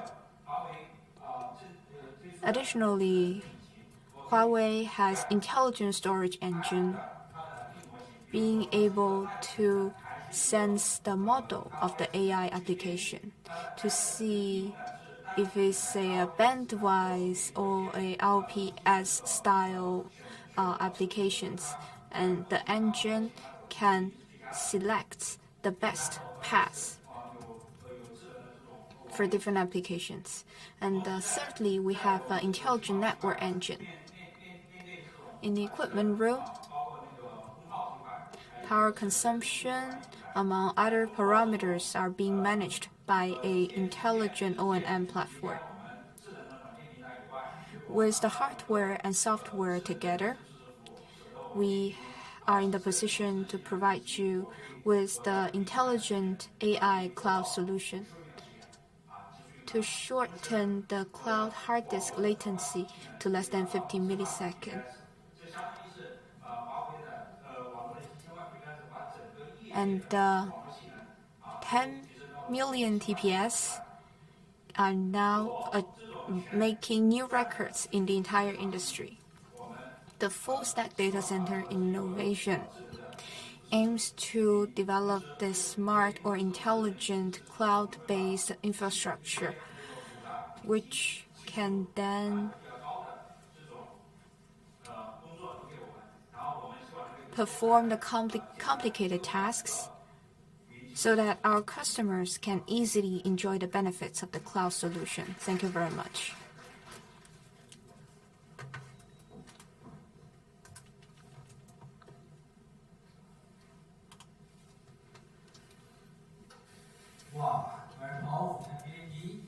And evolve from chipset and to the card and to the software. Okay, we Huawei cooperate with the partners from the NVIDIA GPU and ARM and of course the Intel. So next topic, please welcome Mr. Ho to share with us the cloud breakage. Welcome. Thank you. Afternoon, everyone. So I promise this is going to be a relaxed section, not much technical stuff, and not about selling product. So today, actually, what I'm going to do is to talk about how our internal cloud broker has helped Intel throughout the cloudification process or digital transformation process. So it's more a sharing on the process rather than selling product to you guys. Right, and then if you take a look at the IT at Intel logo down there, actually IT at Intel, it's a program that Intel worked on for several years. The purpose of it is to share our experience, our BKM, the best known method, to our customer or partners so that they can learn from our experience throughout the digital transformation journey. And then we also supported something like data center visit to our own data center, that kind of things. Okay, so I'm not going to talk about this one. So here's the agenda. So it's pretty much that this is the things that I'm going to walk through today. And so before going to explain what exactly is a cloud broker, here I'm going to explain to you or show you what our IT is actually offering to the company as a service, right? So apart from our on-prem data center, so you can take a look at laser here. So we have our own data center, of course. And then we also are using cloud service, no matter it's a private cloud or public cloud. So you can see we're actually using a lot of VMs in private and public cloud as well. So, and then at the same time, for some sensitive data, security, performance, or compliance requirements, we are also having dedicated hosting server. So this is basically what our IT today, actually it's not today, it's 2017 data, it's a little bit old, but what our IT is supporting the organization as a whole. So cloud broker.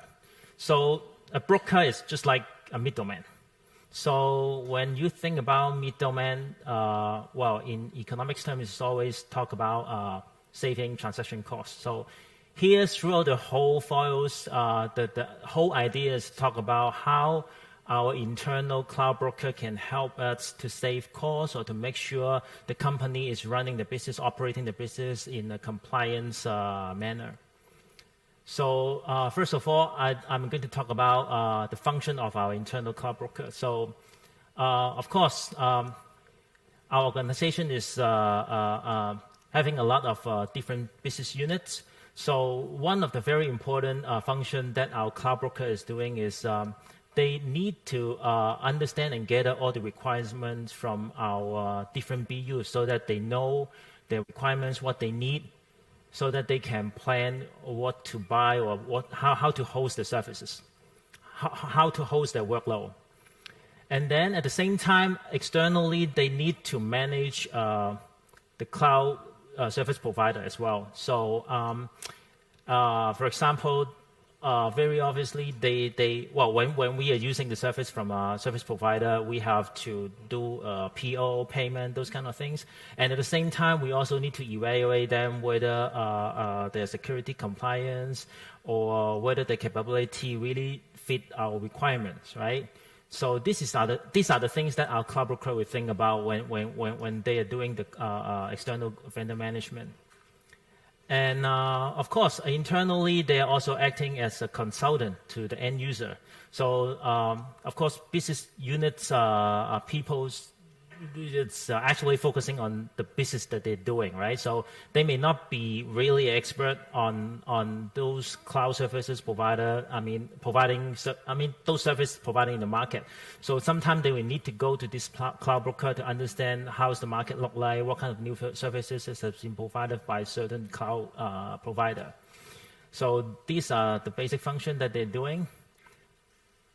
And also, when down to execution level, they will need to determine the workload placement. So whether they need to place the workload on our on-prem data center or private cloud or public cloud, those kind of requirements, those kind of things that they need to decide from several perspectives, like costing, security concern, or compliance concern, those kind of things. They are the expert. They know how to do these kind of things.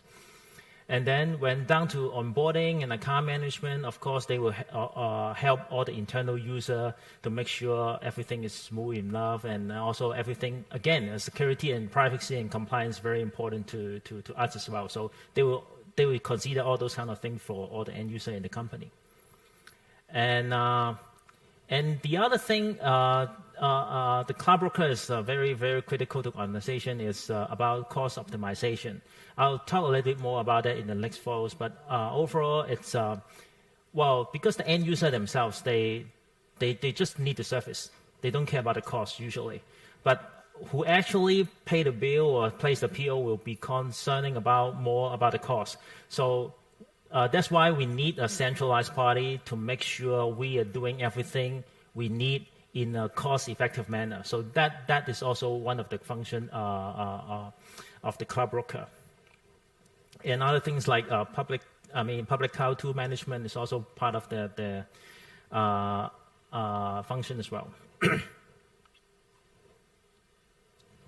Okay, so why the company needs a cloud broker, right? So,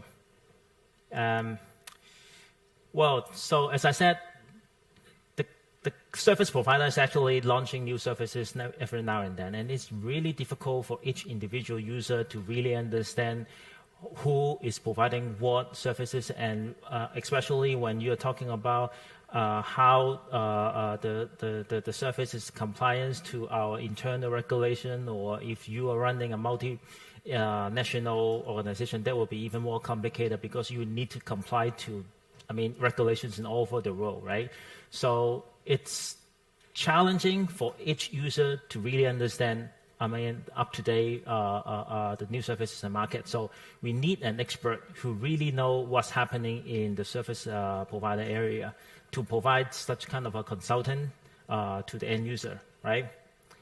And then the second thing is cost. So as I said, a lot of users, they just want the service. They want to do whatever they want to do. They don't really care about the cost thing. So I always like to use this example of, say, for example, if you are using electricity at your home, right? So imagine you are a family of 5 people. Maybe you have a parents, and then you have 3 kids, 3 bedrooms and a living room, right? So you can imagine if the kids, they want to watch television and it's a warm summertime, they may just go back to their room, and then each individually they will go back to their own rooms and turn on the TV and then turn on the air conditioning. So they don't really care about the cost. They just want the entertainment and turn on the television, and then they want the air conditioner, they turn it on, right? But then the father who actually paid the bill, they will say, hey, so if you guys, everyone is going back to your room individually and turn on free air conditioning, free TVs, it's a waste of resources. So why don't we just think about other way to do it? Say, for example, let's come together in the living room so that we have a better family time. And then at the same time, we are saving energy because we just need to turn on the air conditioning at the living room or the television in the living room, right? So the one to actually pay the bill will be care most about the cost. So that's why we need a guy who actually will be responsible for these kind of things to make decision for the company, rather than letting each individual BU to make those kind of decisions. Because trust me, it will be a lot of waste through the process if each individual business unit is going to make the decision. And then, of course, security and privacy is also. I will keep on mentioning this kind of words in the next few forward as well, so that you know Intel is really concerned about security and privacy protection.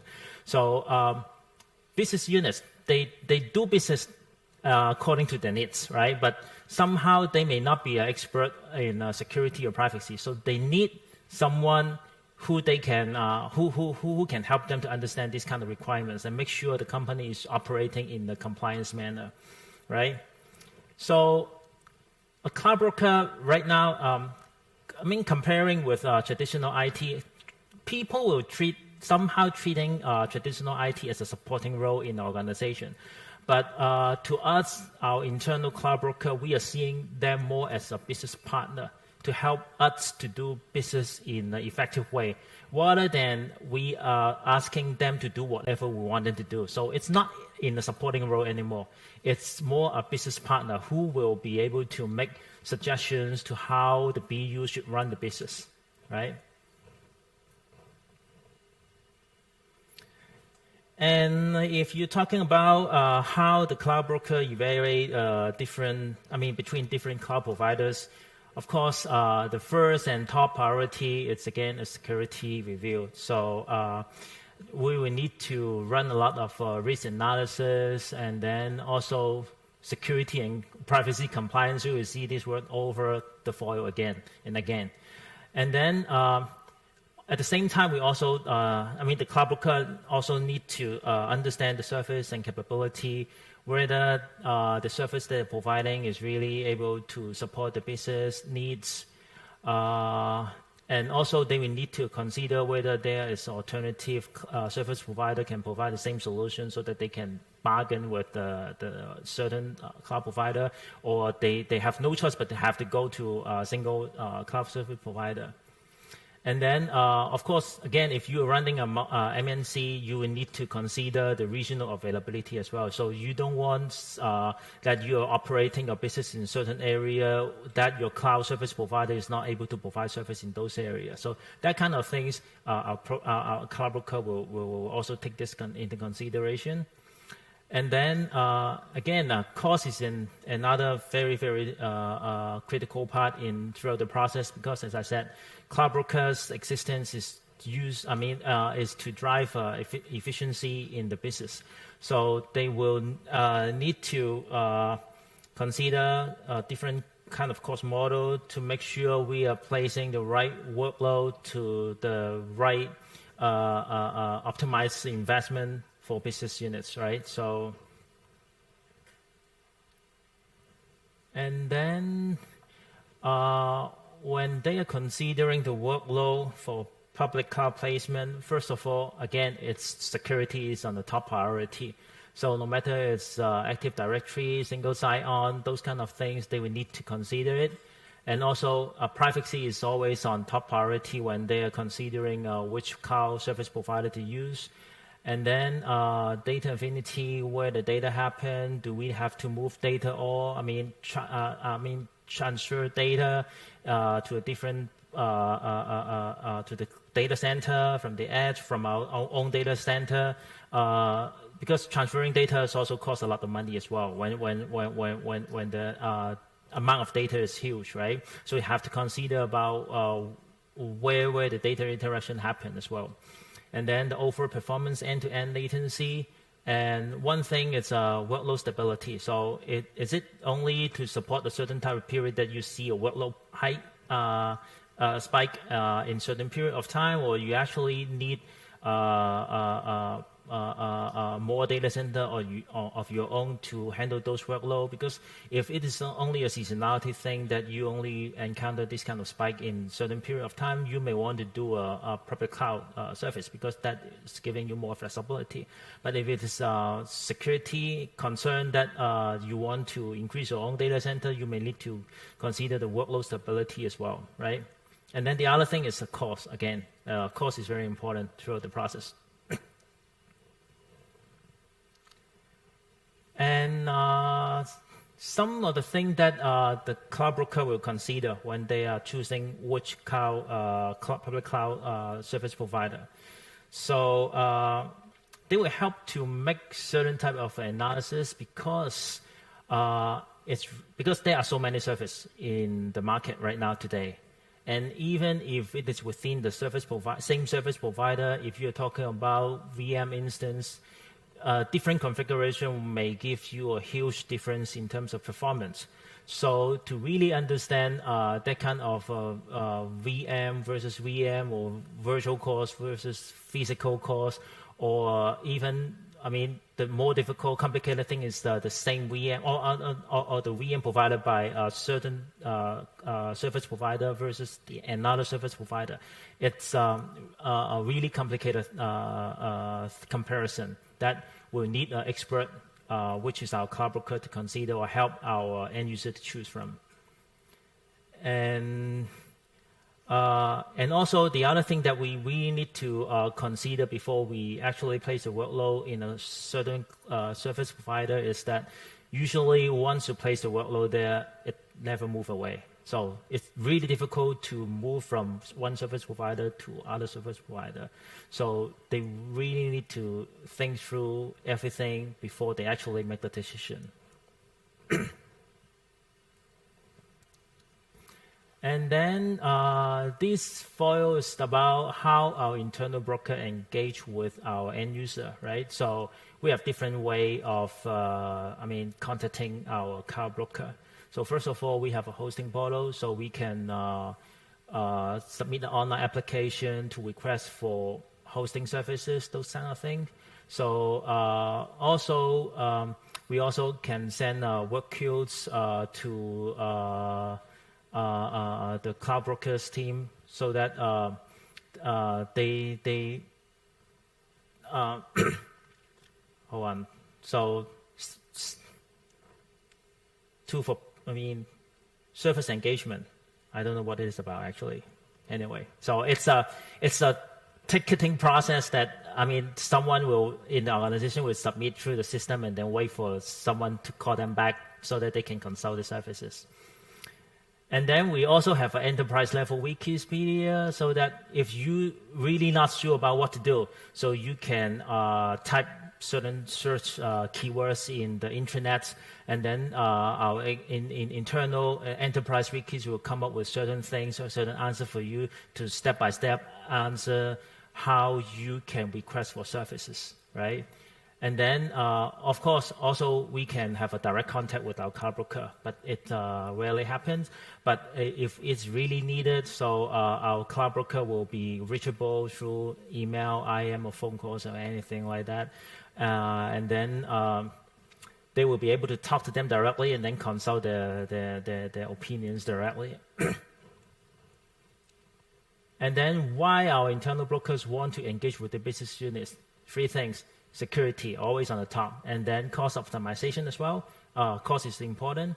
And then they will also, one thing I never mentioned before is about the training of new services to make sure the business unit, the end user, know what's happening in the market, to keep them informed so that they know there's that kind of services available in the market, so that they know what they can do with those kind of services. And here is our internal public cloud workload data, which it's only for reference. You can take a picture if you like. And okay, so here's the page that, if you only remember one thing, I want you to remember this page, is the commercial time. So Intel is actually doing a lot of technology engagement with Huawei. So as the previous speakers mentioned, we have a customized product specifically for Huawei. So we are not doing this kind of customization for everyone. So we only do this kind of customization for strategic partners like Huawei. So we not only do in the previous generation, the first generation of a scalable processor, we call it the Skylake. Even before we launch the next generation product, we already start to work with Huawei on this kind of customization and optimization to make sure the platform is running the best, right? And also, we are also doing a lot of collaboration with ISV, with end customer, so that, to build a whole ecosystem, because only Intel and Huawei alone will not, generate the best, outcome. So we also need a whole ecosystem to be on our side, so that we can sell the cloud services to a lot more customers. And then the last thing that we are doing now, and actually we'll be doing more, is the co-marketing. So we are spending a lot of money or spending a lot of investment to do some kind of co-marketing. And when you talk about co-marketing, and that's why I'm here, right? So I'm supporting Huawei. So I'm part of the co-marketing thing, right? So, and then if you take if you are in case in Hong Kong Island side, you will be able to see the cloud commercial also running on the tram, and then you will see our logo there as well. So this is the thing that we're doing with Huawei, and Huawei is very, very good partners with Intel. So if you only remember one thing, remember this flyover. And key takeaways, it's nothing. Thank you.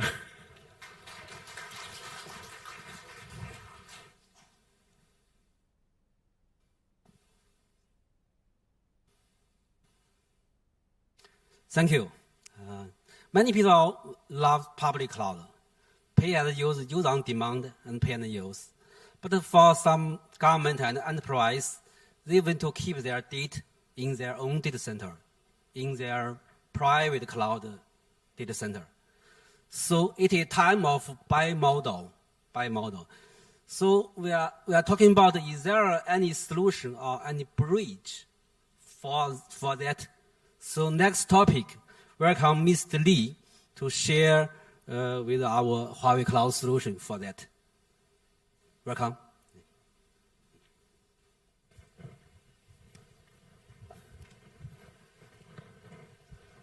大家好，今天我给大家 Good afternoon, ladies and gentlemen.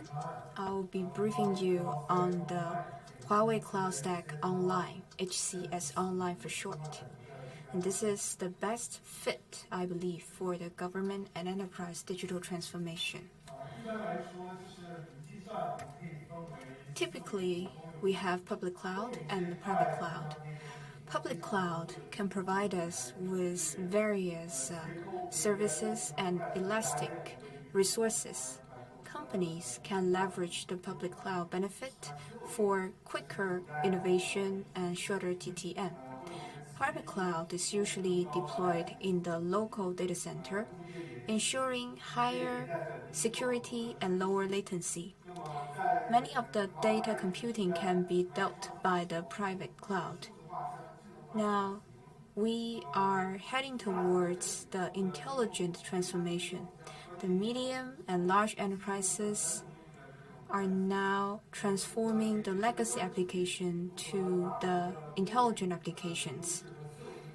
That's why they're now facing a question. How can we combine the benefits of public cloud and private cloud so as to meet their demands? And that is the question our solution would like to address. HCS Online is like an extension of the customer's premise.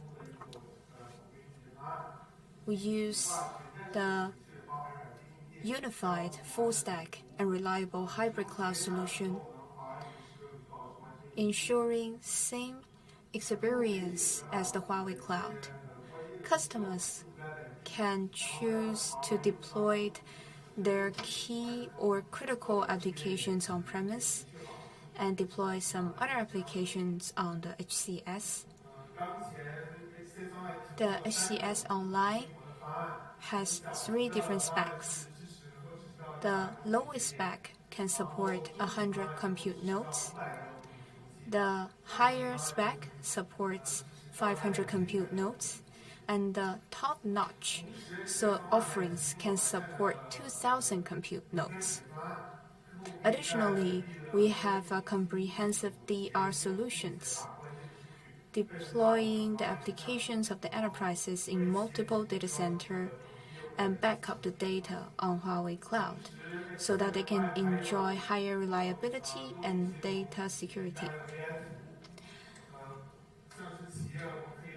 Many AI services can leverage the resources of the public cloud for the AI model trainings, and they can be inferenced and predicted in on-premise.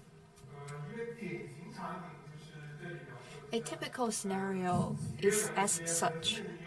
The critical applications of enterprises can be deployed on their own data center,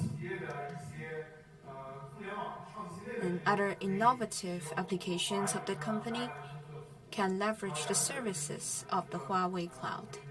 So together, it constitutes a hybrid cloud solution, ensuring high security and powerful computing power at the same time. Here are the 5 unification of Huawei Cloud, that is the unified API, architecture, cloud services, O&M, and ecosystem. We have unified API and architectures. So the applications of companies or enterprises do not need to subject to any changes for the migration to the cloud. And there is 0 downtime during the upgrade. The unified O&M can free enterprises from developing their own O&M dedicated team. And we know that the cloud O&M is a domain with high complexity. HCS Online can offer you full-stack innovation, including the innovation at the hardware. That is the Ascend AI chipset, our smart NIC, and other heterogeneous resources, the FPGA, GPU, etc. All this hardware innovation launches into the leading position in the market. We have gained many customer certifications in a cloud platform, showing that our security and reliability can now reach the carrier grade level.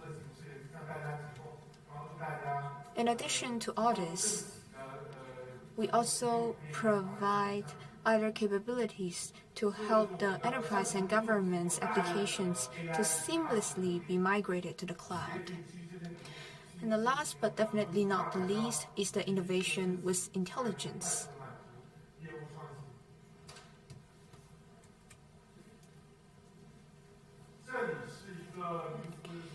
Here is a overview of the Huawei Cloud. Q1, we are providing 46 cloud services. In Q3, we'll be providing more than 60. We aim to launch more than 80 services of 13 categories so that customers can easily select the services they need and deploy them in their own equipment room. In addition to the IaaS services, we also have the application services and the security services. You can see how various and how diverse our services are. HCS Online provides two parts of the DR. One is the on-cloud DR and another is the cross-cloud DR. For the cross-cloud DR solution, we are partnering with Veritas and other partners. Basically, you can ensure reliability, and on the cloud DR solution is similar as a SDRS. That means the data will be synced among multiple AZ. Even when one AZ suffers from downtime, the data will not be lost and it will be restored on another AZ so that your business will not suffer from interruption. Customers can also deploy two DR solutions on two sites. That is an active site, SDRS, and the cross-AZ duplication capabilities can ensure no data will be lost. And customer can also use Huawei as the third backup site to have the data backup on the Huawei Cloud. So even when two AZs suffer from downtime, the data can still be retrieved from the Huawei Cloud.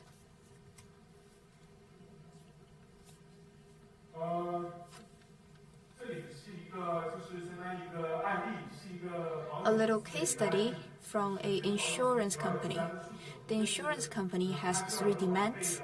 It wants a comprehensive DR solution to ensure the security of the data.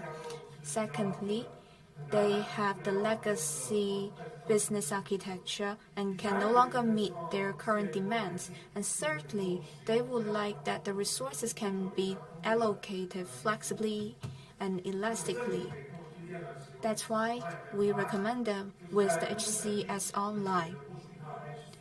We deploy HCS Online on the customer's DC, and on our public cloud, we deployed a dedicated DC. Together, they are a hybrid cloud solution, and it brings them four benefits.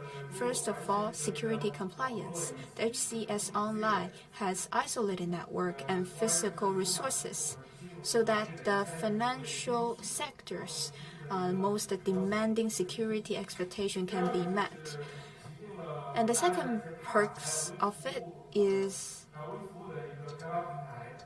a PaaS microservice development platform can quickly upgrade the legacy architecture of the company so that they can quickly innovate their business in the internet era.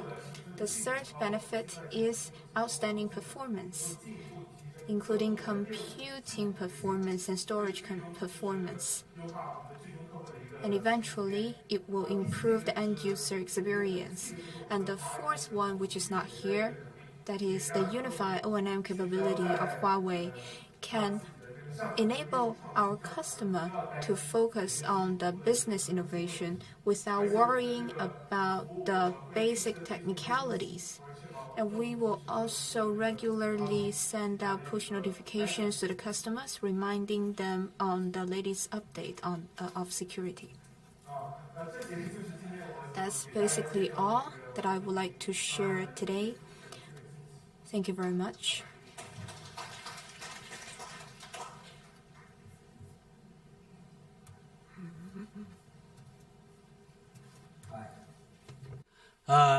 so many technology, so many product.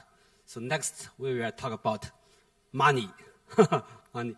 So next we will talk about blockchain, not only used in banking service, but also in other areas. Okay, please welcome Mr. Keith Chen from Linux Foundation. Yes, please welcome. Hey. Hi everyone. So today, thank you again for Huawei for inviting us to come over here to talk about blockchain. I would like to ask one thing first. Anybody heard about blockchain? Blockchain. Yeah? Okay, quite a few. And do you have a question saying that, is blockchain real? Is it a real thing? Right? So, not, no? Okay, today I'm going to talk about this. I will not spend a lot of time on talking about blockchain technology, but I would like to talk about any other companies that are using blockchain right now, okay? Introduction. So first of all, why business blockchain? So for blockchain, if I use one sentence to describe blockchain technology, I would say it solved the problem of trust. So blockchain creates trust in data. So in data, it means properties, it means your money, it means everything in the digital world. So if we can solve the trust problem, then it will create a lot of things. It's a game changer in the world. Everybody said that blockchain is actually the fifth internet. So, actually we solved the trust problem here. But does it mean that we cannot do that right now?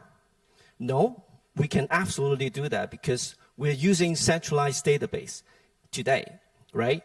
Imagine if you are going to buy a diamond, then you want a certificate from the diamond certification system, right? You receive a certificate so that you trust this diamond is real diamond. It's not a fake diamond, right? But we require a central authority, a central database, so to speak, to prove that to you so that you will trust this value transaction.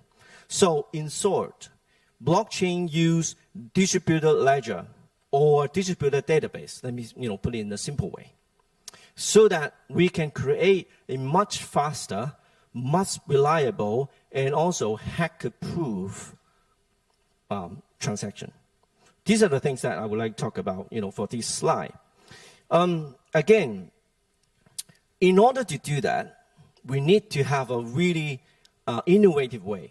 What we call it open source way. The reason why we need to have an open source way to create the underneath technology is because in blockchain world, we are talking about we work with other peoples, right? Work with other companies, work with the banks around the world. So we cannot have our own blockchain system individually. So it means that we cannot create our own will. So in terms of doing it, then we need to have a global collaboration to solve the underneath technologies, the blockchain technologies. Let's make an example. Linux, right? That's why I'm come from Linux Foundation. So Linux. So everybody knows about Linux right now, and it's actually in use in every single digital area. For example, supercomputer, your phone, Android phone, everything, even in the cars. So that's why we need to create an underneath technology for blockchain as well, so people can use the technology and build application on top. It's much more easier. It's much more faster. In this sense, that's why Linux Foundation create a project called Hyperledger, Superledger, or distributed ledger, so that we can solve the underneath technology, so that you can develop your application on top of it. It's actually hosted in Linux Foundation. The reason why it's actually hosted in Linux Foundation is because Linux Foundation has about more than 16 years of experiences to promote, to create open source projects, and actually also to collaborate with everybody in the world to make it happen. So this is why Hyperledger exists. It's about 3 years ago. right now. In just talking about Hyperledger, but we're also talking about Linux Foundation. Maybe you don't know about that. Linux Foundation has more than 150 plus open source projects right now in the world. We are solving the same problem. Create a collaborative worldwide effort projects. So, okay, right now it's all in the cloud. For example, CNCF, cloud native technologies. Everybody is using Kubernetes right now. Hyperledger, of course, and also infotainment in a car. Telecom operators, they're using 80% of ONET projects in the world. So we create this underneath technologies and having the world work together. So talk about Hyperledger, because it's blockchain, right? Today we're going to talk about blockchain. For Hyperledger, it was 3 years ago since we launched. And then right now we have created about 260 members in the world. And in Asia Pacific, in China itself, we have about 59 members. It keeps growing and growing. The reason why I talk about membership is because you need an ecosystem. If you create an underneath technologies that you want everybody using it, so that no one needs to create their own will, right? So the ecosystem keeps spinning and spinning. Right now is one of the most important blockchain technology in the world. You may want to look at it. It's all free. We're a non-profit organization. What we want to do is just to create these underneath technologies for you to use. Okay, let's talk about the trend. So is blockchain real, right? We talk about is blockchain real. What we see right here, because we have a lot of events, a lot of interaction with our members, and also talk to governments as well. So right now, what we see here, financial services, supply chain, and healthcare.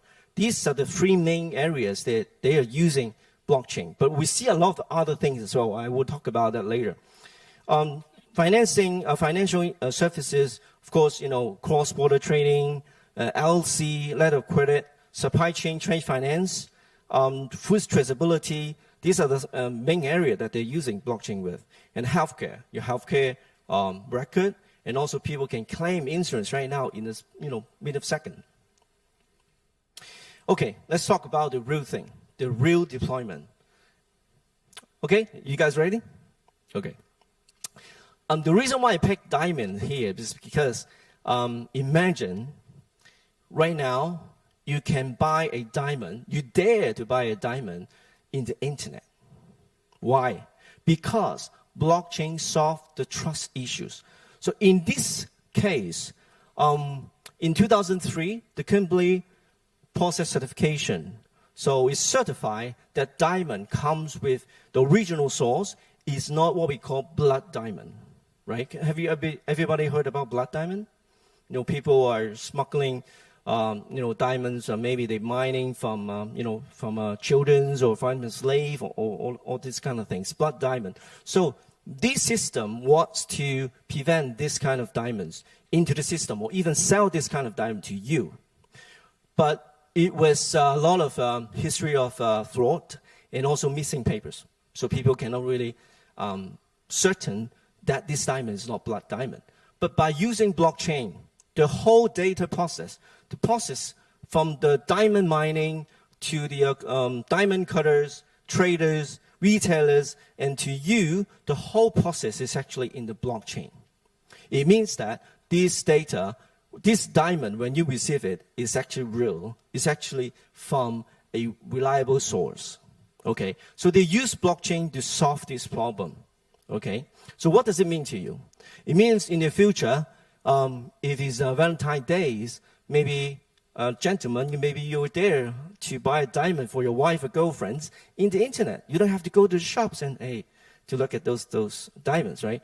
Because blockchain solve the trust issue. The other things, we talk about, a lot of financial services, they use blockchain right now. This, again, is in real production. This is the first blockchain letter of credit, LC, transmission system. So Minsheng Bank worked with China CITIC Bank in China. And also They partner with other banks in China, including Bank of China. What they really want to do is to create a local LC system so that they don't have to send all those records. In the old days, they have to send it to SWIFT because of the centralized body to make sure this LC is valid. And also, of course, the LC settlements. But right now, what they're going to do, what actually they have been done already, is that they create a local LC transmission system to create their own LC transaction in China. So right now, the first day of production, they have about more than 100 million LC settlements already. And it keeps running and running. Right now, today, it's actually they're having about billions of LC settlement already. So this is all in real thing, real production. The other area is actually, this one is in Europe, called We.Trade. In the old days, especially right now in Europe, there are about more than 85% growth, business growth, which was from the SME area. So for SME, most of them, ironically, in Europe, there are more than 50% of the SME, they cannot get credit. Because why? The banks does not trust them, right?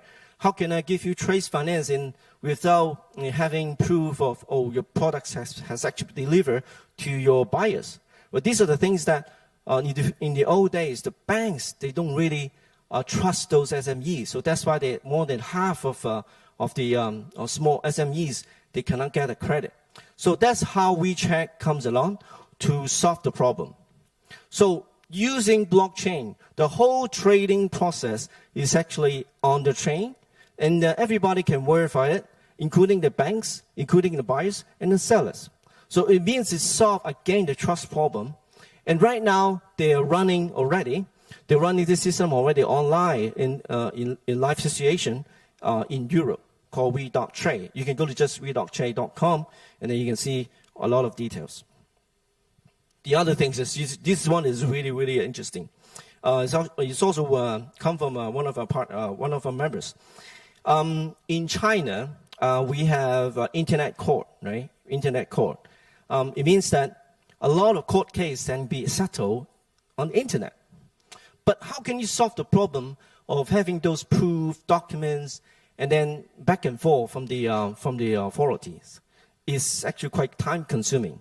So that's why this guy called TrueTech, and they have formed the whole blockchain system with the government, with the lawyers, with court together, and they put more than 10 million legal documents in the blockchain.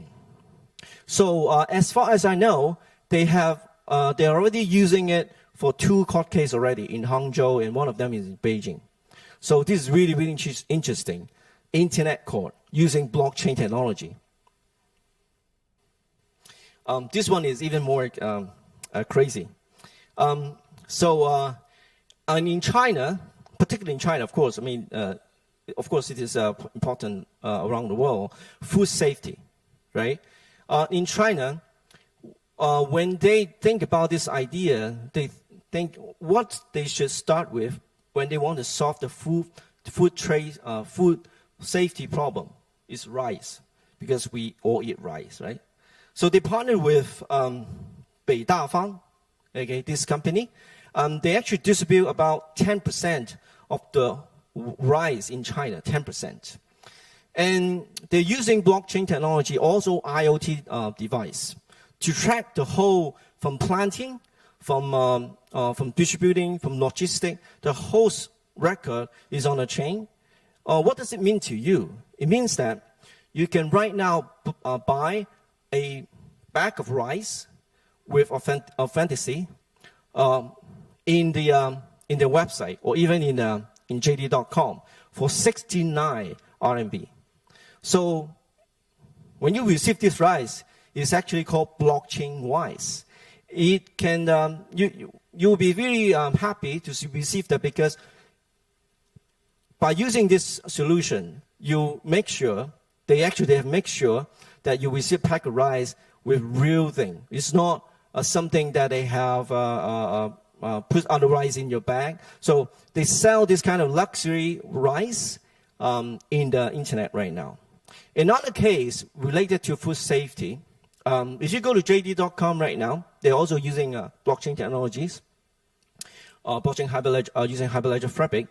And if you want to buy a bottle of Maotai, okay, so you can also, they can actually sell you a blockchain Maotai as well. It means from Maotai, out of the manufacturers, Maotai companies to your hand. It means in the middle of the transaction, nobody has opened up the bottle. They're using RFID plus blockchain technology to solve this problem.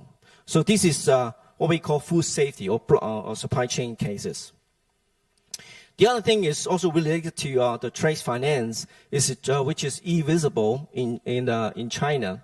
Though in China it's not that easy or actually quite difficult for SME to have trade finance settlements with to actually raise money from the bank, because the bank doesn't really understand the whole trade process, or actually take times for them to understand whether the goods is delivered to your buyers and all those kind of things. Those trading process is actually quite complicated.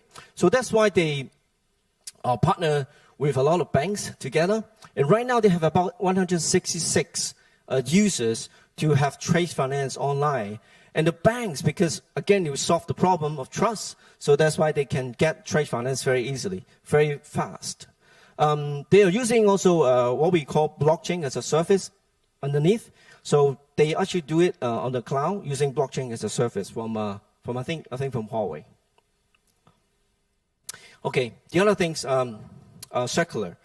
A lot of mining right now, especially tantalum mining right now, is very problematic because people, for the mining side, they actually want to do the mining from the children, from the slaves.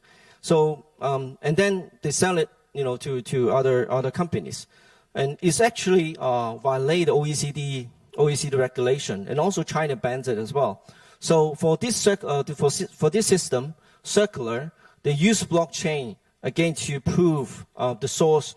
Where does it come from? So use blockchain-based supply chain technologies to solve these issues, so that make sure this is all from the original source, not from the what we call conflict mining. A lot on the, I can again go on and go on and go on, because we actually keep tracing about the real deployment of blockchain technologies. So these are the companies that also they have a real a blockchain deployment, including Change Healthcare. Right now, you can use the system to claim insurance. In US, they partner with a lot of insurance companies and hospital, so that you can claim your insurance around maybe in a second, or it's really fast.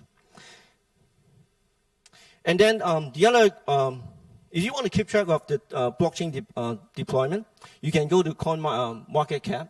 They also keep track of all those real blockchain deployment. And also in our community, in our website, we also have 88 companies in our vendor directory, so we can check, what kind of blockchain products they have, what kind of the real things that they have.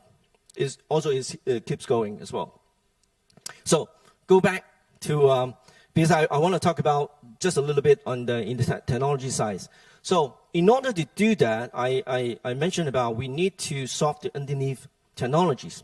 So these are the things that we have developed globally, free, of course. We have about 5 frameworks to solve all those blockchain underneath technology issues, like permission ledger, and also work with, for example, work with Ethereum as well. We have Sparrow. How to solve the identities issues, we have Indy. And also we offer all those other tools to help you to build your own blockchain applications. For example, like the interledger things, and also, for example, how to do the benchmarks performance tests, which is actually donated by Huawei Caliper. These are the things that you can use right now. Again, open source.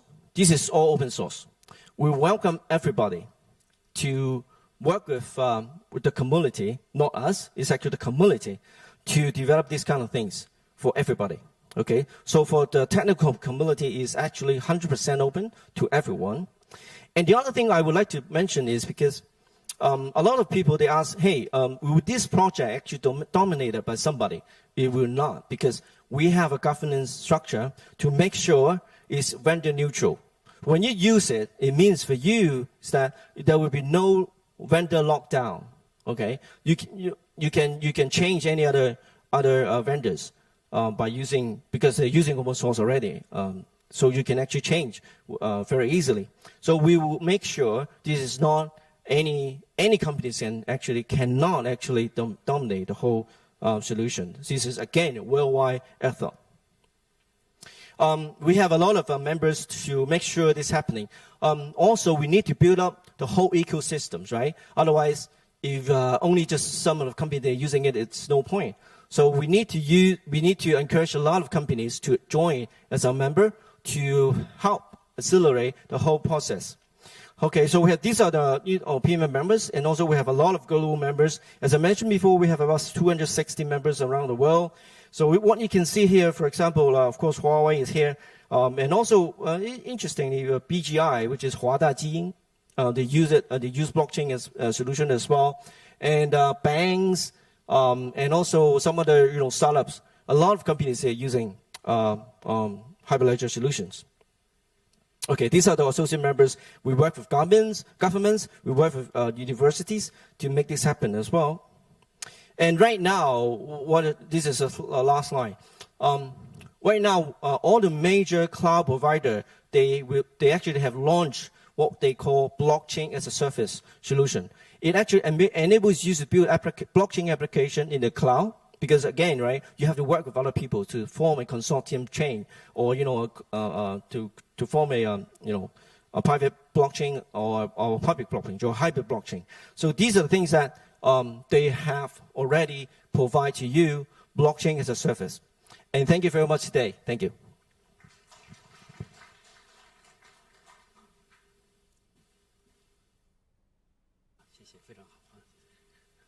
Very good presentation. Very hot topic. And Huawei will working on the blockchain also. So we hope we will provide the service soon. So cloud is changing everything. So next topic, we will share with you how the gaming and entertainment business running on Huawei Cloud. Please welcome Nian Kaixue from Huawei Cloud to share with this topic. Welcome. 谢谢。大家好，我。Good afternoon, ladies and gentlemen. I will try to be brief. I am Nie Kaixue from the Huawei Cloud and AI Service Gaming and Entertainment Program. Today, I would like to introduce the new exploration we have in the gaming and entertainment, which is based on the Huawei Cloud. In the era of 5G, we will have tens of billions of the connection, and the bandwidth will be extended significantly. Latency will be as short as 5 milliseconds. Under that condition, what are the new experiences we can expect in the gaming and entertainment? Over the last 4 decades, we saw that the gaming has transformed from Nintendo to the PC games and to the internet games today. So we believe that the cloud gaming will come together as the 5th generation of internet. In the industry domain, autonomous driving, industrial robots, among other use cases, can use the cloud gaming as long as that scenario or that use case is particularly demanding in the latency. I guess most of people here have played games before. Gaming industry today is quite similar as the video industry 7 to 8 years ago. At that time, you would download a video and then store that video clip locally. and it usually took you quite a long time for completing the download. So the gaming today is quite similar. Today, basically, there's no one would like to download a film anymore. They would just watch the film online. And in the future, the gaming will be just like that. You can use any devices or wearables and then enjoy the exceptional gaming service. And we believe that in the 5G era, the gaming will head towards the direction of the cloud gaming. That's why we would like to propose our own solution, which is based on the in-house ARM architecture, the transcoding of the video, as well as the algorithms have constituted our strengths in the cloud gaming. Our cloud gaming solution is the best in industry. Many partners are approaching us today. The mainstream cloud games are still during the demonstration stage. The resolution vary from 480p to 570p, but our resolution is much higher than the industry level. After the partners saw the demo, they would like to enter the partnership with Huawei right away. Maybe you only need to install a 5 MB application on your phone, and then you can just use that app to enjoy all the games you would like to have. You can just click the icons of the games and then get on it right away. Or you can enjoy the games on the website. Say you're browsing a website and there's a window popping up, then you can just click it and enjoy the game. These games can be those heavy load games, such as the user's unknown battlegrounds, etc. You can just enjoy anytime, anywhere, without having to download them. We also propose the cloud phone solution. The cloud gaming is quite similar as the cloud phone. Initial planning for the cloud phone was to let it perform tests on the internet applications, and it will be compatible with the Android ecosystem, as well as the Emotion UI, that is the OS of Huawei phone.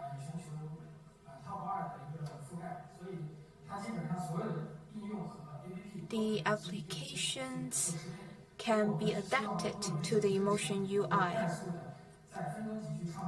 We hope to create thousands or even tens of thousands of the cloud phone in minutes to enhance the GTM efficiency. And that feature is highly welcomed by the market. The cloud gaming can now cover 99% of the devices in the market. It has an isolated rendering engine. Cloud gaming does not just mean all the computing and renderings at the cloud. It is the common practice of the industry, but still it consumes a lot of bandwidth and creates a higher workload for the data transfer.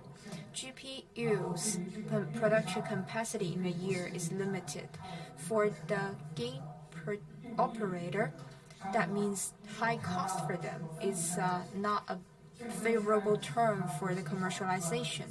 That's why we developed the cloud rendering engine, so that it can optimize the experience as well as the efficiency or resources utilization. This solution is being studied by us and the partners. In addition to the cloud gaming, what about the PC on the phone? What about the PC? Can we use the PC to enjoy the heavy load game anytime, anywhere? That is our cloud PC. Cloud PC uses the x86 architecture based on the HTTP transmission protocol developed by Huawei. It can transfer the cloud desktop to your device. On the Mate 20 phone, there's an app called Huawei Laptop or Huawei PC. Then you just click that app, you can configure the usage of that phone. There is a gaming model, there is office mode. Basically, it means you can integrate a premium x86 laptop into your phone.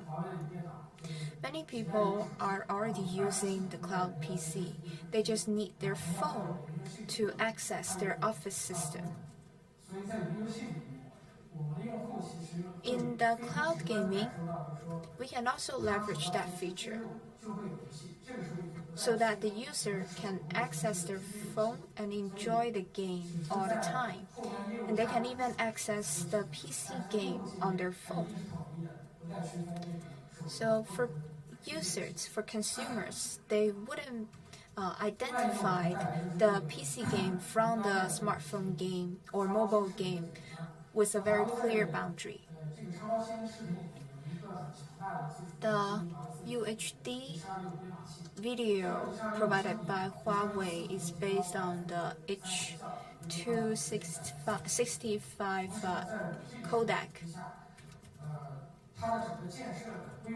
In the 5G era, its cost comparing to FTTH will be 50% lower. So in the UHD video, with the 5G ultra-speed network and the cloud technology, 80% of the cost will be saved. That is how we can enable the UHD to be enjoyed by all families and households. So these are the efforts we've been made over the years. Cloud VR has been a buzzword in the industry, no matter it is in the education, healthcare, socializing, etc. Cloud VR has two types. One is the CG VR, and another is the panoramic video VR. In both domains, we are studying them, but we're only studying them in a limited scope. VR has its own strengths, but also great frustrations, such as the heavy HMD, and the standalone HMD is very costly.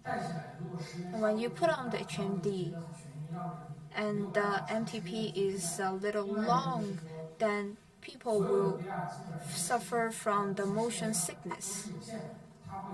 The available options in the market will limit the range of the user's activity while using the HMD. So all these are the consumer's frustration in the HMD. What Huawei is doing is to leverage the power of cloud VR, which includes 3 different suites. One is the cloud VR development suite being deployed on the cloud host and the HMD. The development suite will connect the two parts in an effective and efficient way. So developers only need to use the development suite, and then you can adapt your own games and videos to the cloud. You can also use different brands of helmets to build a comprehensive VR solution. And we also have a connection service, which is for a high-speed channel in the host and also in the cloud. This cloud VR connection service is powerful. We can use a console portal to manage all of the connected devices in the cloud. So for VR service, this is a great merit because all of the connections are controllable and the user groups can be better served with push service. We also have a cloud VR developer community in which you may find our cloud VR suite download link, and it's also convenient for developers to talk with one another. We also have experts who can help with the Q&A. So we will use this cloud VR service to help our customers better. And based on the 5G networks and also Huawei Cloud, this is a affordable, lightweighted, wireless solution. Because in a helmet, we'll have a 5G chipset, so our VR helmet will become fully wireless. It can be linked with the cloud, where you can find rich content. This is great advantage because Huawei is super powerful in the network, in the chipset, and also the cloud. So our solutions would help our customers a great deal starting from this year on. In the next 3 years, starting from this year, we'll see an important phase of business development for Huawei Cloud VR.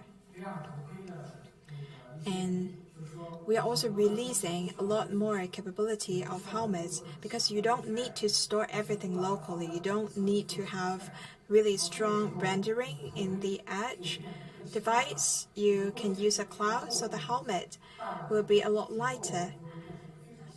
Earlier, you have really heavy helmets. In the future, you need really light ones or even just glasses. If a product cannot be with you for more than 2 hours, it would be extremely difficult for you to build this technology, even if it has a lot of advantages to help you, but because of bad experience, you will end up giving it up. We have also provided a lot of algorithms and also good experience. In the end, the helmets will become glasses, really light and also thin. I've talked about the cloud phone and also our cloud service and also network aggregation acceleration.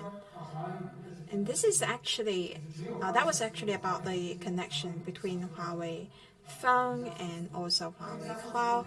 Only when you are in this Huawei network can you enjoy this kind of all network aggregation acceleration, because we can realize the parallel transmissions of 4G network and also Wi-Fi. It's having a lot higher capacity compared with using the cell network only or Wi-Fi only. We've also have a channel which is a high-speed channel between your phone and also Huawei Cloud. With this aggregated acceleration, you see the speed increase greatly. So you can look at this video and see how much quicker it is. It's definitely more than 200 milliseconds. If you are playing mobile games or SPS games, you can feel it, definitely. But of course, if you are doing other apps, you won't feel it. But for these mobile games played on a phone, you can definitely feel it.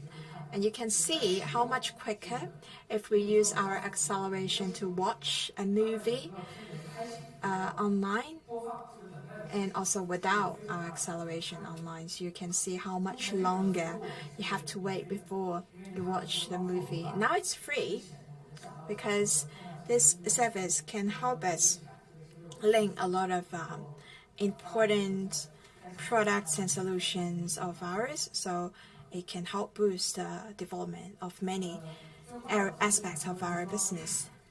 Last but not least, I would also like to say that 5G has come. In the world, many carrier operators have already got the 5G license. I should say this is an inaugural year of 5G for large-scale deployment. There are also 17 cities in China working on the early commercial launch or trial of 5G. So it's here, it's in front of us. We also like to build this or scenario solution, and would like to work with our partners to seize this important moment and develop our solutions and develop our business together. This is our ambition and what we've learned in chipset, algorithm, and also multimedia decoding, encoding, and transcoding. All of these technologies are to serve our partners and customers. We hope we can help you. That's all of my presentation. Thank you. Thank you. Really end-to-end solution from the Huawei device to connectivity and the Huawei cloud. So by now, all the session finished, the summit finished. Thank you.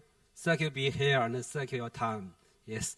If you have any need, maybe for the slide, the PPT, you can talk to me.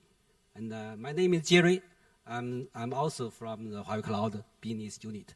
Okay. Thank you again. Thank you. Have a nice day.